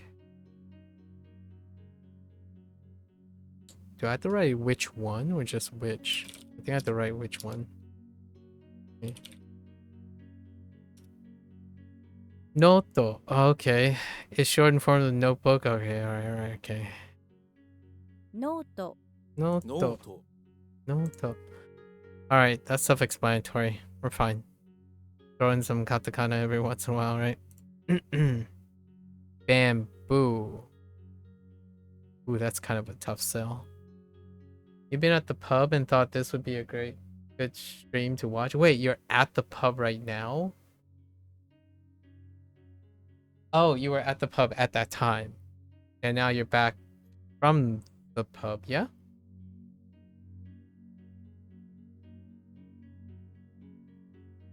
Okay. Got it. Sorry, stream delay. Okay, trees. How tall the stalks are with little bushy things at the top. It kind of looks like bamboo. Does it really though? If you use your imagination. If you use your... Fair. I mean, I also see sticks and a barb with 2 guns. And no, and this is not a joke about guns and guns and stuff, but I mean like the 2 guns that they use, like the 2 radicals, gun and stick and barb. A bamboo. I'll take it. Looks like bamboo. Okay. Ice. Not to be confused with the ice radical, I suppose. A drop with water. Oh, I see how they got the ice though. Okay. Add a drop of something magical to water and suddenly it turns to a big block of ice, just like that. You can actually do that. Imagine yourself adding that drop. What is it exactly? Something pretty potent, that's for sure. Now go ahead and touch the block of ice. Wow, it's really cold. And only from 1 drop too. Feel the burn on your finger from when you touched the ice. Sensational. Kori, right? Yes, Kori. What the heck? Kori, where's my reeds? Okay. When you think of ice, I want you to think of someone frozen with ice. Do you know anyone named Kori? Kori? Kori? I can't say Corey. Oh my gosh. Corey. Kori. Almost anyone famous named Kori? Perhaps Corey Feldman. Imagine this Corey person frozen in some ice. Who's Corey?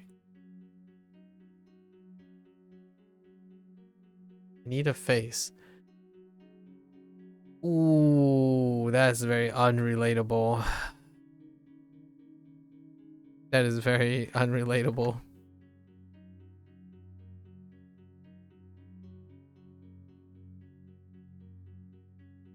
Oh, he was in Gremlins. Okay, maybe. Doesn't look like that very much anymore.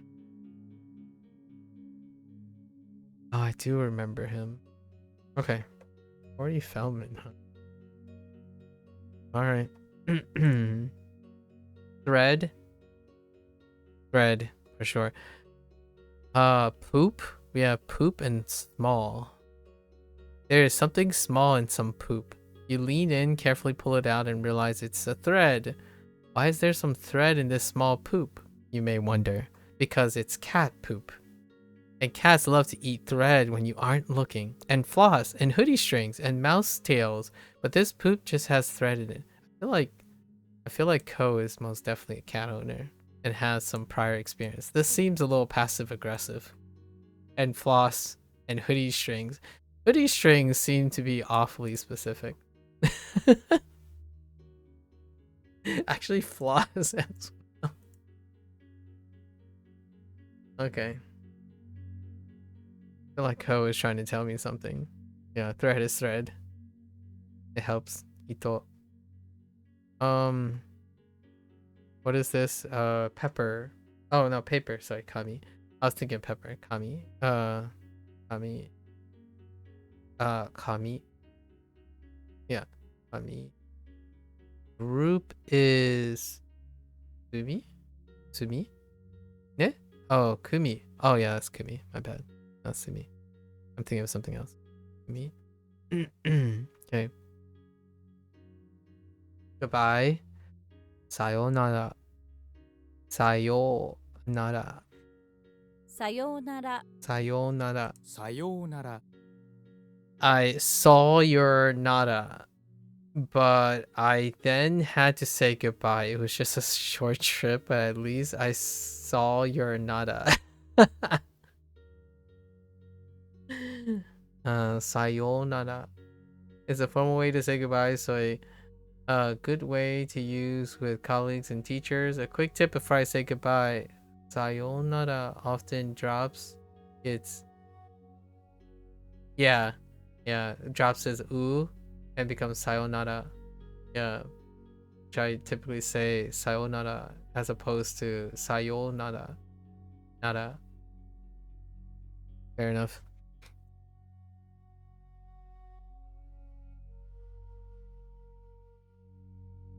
Kind of like I don't know if they made the comment on Ohio, right? And saying Ohio, just Ohio, the state Ohio, as opposed to Ohio.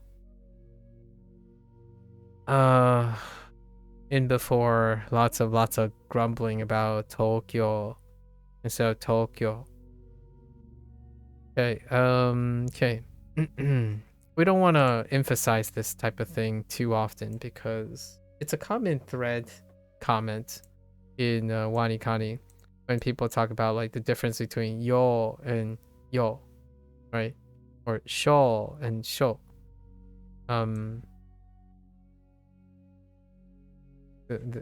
This is the exception more than the norm. Okay. Bamboo.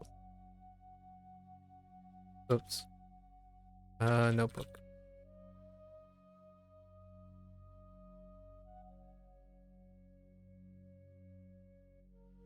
Oh no. Is it Cody or Cody? It's Cody. Oh no. I wasn't paying attention. Oh no. Okay. I don't want to talk about it.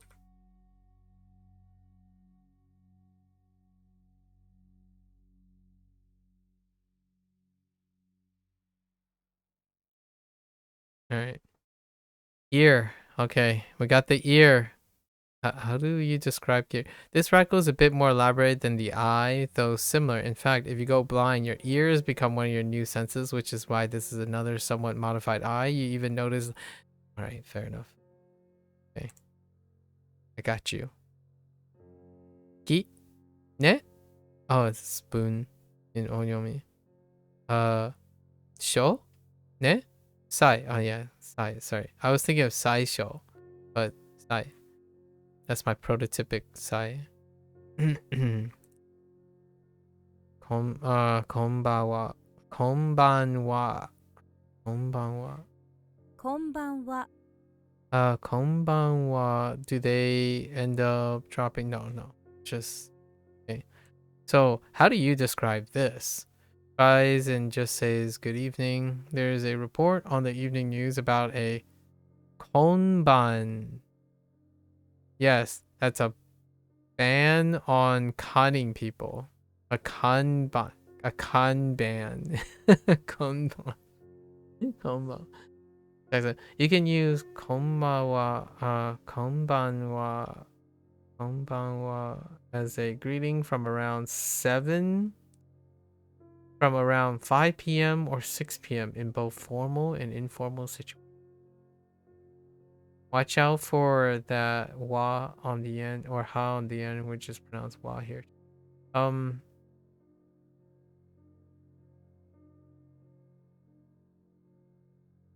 Around 5 p.m. or 6. Okay. I was thinking it'd be a little bit more involved than that. こんばんは。 Konbanwa. こんばんは。 Hey, moving right along. Say humbly. Okay. Across with the mouth. Say humbly. Across in your mouth, so the things you say are very pious. Yeah. Everything you say humbly. Yeah. Oh no, I'm not that good. Oh no, my mustache doesn't look that great. Okay. Yeah. Gotcha. Mole. As you are saying all these humble things, you're also mowing your neighbor's lawn. Your neighbor loves you so much because you're so humble and you mow their lawn for them. Alright. Imagine mowing your neighbor's lawn while you say humbly how bad you are mowing at lawns. What a good neighbor you are. Alright. Okay.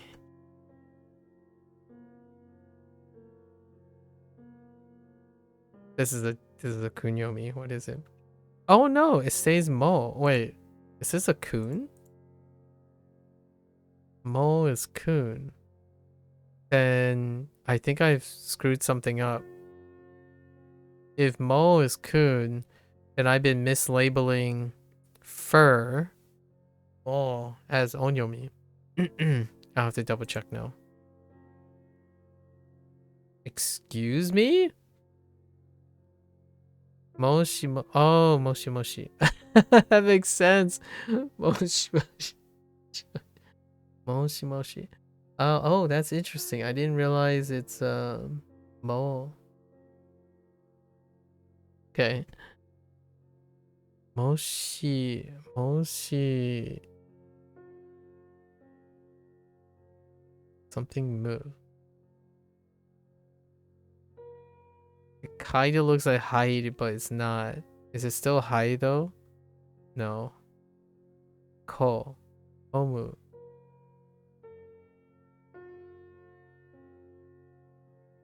Okay. Hai. はい Haiku. Haiku. What the heck? Want me to write a haiku? Yes, of course. Hai is the formal way for saying you can use it to let everyone know that you're right or simply. Although not simply just to respond. はい Not that. It's usually, yeah, like, はい、いいですよ。はい、そうです。はい、もちろん。Right? もちろん。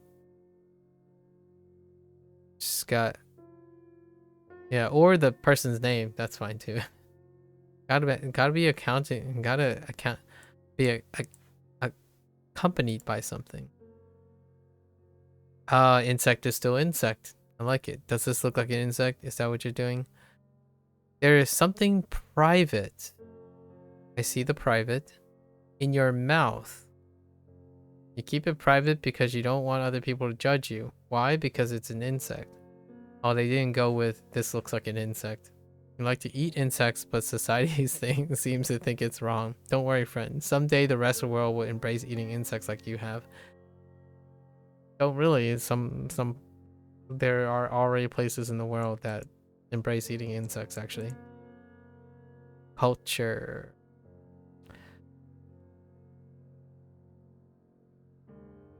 Since I already know the adjective, right? Oh no, but that's kun. But this is not tsuyo, is it? Yeah, of course. Un? That can't be kaze. Un? Un. Fu. Oh, fu. Really? And mushi. Yeah. My shashinko mnemonic for insect was mushi. Like, it's mushy. When you squeeze an insect, it's mushy. Oh there, Blair. Oh, anyways.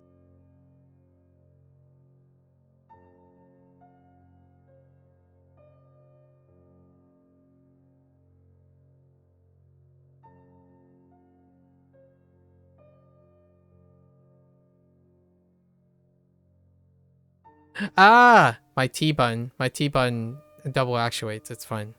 That's acceptable. It's an acceptable problem.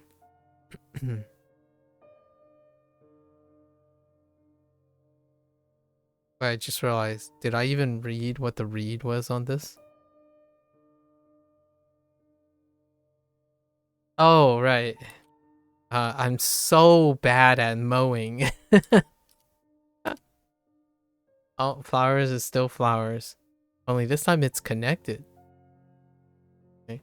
They do look like flowers. You know they're flowers and not say grass because they're spaced out. You've learned grass later and it will be less spaced out. But somewhat similar to this. Keep that in mind. Yes.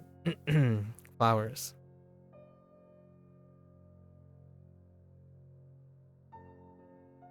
I'm kind of curious if there's an onyomi for flowers. Which would be... Wa... Wa... What would be close? Ya? Maybe ya? Oh, it's just Hana. Okay.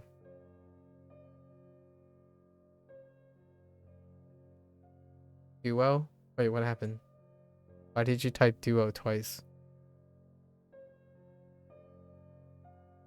Duo is finally giving you high endings on... Whereas, oh, to want? To express desire? Yeah. Or a different way to express to want to do something. The Thai form. Level up. Wait, aren't you really close now, Blair, to the chapter when they suddenly resets? And how close are you to unit 37? I'm still waiting in anticipation for a bunch of people. Like, what do they feel like?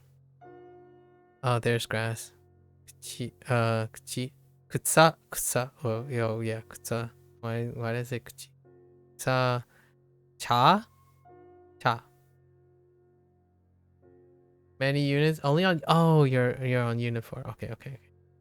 Okay. I believe. Yep. Yeah,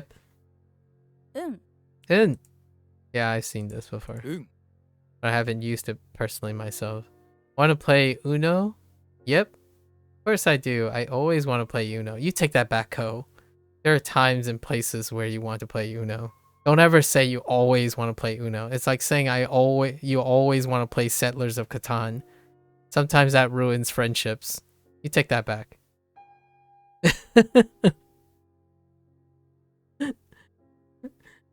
But I give the side eye whenever someone says like I always love to play Settlers of Catan, or I always want to play Monopoly. Side eye. Like, are you sure about that? Those games can ruin friendships. It's a casual way to say yes or yeah, so you generally use it with friends and family and other informal situations. Yeah. I haven't used because I think of streaming as formal situations, not informal situations. Although other people can use informal stuff, but I hear this a lot in anime actually. Especially in with the occasional yes or right? Actually Hunter has a lot of uns in it. Pretty sure when I say I can even hear Gon saying every once in a while. And us as well. Us. Anyways, okay. Alright. We'll just remember it. Yippers. Okay. What's next? Previous. Sen? Probably Sen. Right. Xian, the closest thing to Xian is Sen. A slide. Wait, but those look like legs too. Oh wait. Yes, the slide is this part. Slide, dirt, and legs. Alright, hear me out here. Let's find out. Slide some dirt on your legs so you can feel like you're from a previous time. Well, that's just getting down and dirty. Everything from the past is in the dirt. Oh my gosh, that's so dark. Dead people, dinosaur bones, your mom's secret in a box from her past life. What the? Ko, listen. Sometimes Ko is very dark with these things. All these things come back to you as you slide the dirt all over your legs. Imagine the feeling of dirt on your legs. Now think back to the previous day, the previous year, the previous century. Ko is consistent though. The other thing that we had with dirt, right, was dealing with your past. For Kyo.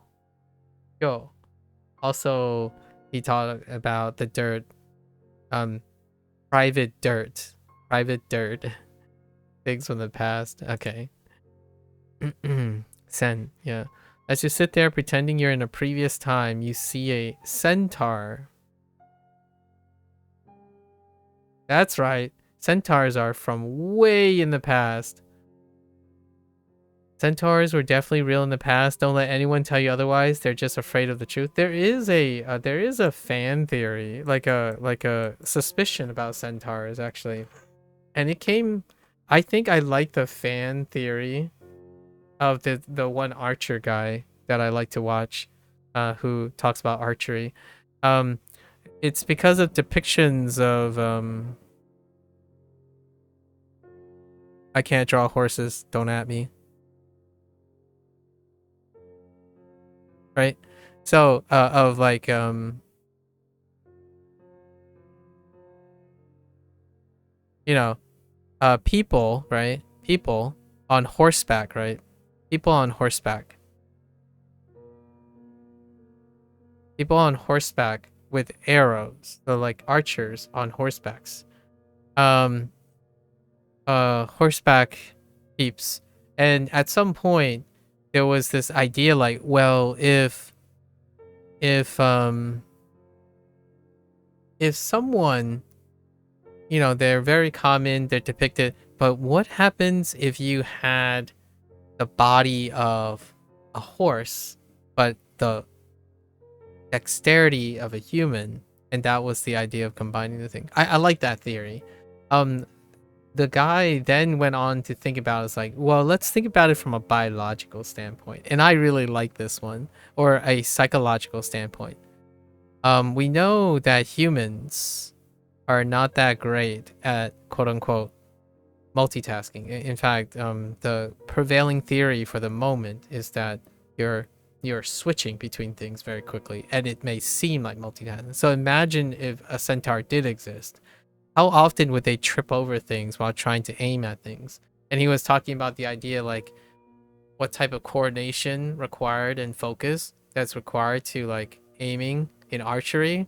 And then meanwhile you have to negotiate your legs. But then again, you can also argue that if such a thing exists, there might be a psychological or biological mechanic like running, right? Running and talking on your phone, for example. Right, you could steady go forward and stuff, but horses are far more dexterous than that, than simply galloping forward. I kind of like the short. It was a good point that I didn't even consider, about the whole depiction of centaurs. Like, where did that come from? Not a bad horse. I try. I do the sketchy thing, if I don't know the form, I try to capture the brief form and then let my eyes fill in. It's like the way you develop drawing. You start by trying to capture the form. Previous. Okay. So rub dirt all over, slide all the dirt between throughout your legs to feel all the baggage of previous times. Got it. Terebi. Okay, terebi. Actually, it might be. No, it's terebi. テレビ Yeah, it's not terebi.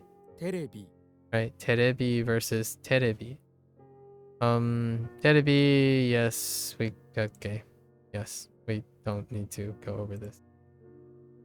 And then eye. It's a walking eye. Oh no, they just go straight to C instead of walking eyes like Hanzi Hero did.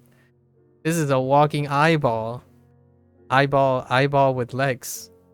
There's an eyeball on top of some legs. When your eyes get taken places on legs, in this case, your eyes are seeing those things. Fair enough. Parents. Shin? Ne? Shin. Yes. Shin. I think this just defaults to Kagami. Yes, Kagami. Alright. Meat? Yes, B makes sense. Alright. Whoops. Yep. I say yep, I don't say yep. I say yep most of the time instead of yep. I don't know if that's a regional thing or not. Yippers instead of yeppers. Right? Yippers. Do I say yup? Not as much. I don't say yup as much as well. I still say yeah and yay.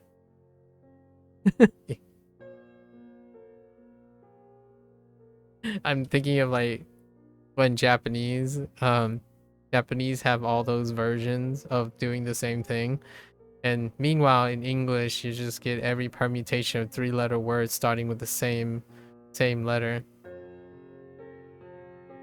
Like yo, you, yo, yay. Just all the Y's.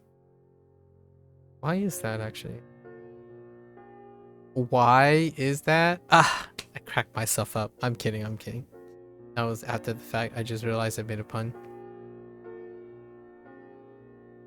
Okay.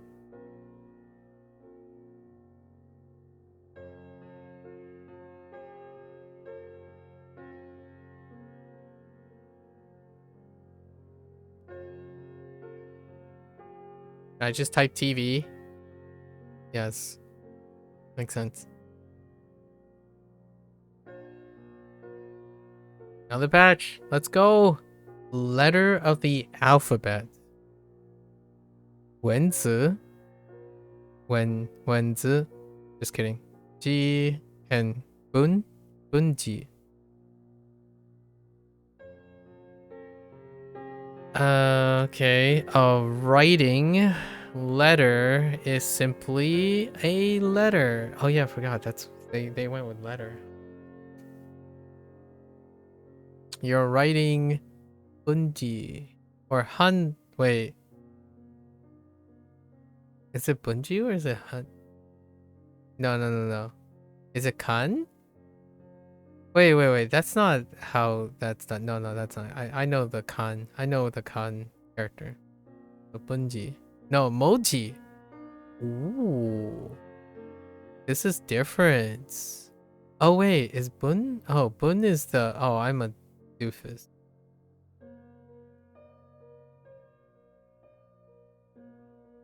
What was the read I had for literature? Was it bun? It was bun, right? But that was the kun. Which usually the reading of is a bit of an exception here. It uses a shortened version of the onyomi mon, which is mo.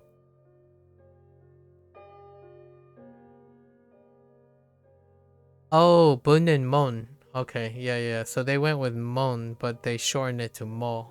Okay. Yeah, because bun monster. Bun monster. Or bun and mon. Okay, I see. You know all the letters of the alphabet only because of Mo. If it wasn't for your buddy Mo teaching you all the letters, you probably wouldn't even be able to read today. Thanks, Mo. I don't have a Mo friend. I certainly need more Mo friends, right? Everyone needs Mo friends. Alright. So moji. Moji? 文字 Moji. 文字 Moji. Ne? Okay.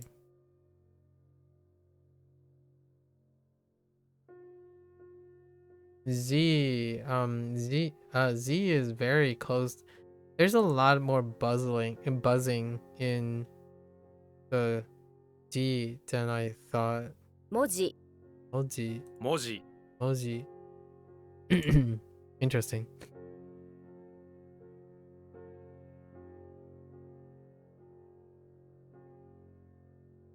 I remember this. All right, thank you, Mo. Okay, and then we only have G in so many things. Okay, fine. We're fine. Red. Yep, that is definitely red, even as a basic radical. How does this work? We have dirt, legs, and drops, or fins. Okay, so now they chose fins. There are some legs and fins under the dirt. Imagine yourself looking at all the severed limbs. There's blood everywhere. No matter how. Oh, okay. Now Ko is going into the blood and severed body parts situation. Kevin like leads straight into it. It's like, imagine a severed hand in the bakery. Like, oh, okay. I guess people find severed hands in bakeries all the time. Okay. Red, fair enough. It's reinforced by the kanji. Huh. Mei, right? Mei. For Ming. Mei. Evening mouth. What do you got for me?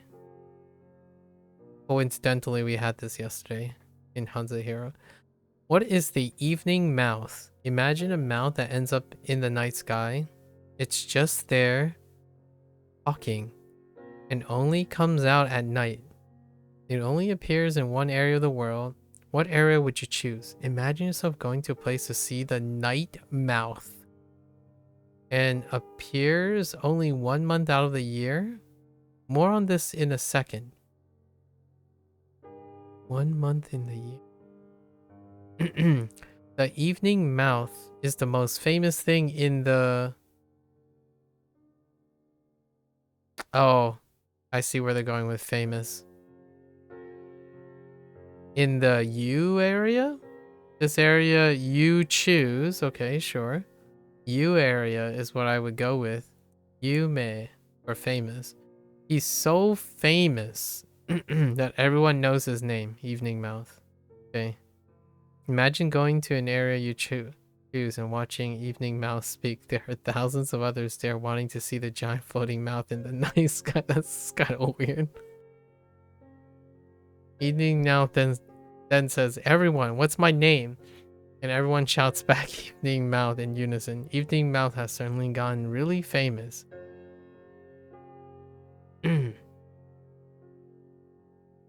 Oh, and then this is in Mei. Oh, wait. Yeah, this is Mei. So, wait. It's Mei, right? Myo. Myo.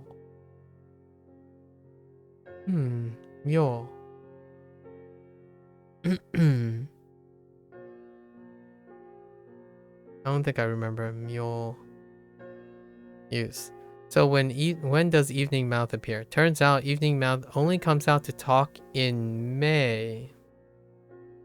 You know this because it's just starting to be spring, and when you look around, you're watching Evening Mouth again. You see some spring flowers come out. This is gonna definitely be a prompt in Inktober this year.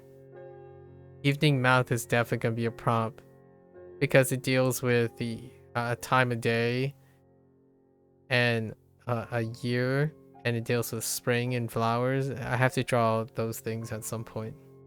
The evening mouth in the sky. You know what they say, April showers bring May flowers. What do May flowers bring? They bring evening mouth, baby.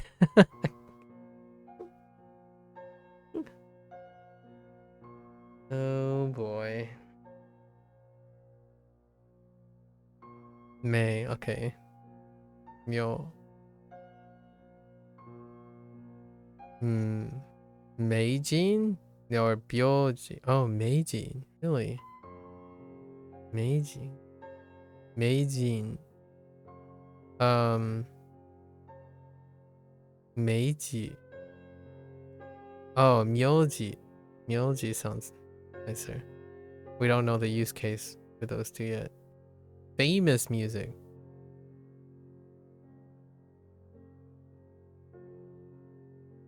I don't remember where I've seen... Oh, Odo? No, it's not Odo. Oh, Kyoku. Kyoku. No. No. Car. Fair enough. This is like the top-down version, right? Yeah, there are rods that Make up the base of the car. Imagine for the wheels to go on. That's why this rack was called the car, yeah.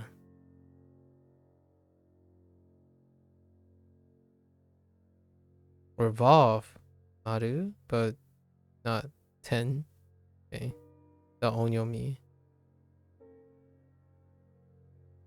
Don't know the on for this either. Oh! It just went straight to karu. Okay. That's fine. Pretty sure that's the kun. A straight line.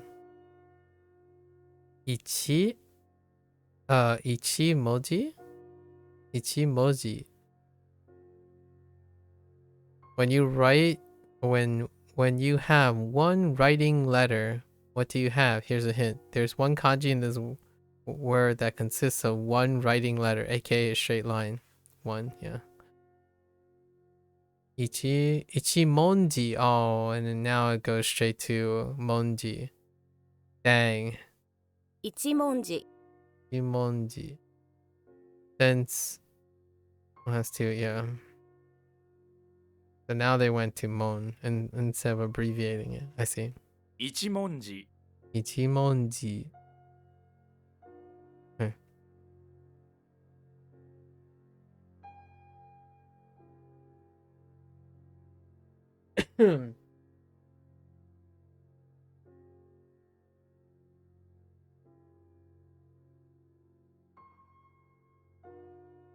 What do you write?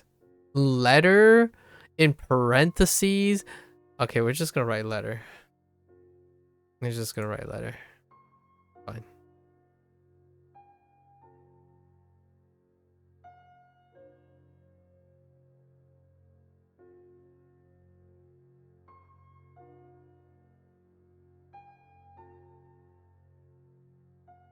Oh no, I wasn't paying attention.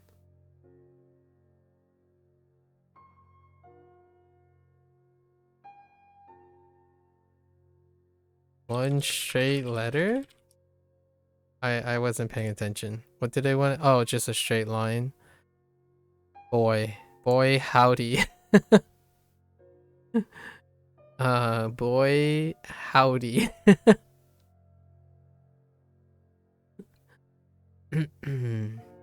Okay.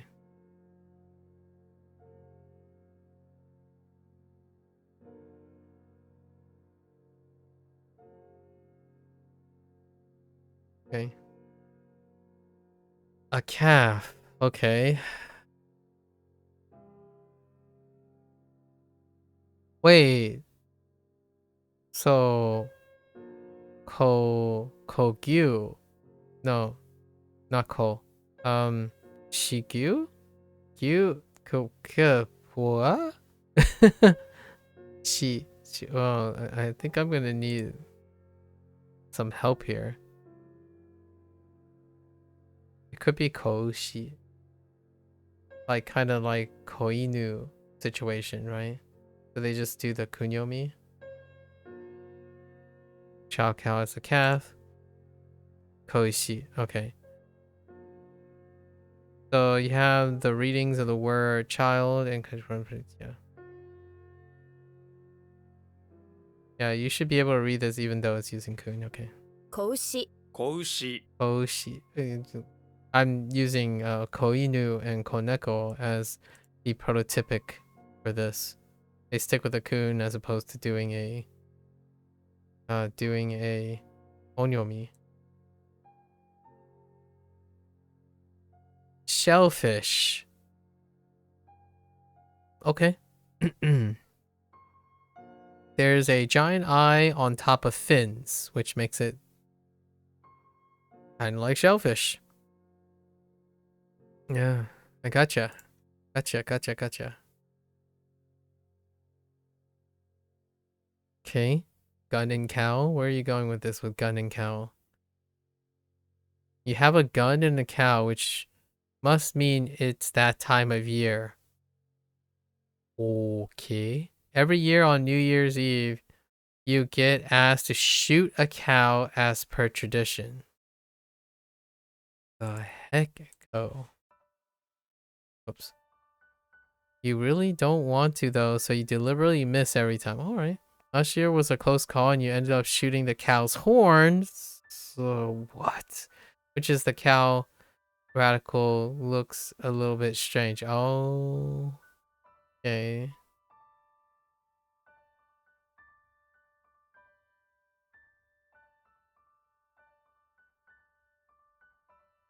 Okay.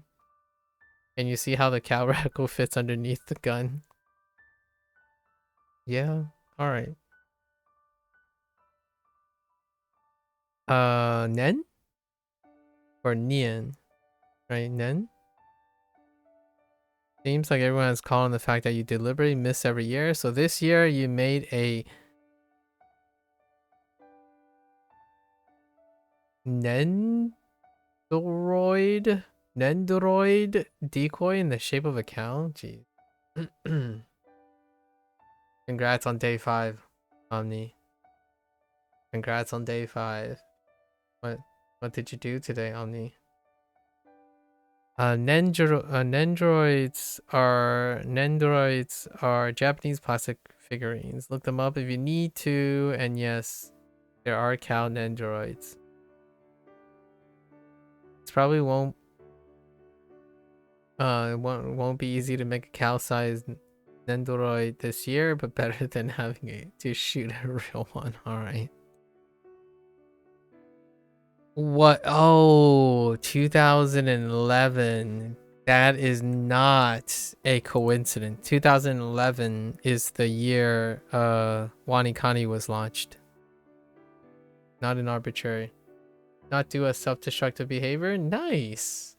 Omni. Did you do also a proactive behavior? Anything proactive? Yeah, 2011 was the release year of WaniKani. Nai? Nennai. Ne? Nennai. No. Nen? Oh yeah, Nennai, yes. And then Nenchu. Ne? Nenchu. Okay. No? Tomorrow. I always got a chance. You know? Always got a chance. I think that's also something you can tap into, right? Slowly inch towards, like, the heck with mitigating. Let's also be proactive. Postage stamp. Kite. We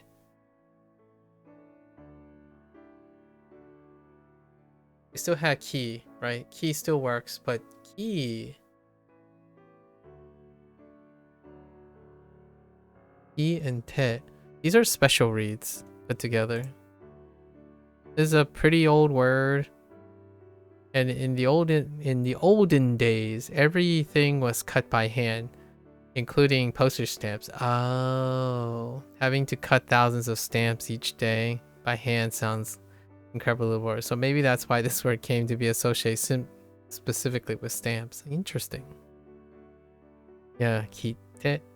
So, usually you would use onyomi, but both of these are kuns, right? In this case, it's a kunyomi of both. Yeah. Yeah, this would be the special read.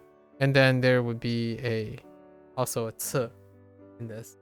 And this is largely just memory. So kite. Kite.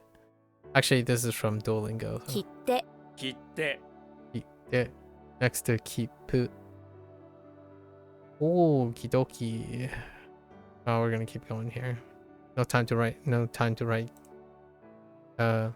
Context. Foot. Foot, ashi or soku. Ashi and soku, because this is there was something that happened in the review. So, for this one, probably soku, right? Yeah, soku. Road, lu.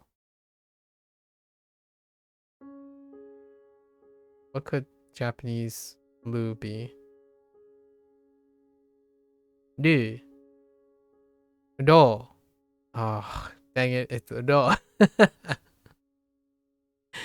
Yeah, of course. So, urge. Soku as well. Soku. Alright, let's go. Koichi. Shellfish.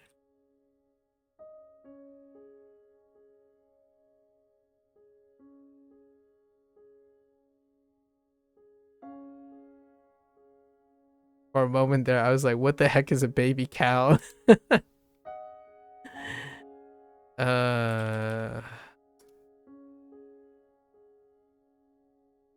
Whoops. Wait. We're going with foot here. Leg and foot. I type leg because leg and foot are... There's something about Japanese. Leg and foot is connected in meaning. So when I typed leg, I was like, wait a minute. They wanted foot in English, but foot and leg are associated with each other in Japanese. And I was like, oh, wait.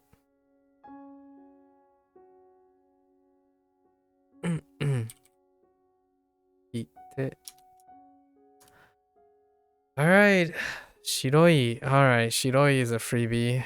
White is white is white is white. And the read is still the same. 白い Shiroi. 白い Okay. Asparagus. How'd you say? Oh, asu paragasu. Okay. All right. Not. Oh, that's cute. Not is not. All right. How do they describe this? If you see this radical in a kanji, you'll want to think of an opposite of whatever other radicals there are. It looks like a lot like below, but guess what? It's not. Yeah, that's fair enough. And I get them mixed up every once in a while too. Actually, the not and bu, bu and sha gets mixed up a little bit. And in Japanese, I also do the same. Although it's not as much because sha is not used as much in Duolingo Japanese. Okay. Sai or early. It looks like early is still early. This is hayai would be my closest prototypical one. Although that's kunyomi. So zai probably zai. I mean, it could be zai. Maybe. Do you have a sun? The sun is on over a cross. It's time to go to church, which is so darn early. And if you want to get to church early, you need to be fast. Otherwise, you'll be too late. Yeah, fast, early, quick.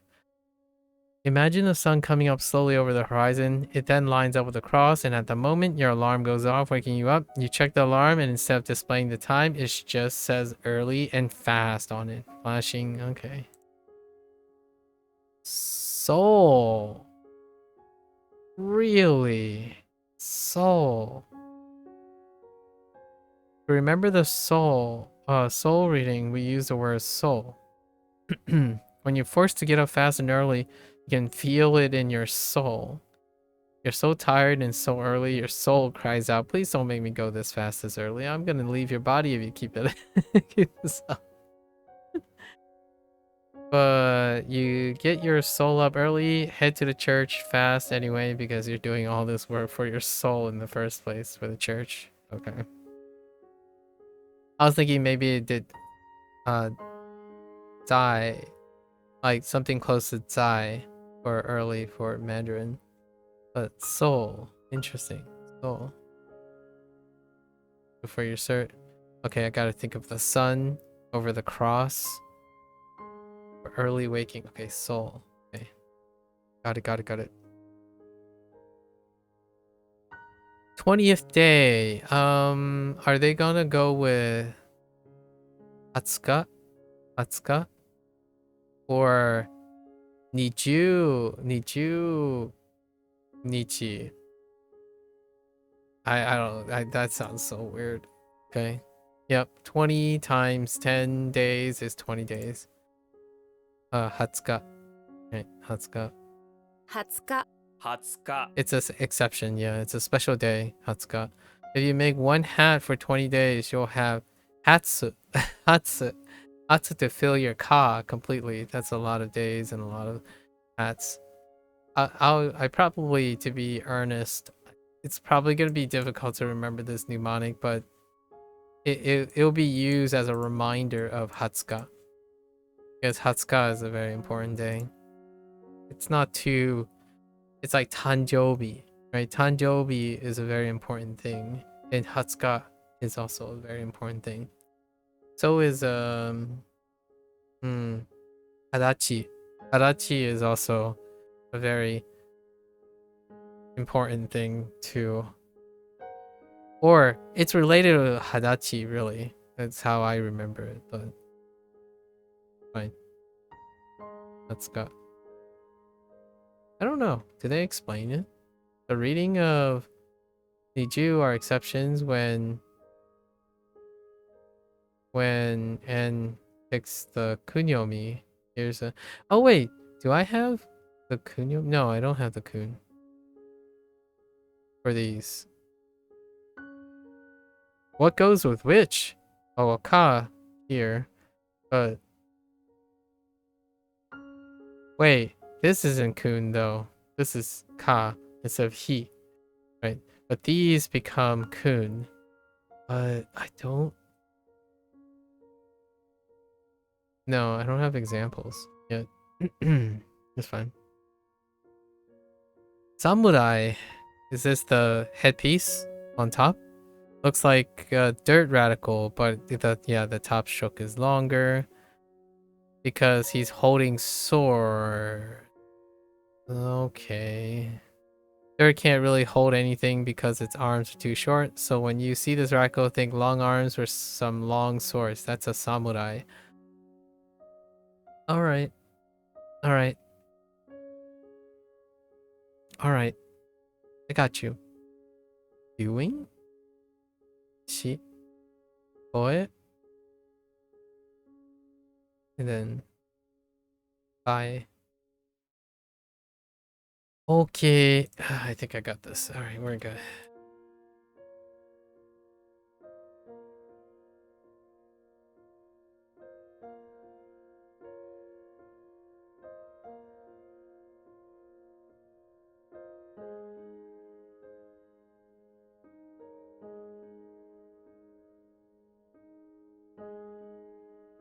I don't know how to spell 20th. When he 20th? 20th? Okay.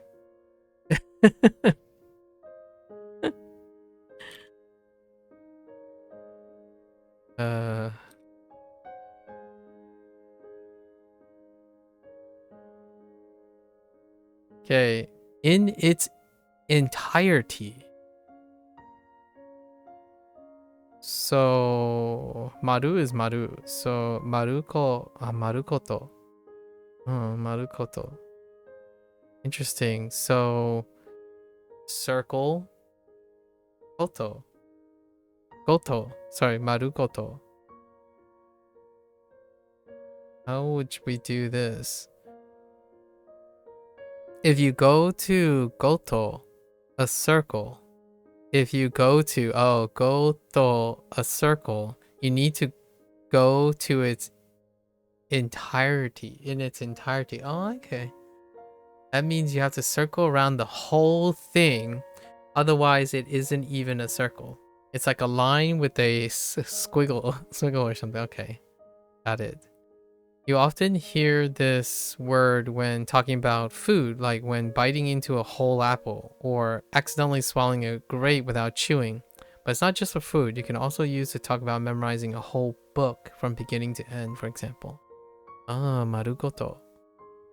Oh, okay. 丸ごと Marugoto. 丸ごと Okay, and then we already know maru, so no need to remind. Marugoto. Let's see. Mango. Mango o kesu marugoto maratta. Morata, not marata. Morata.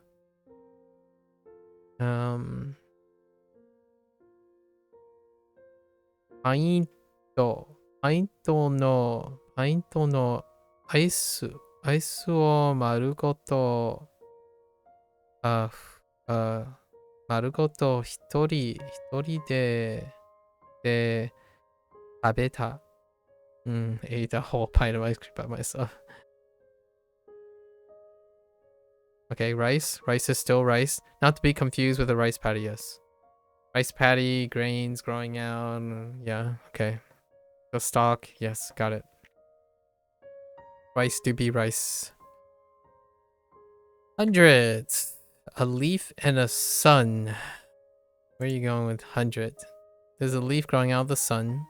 You fly out into space to check it out, and when you get closer, you see that it isn't just one leaf, it's 100. That makes sense. You would have been able to see just one leaf on the sun from where you were on Earth. Okay. Imagine flying toward the sun to see 100 leaves growing together in the shape of one leaf. You want to go closer. Okay.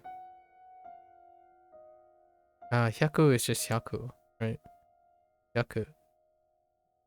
I don't know how that's own. I don't know where the own comes from 100. As opposed to bai, which bai is possible in Japanese, right? Bai. I mean, bai exists for selling. The read on selling bai, but it's 100. You fly closer counting 100 leaves when you hear a strange sound. You took off your space helmet and hear yuck. Cool. You know that laugh. It's Goofy. Oh, Yuck. Oh my gosh, no. It's Goofy. On top of the 100 leaf, is Goofy laughing and waving around. Gorge. I'm just kidding. He must have built his leaf tower to get your attention. Imagine hearing Goofy Yuck over and over after you save him from being stranded on the sun. How would you feel being stuck in a cramped ship with laughing Goofy and his 100 leaves? Oh, you thought he would leave those behind? Nope. There's a joke there. Leave those behind. Nope. They saved him, so you have to take them back too. Happy travels. That's laying it on thick. Go out. Makes sense.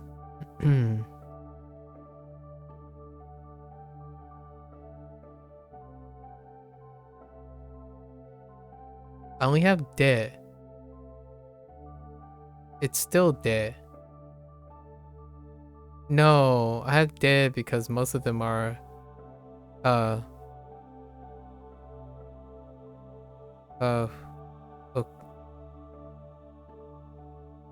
yeah, fukugo words, okay. You exit, but you do it with so this is in transit. You do it with kageru added to it. Just think of that kageru as you're exiting while being cocky about it. You do this when you want to go out or to leave. You go out in a cocky way. Kakeru, cocky way, kake. Ke.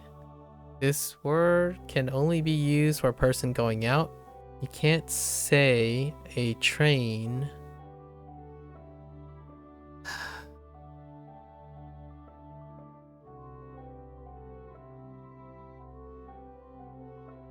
Not that word. So how do I remember? Oh, it's still de. Since the word consists of a kanji with higana, you bet that it would be the kun. You learned this. Oh, okay. That was the kun. Oh, cho was the on. Oh yeah. There is the kun. Yes. Cho. Cho is the on. Right? No, it's not cho. It's chu. Chu is the on. Chu. Wait. It's not chu. It's ah ah oh no. Everything's mixed up.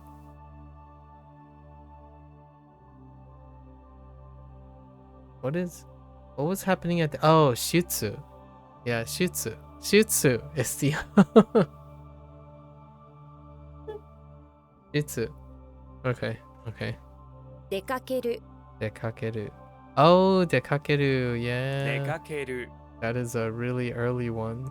I still didn't get the kanji for in Duolingo. Tanaka-san. Oh no, Tanaka-san. Tanaka-san wa Hawaii no ne? Honeymoon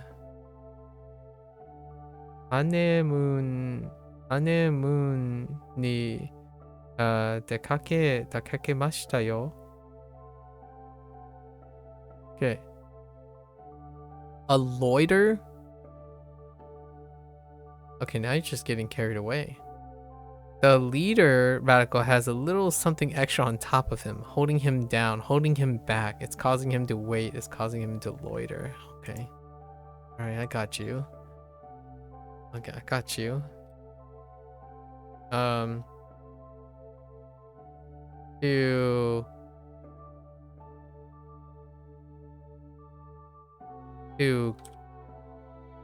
To something it is entirely, to enter.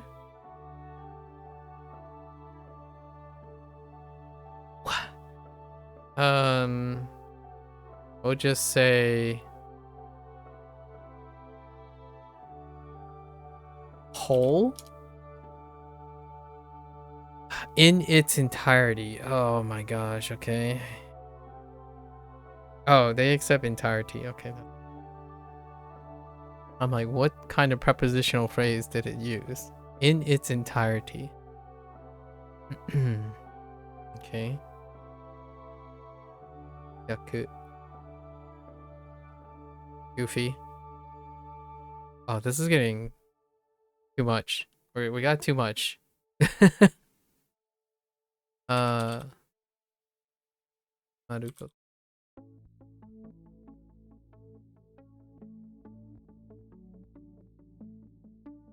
I'm not even sure people know what loiter means. Like, I wonder how often the word loiter is used on the internet. Like the English word, loiter.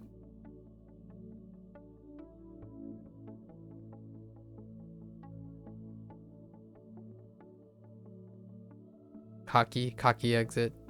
The kakeru.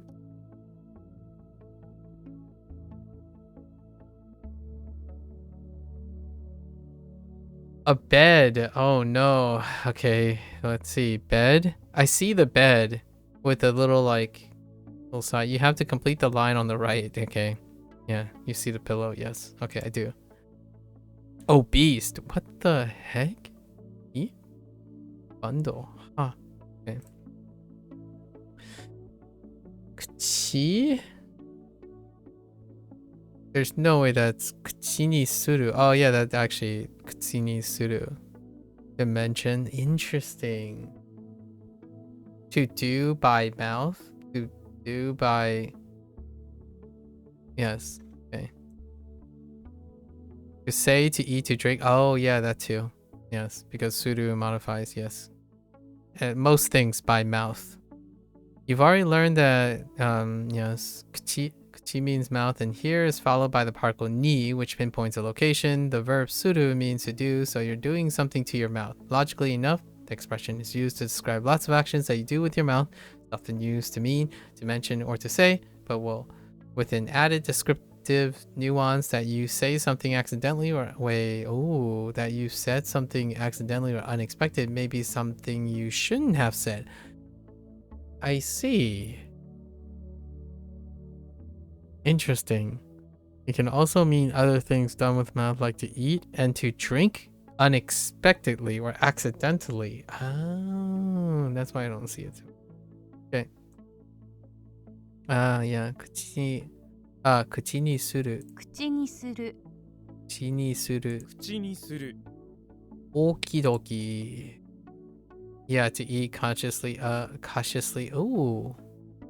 Oh yeah, because of the osoru. Soru osoru. Osoru osuru kuchi ni suru. I didn't realize osoru osoru repeated. Interesting.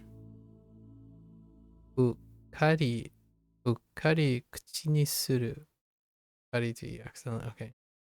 Hajimete kuchi ni suru. Say for the first time. Oh, okay. All right. Moving right along. The only one I got is oh, it's a standalone too, actually. So it could be machi. And then I had machinaka as well. So machi. Oh wait, but it's naka. Machinaka. So that this might not be the read I'm looking for. You see a rice paddy and a street in the same place, you have a marking of a whole town. Intriguing. Think about it. A single farm wouldn't need a whole street. Just paths would do. There's a street next to this rice paddy, so there must be other people, which makes this a town. Alright, fair enough. Okay. Cho! Oh, Cho makes a return. Oh, it's still Cho. Okay.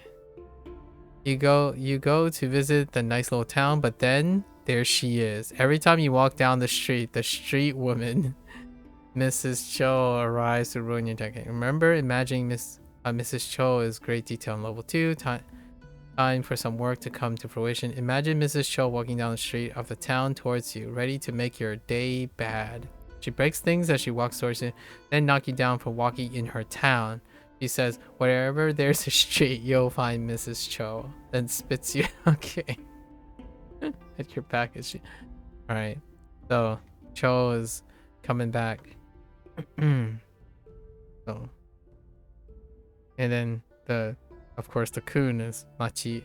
Machi and shitamachi? Ne? No.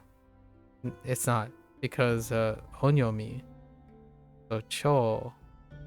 Something cho. Kacho. No. There's no way that's kacho. Oh. No, they went with kunyomi. Okay, so this is an example of kunyomi. Shitamachi. Okay. Instead of going with onyomi. Shitamachi. I feel like machi meme, cho meme. Oh, cho meme sounds good though. Cho meme. Okay. Cho meme sounds good. Machi meme sounds pep. So we just went with feeling this time. This one went with onyomi, machi meme. Okay. Pie, because it looks like pie. It just looks like pie.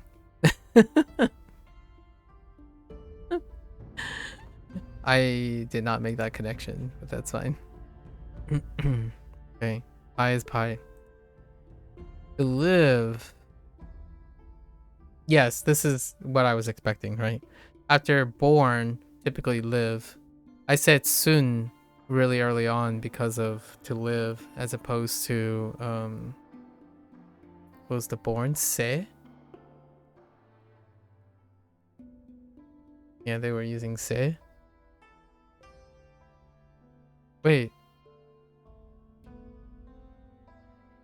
Oh no, I'm gonna get that one wrong because I don't remember. We'll see if I can remember. Okay, this one consists of kanji with hiragana, so we're doing the kun, right? Oh, wait, this is the verb, yeah. And then to live means life to live. Oh, is ikiru. Oh. Ikiru. Oh, really? Oh, wait. How does that work? Oh, this is not what I was thinking. Oh, it must be because it means to come from. Okay, so we still haven't gotten the thing I'm thinking of. No, this is different. All right, so what does it mean to live? Life is icky. Icky. The ki comes from the hiragana part. Oh, icky. But you have to take that ickiness and roll with it if you want to have a good life. If you want 生きる to. 生 Ikiru. きる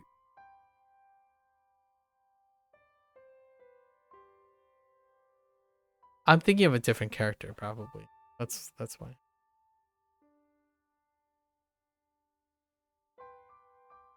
Ikiru.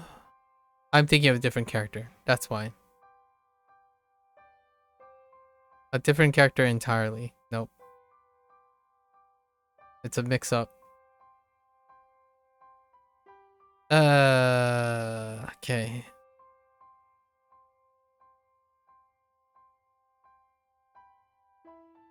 And what is its definition? Okay. It's only a cross in meaning as opposed, or in potential nuance meaning instead of the character itself. I'm like, what's Tsu? I'm thinking of Tsu at the moment. Icky, huh? Ikiru. 生きる Ikiru. 生きる This one's gonna hit me pretty hard later. It's not good enough. Life is icky? Okay, fine. Let's see. Let's go for it. Oops.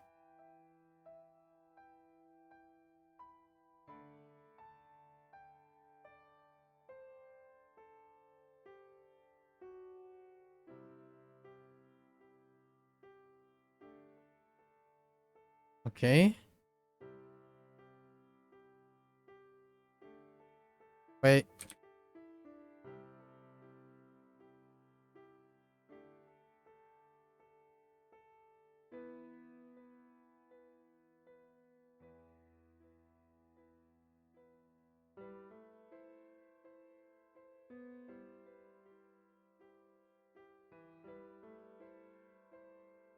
A cliff? Alright. Fair enough. It looks like a cliff to the west. We got it. Moving along. Yep. Oh, actually. So... do they use... you? You? No way. This has got to be like some sort of special read, right? You te? No. Migi? Migite? This has got to be a special read. Your right hand is your right hand, yes. Yep. Chugoku, this word, however, uses a kunyomi reading, yeah, because it's the te tends to make things into that too. So migite. Okay, fair enough. 右手 Migite. 右手 Okay, alright. Now we gotta keep moving. No time to read. Treasure. A roof on top of a ball. Or king, and with a drop, that's fair too. Under the roof, the king stares into a drop of water containing his greatest treasure. Just keeping, the king has way more treasure than that. Just kidding, the king has way more. The drop of water is just reflecting what's around him. Mounds and mounds of treasure stacked. Consider treasure reflected in the drop of water.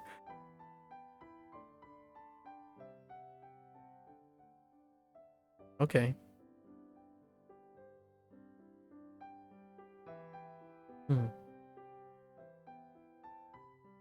Alright. All of this treasure is kept in the king's home. Oh, king's home. He can let and home recurring. He can't let anyone see how much treasure he has, so they'll get mad. Or worse, ask him to share some of his with his people. Yuck. The treasure stays at home. Picture his home from the outside. It looks like a normal small castle, but then you walk in and it's a treasure trove of well. Treasure, okay. So hole. Castle. Reflection. Okay. National treasure. Oh, interesting.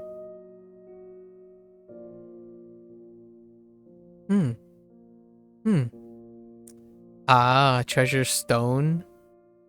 Ah, Hoseki. Treasure stone. Jewel. Okay. Master. Sheesh. So, if you cap a king, the king has a drop of water floating above his head. That's because he's not just a king, he's the master of water. Okay, master of elements, master of all things. I mean, could just be a bender, you know? Alright. Okay. And then the fourth day. Fourth day. Yoka. What's happening on the fourth day? Okay, yo. But it's cut off because it's not yon. So it's a cut off. Yep. In the wilderness, on the fourth day of being lost in the wilderness, you start yelling, "Yo, ka!" Out of desperation, never getting an answer. You keep marching on, occasionally yelling for your car, but no car ever comes to help you. All right. 4日 Yoka. 4日 All right. I think we're fine.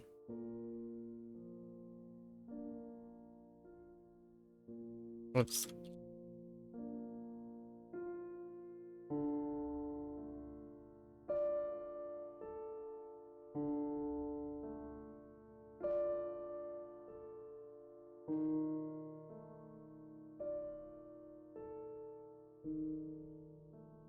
Okay. Whoops.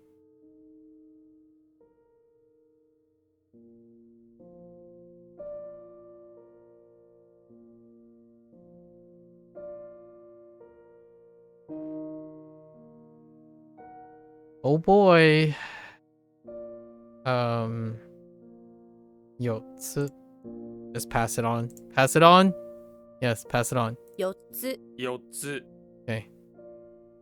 Alright. What do we have here? An umbrella.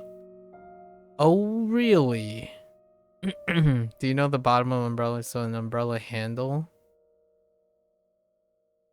Alright, fair enough.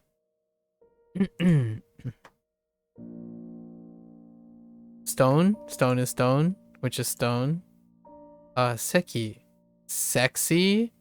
You throw a stone through a window and now you see something very sexy. Seki.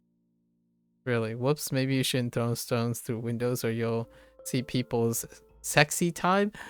Ko, please. Seki. Okay. Seki. Sexy. A beggar. Okay. Doesn't this look like someone on their knees? Oh, holding out their hands, clasped, begging for money. Okay. A beggar. Okay. Fair enough. Yonsen. Yeah, Yonsen. Since 400. I mean 4,000. Yonsen. 4000 4000 Yonsen.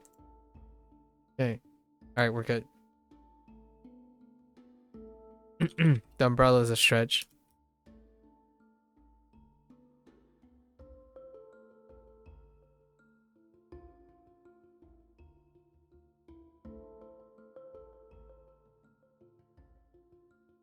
Is Becker spelled with an A or an R? Okay. I mean, A or an E. Oh no.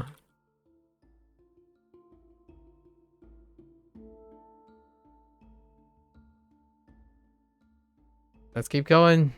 40? Fine. 40 40 40 40 Okay. Oh, we're at the end. This is the horns, not to be confused with Triceratops. Okay. Self-explanatory. Spikes. On the ground, there are a bunch of spikes. Okay, coming out. You won't step on. Yeah. Self-explanatory. That's pictorial. And then following migite, we're gonna do hidarite. Right? Hidarite. Same deal, right? Left arm, left side, left hand side. Hidarite. Yeah. 左手 Hidarite. 左手 All right. We still got to do the reviews of these things, though. Hopefully, I remember this stuff. Taking a lot.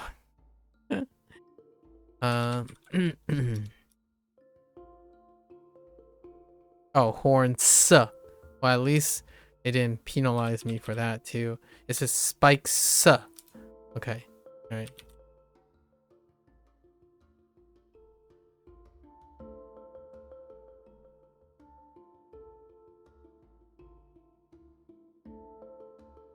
Oh, it doesn't go straight into review. Okay. Not bad, not bad. We got through our radicals, right? So let's do it. And did I screw this up? How did I screw this up? Oh, I wasn't paying attention. It's fine. Is it already close to midnight? Oh no. Okay. It's all good. Ah, fresh collection of goodies. Look at this fresh collection of goodies. All right, so we're going over our mnemonics again. Go over our mnemonics. Mnemonics. So, man, compass. No, measurement. Is it measurement or just measure? Measurement. Okay. Okay. Man, measure.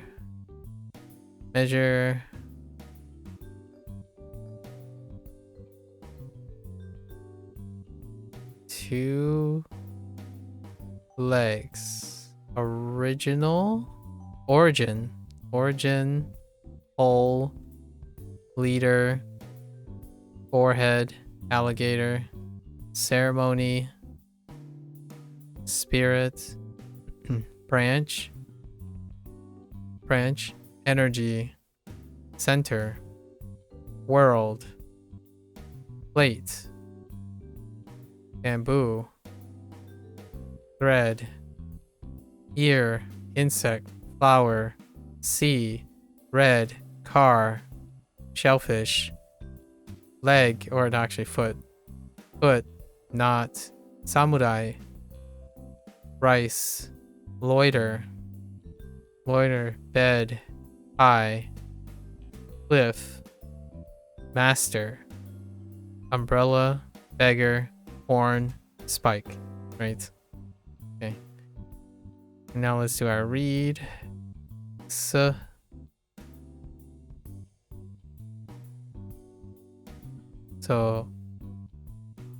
we're just gonna focus on one for this one for now. Kyo. Go. Da.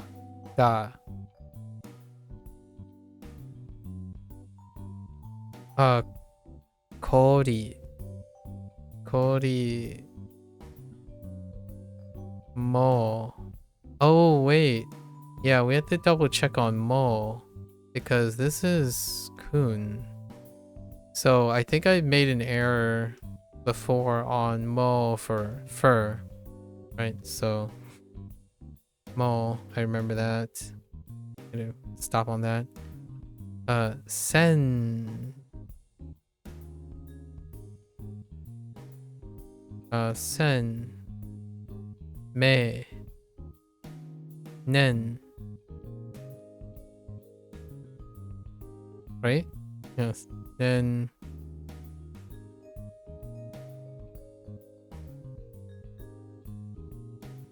Does this go straight to high? No, soul. Soul. Yaku. Yaku. Cho.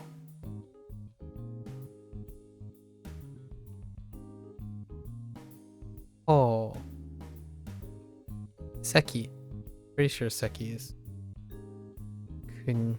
Oh no! Seki. What? What is Seki supposed to... Seki?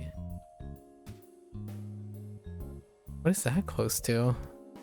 Okay, and then let me double check the kanji for mo in fur.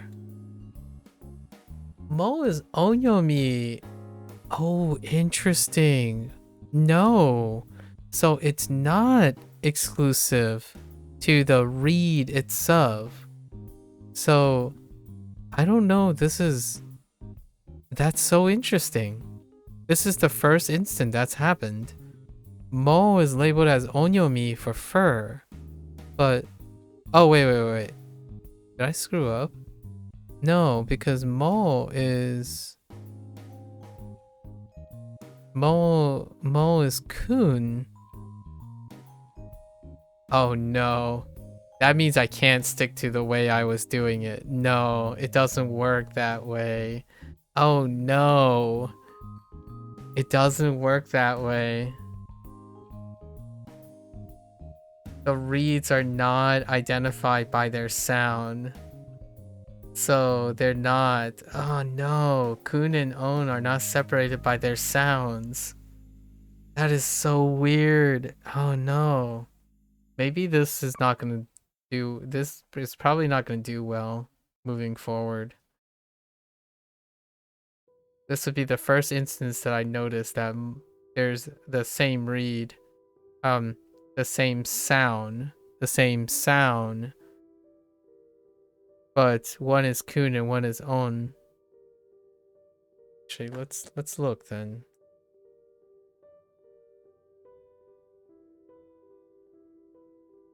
Ah, there goes my shortcut.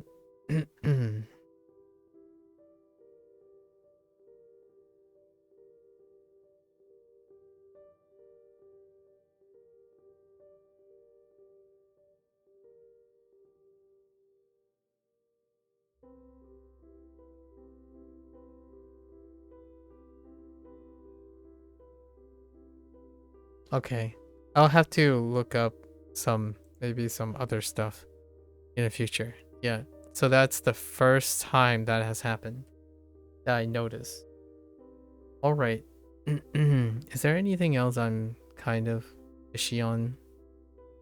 Soul? Oh no, I clicked on Nen when I meant to click on Soul. Nope, we're fine. All right. And then when our one error was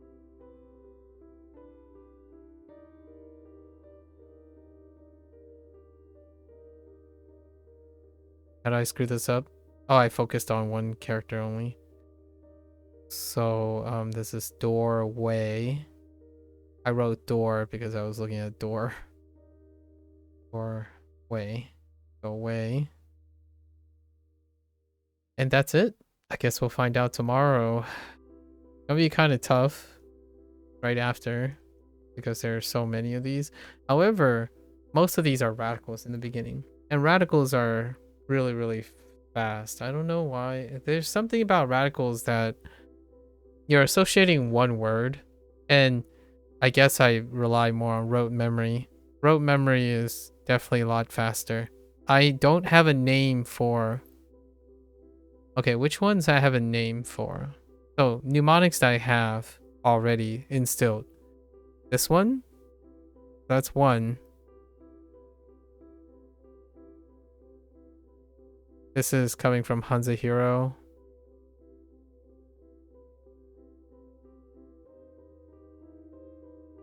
This is because so the ones I have are kanji related and or Hanzuhiro related from Chinese.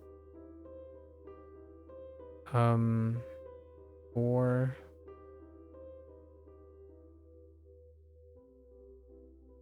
okay, I have quite a lot actually. And they're largely because of kanji.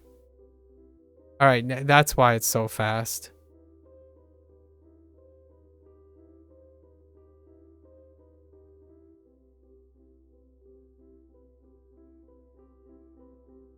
That's related to their radical. I'm trying to list all the ones that are related to their radical.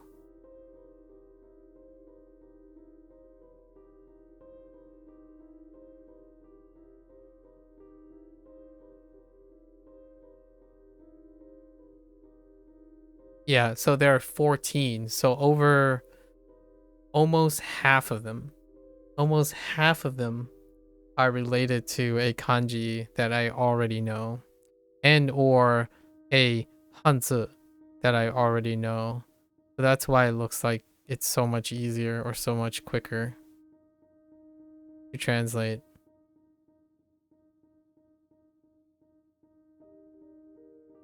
It'll stop being the case in the future, I think. Or actually, you know what? It's probably less likely to be the case in the future. When the radicals get more complicated, if they get, I don't know how high the radicals go, like in complexity. However, the radicals, the more complex they are, the more likely I'm going to know something. It's actually if you look, right? If I take a look, the ones that don't have a lot of them, the ones that actually I know this one too. And actually this one as well. The ones that are more complicated, the ones that are basic are the ones that I don't have any mnemonics with because they were too small units. The units were too small. Actually, I have my own mnemonic for this one too. Actually, it's looking like over half of them. Yeah, half of them. Getting close to half of them. I have my own mnemonics or a consequence of knowing Chinese. Of Mandarin, learning Mandarin in the process. That's probably why these things are going a lot faster. Like I spent very little time remembering radicals or the names that they have.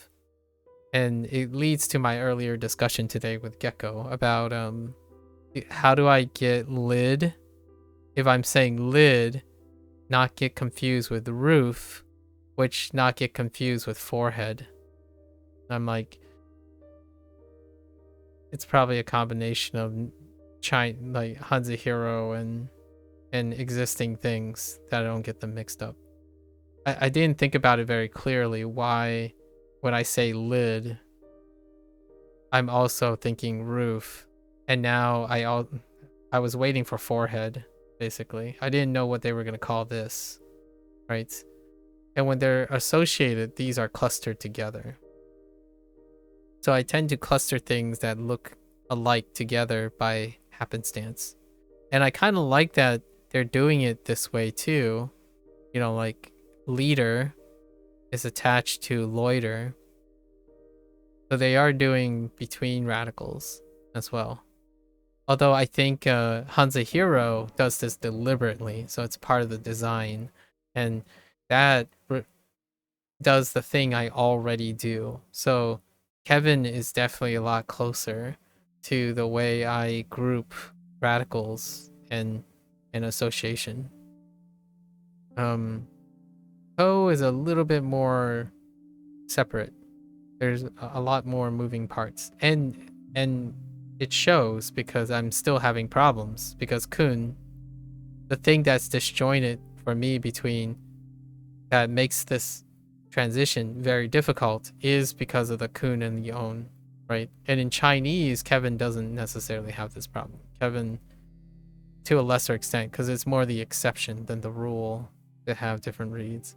And I'm still trying to figure out a way that I would sort this out. I don't think it's sufficient. It's not consistent enough to say it's a like a fukuko Tofugu, right? Then you use own, which we already have tons of examples of kun instead. And then the special reads. So there's plenty of special. It might flesh out, right? It might flesh out that the large majority are onyomi, but that doesn't sit very well. It sits better than standalones. So whenever standalone, it feels like it's a toss-up. It's own or kun. So there's not really a basis for me to rely on this. Now I'm using rote memory for the time being. So we're using rote memory, and most of the time we're not using rote memory. We're using the idea that these two things are connected.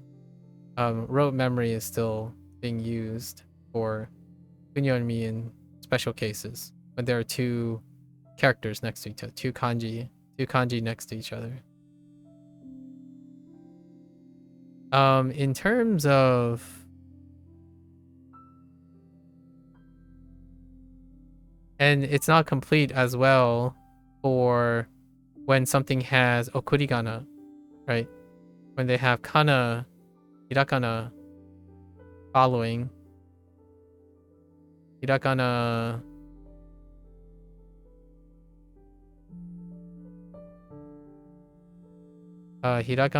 after a kanji, right? Which is typically going to lead to a kun read, typically. However, any case that has a special read while they're standing alone, have a special read, can change this outcome, which is less often. So this is probably fairly reliable. This is semi-reliable. And then you have to remember all the special cases in between. And then the rest is usually they introduce own selectively strong unless it's a special case. So oftentimes they focus, Ko focuses on introducing the own, and then the kuns come up less frequently, and usually the kuns are the special cases. And those special cases, you have to pay attention to whether they violate on or kun when they're standing alone. So all these special cases tend to be organized in a way that whenever they're introduced as a kanji, you have kun. That's kind of how I'm sorting it out right now, and that's the way I'm guessing these reads in order to sort them. Not that it'll hold up. I don't think this is gonna hold up. This is gonna fall apart. This is gonna end up falling apart at some point. I don't see this as scalable. The reason why I'm trying to do this, right? The reason why I'm trying to do this is it's a different way to look at it. Just different way, different way to look at it. Rules, kind of like rules and patterns. I didn't do this to learn Duolingo's vocabulary, like the 3,000, 4,000. It's like 3,000 vocabulary, how to read them based on their kanji and stuff. I didn't use rules or patterns or generalities. Remember them through association and meaning, association, meaning, and sound after knowing them, after being exposed to them, as opposed to using them to predict, using prediction. It's the same thing as how people keep emphasizing grammar, like knowing grammar before looking at sentences, as opposed to looking at sentences and then figuring out what the grammar is. Back and forth, right? I haven't used anything for grammar yet, like a grammar teaching thing. So we haven't gone this way where we take the grammar and then apply it to a sentence, like maybe even create a sentence, possibly. Most of the stuff is from taking the sentence and then learning the grammar point. And this would be the same way. This would be the other way around. I see reads and then I intuit the reads based on what I hear. Not try to think of, oh, this is what I read, so it's likely to use a specific way of reading. So, cue the thread that would say, how do you know when to use on and kun? And before using WaniKani, my answer from experience would be, you know when you know. You know, right? That's rote memory. And I didn't divest enough time into saying, oh, so this is when this is. Now I am, or at least trying to. And it's obviously the words that they are coming up, there are quite a lot of exceptions. And the norms, quote unquote, sample size aren't growing substantially yet. Not substantial to the exceptions. There's quite a lot of exceptions at the moment. Anyways, that's a good wrap of WaniKani today. Where are we at? 6 hours? Okay, so we have like 2 hours for Hanze Hero. So thanks for chilling. Thanks for hanging out. Hopefully some people found the conversation Gecko and I had in the beginning interesting. It seems like the routine now is to have a conversation in the beginning before we start the lesson. Maybe not quite the greatest order of operations. Perhaps I could start early, do all our lessons, and then digress at the end. So it like flows better with all of this stuff. So that's a wrap. For those who are only interested in Japanese and WaniKani, I'm gonna watch this later. Arigatou gozaimasu. Right, gozaimasu. So to everyone then, minasan mata ne. Ja ne. I'm gonna get up, walk around, stretch a little bit, and I'll be back for Hanze Hero. Thank you.